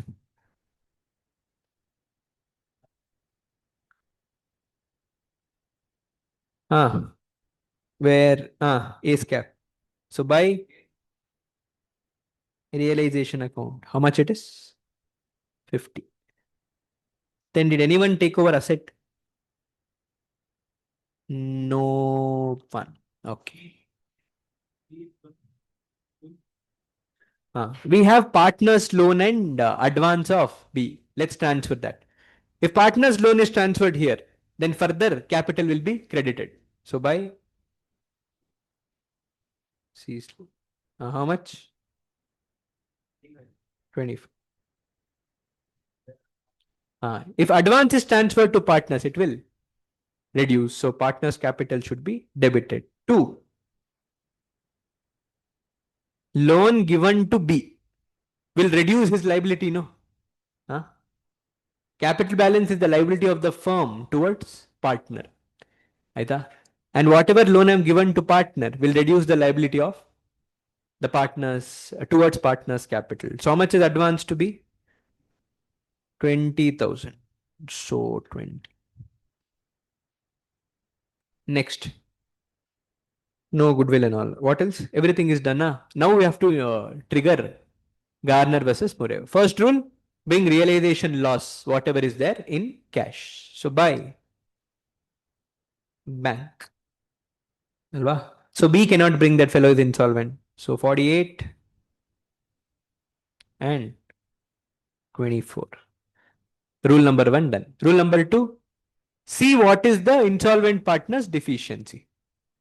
See, B is the insolvent partner. So 46 minus 68. 46. B's deficiency. 46 minus 68. 48 plus 20.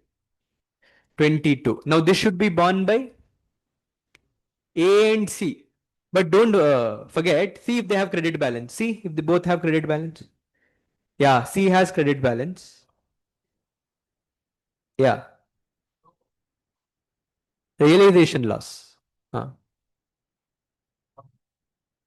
Where da? Louder, tell him. It was A. Correct. We corrected. Now the new balance is 138, 46 and 46. Next step. Okay. I forgot what's the next. Second one. The deficiency of B is 22, which should be shared among A and C in their capital ratio. Both have credit balance only if you check. Okay. So see their capital. A has a balance of 138. C has 46. So it is 2 is to 1. So divide 22,000 in 2 is to 1. So what is the entry?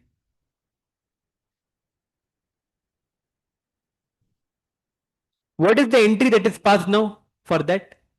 Whenever deficiency of insolvent partner is taken over by solvent partner, what will happen? Now the capital balance of insolvent partner will be having debit balance because deficient. Now that will credit.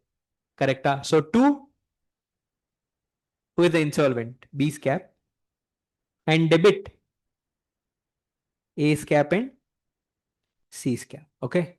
B's capital will reduce because they had deficient debit balance. Now it will become 0. Credit B's cap and debit A's cap and C's cap for 22. This 22 will be born among A and C in 2:1 ratio, which is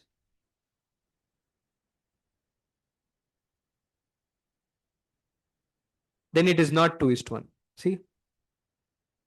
A. It should have been 46, 46, and it should have been 92 Noda for 2:1. 46, 46, 46. It is 3:1. So yeah.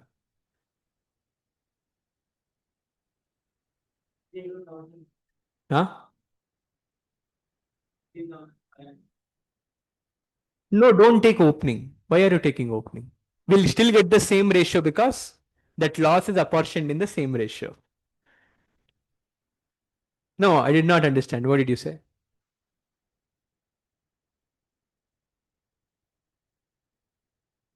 Which amount? This amount. The balance which we took here, 138, 46, 46. Louder. These after these whatever capital comes, that should not be considered. Any realization adjustments we should not take before realization. Before realization, whatever would have happened, no. Like normally drawings happens, interest on capital happens, give all that. But don't give realization adjustments effects to find out the capital ratio. Yes, yes. Oh, no, no. Don't take any realization adjustments. Okay, take it like that. Okay. But if there was a drawings, consider. If there was IOC, IOD, anything, consider. But don't consider realization adjustments.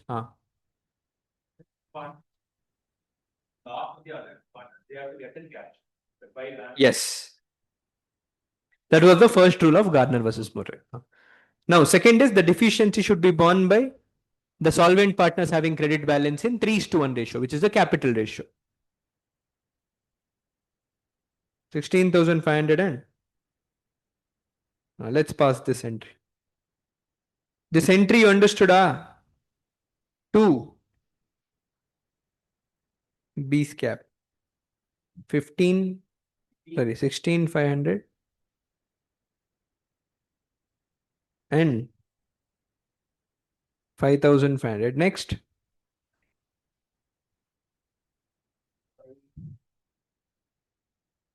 by A's cap.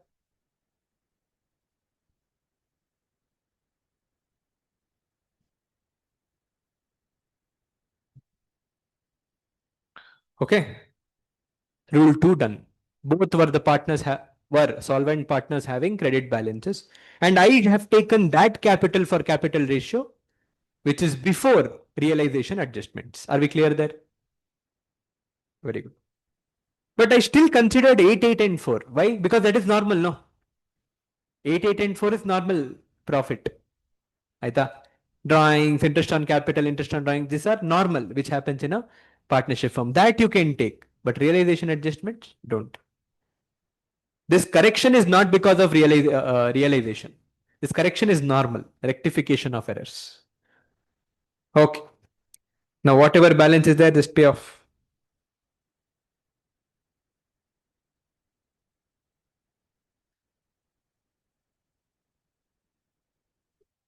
Yes. How much is A's balance?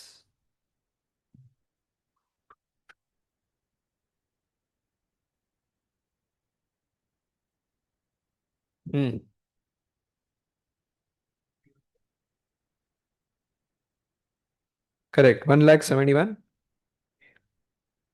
B nothing. C 40,000. So that's about your partner's capital account.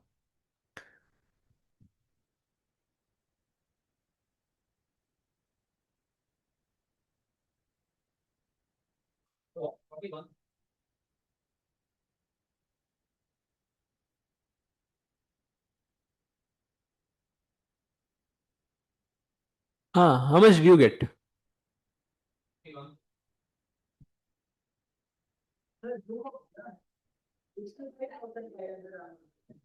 Which one? C is okay. 65,000. Okay. Okay. Now let's come to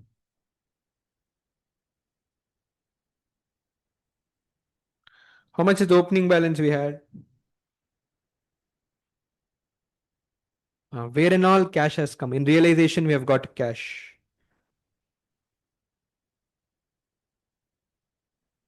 Sundry assets realized how much money? 3,07,000. Then we have paid off sundry liabilities.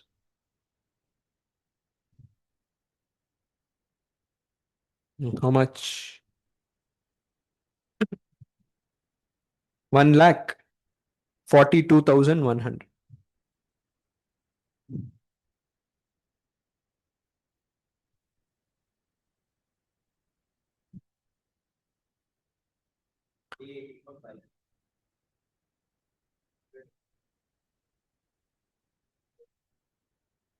How much is realization expense? 5,000.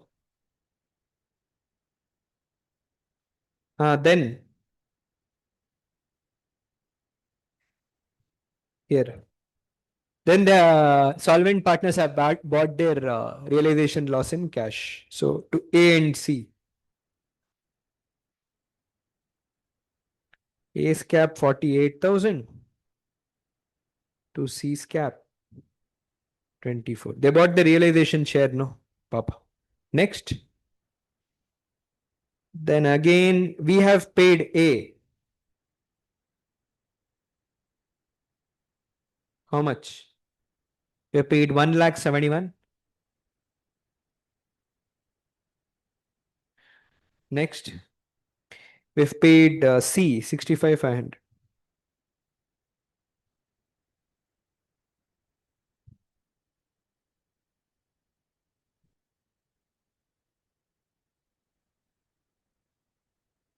Oh, matching, Then have we paid any loan here? Yes, no, we have we have paid loan here, no, 1,42,200. Did I take that? Oh, yes. Matching, okay. He simply giving tension.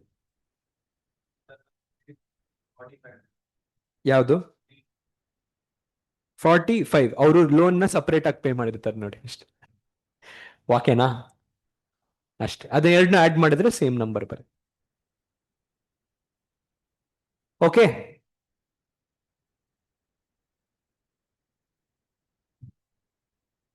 We still had two more things to do. Yeah, that we have to do, man.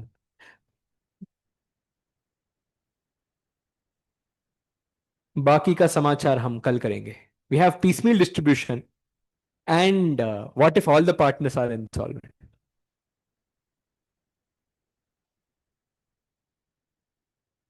You told,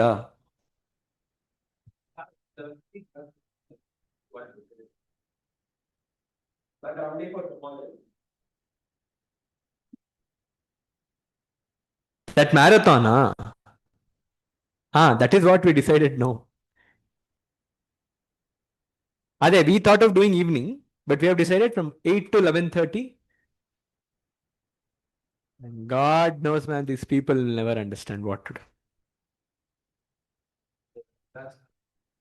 Hmm? He is okay, but the problem is, you know what happens? He can give it for me. Of course, he'll give. Then you'll not get one day more for economics. That's all. He'll give up, Papa. What is problem for him? Huh? Hey, no. But too gap, no, too much gap. Is it okay if I take on Saturday? That's what. That's the problem for me. I don't care. Even if I do it after 2 months, for me it's not a. No, I don't care. For me it's indifference. Huh? We need normal only, no? We have to do this also. No, no, we'll have to take normal. We'll do one thing. We'll take it from 8 to 2. We'll start from 8 tomorrow, okay? 8 to 2. And we'll do economics in the evening. 2 to 4, Not possible. Why will you? One day, Noda. One day for your exam. Huh?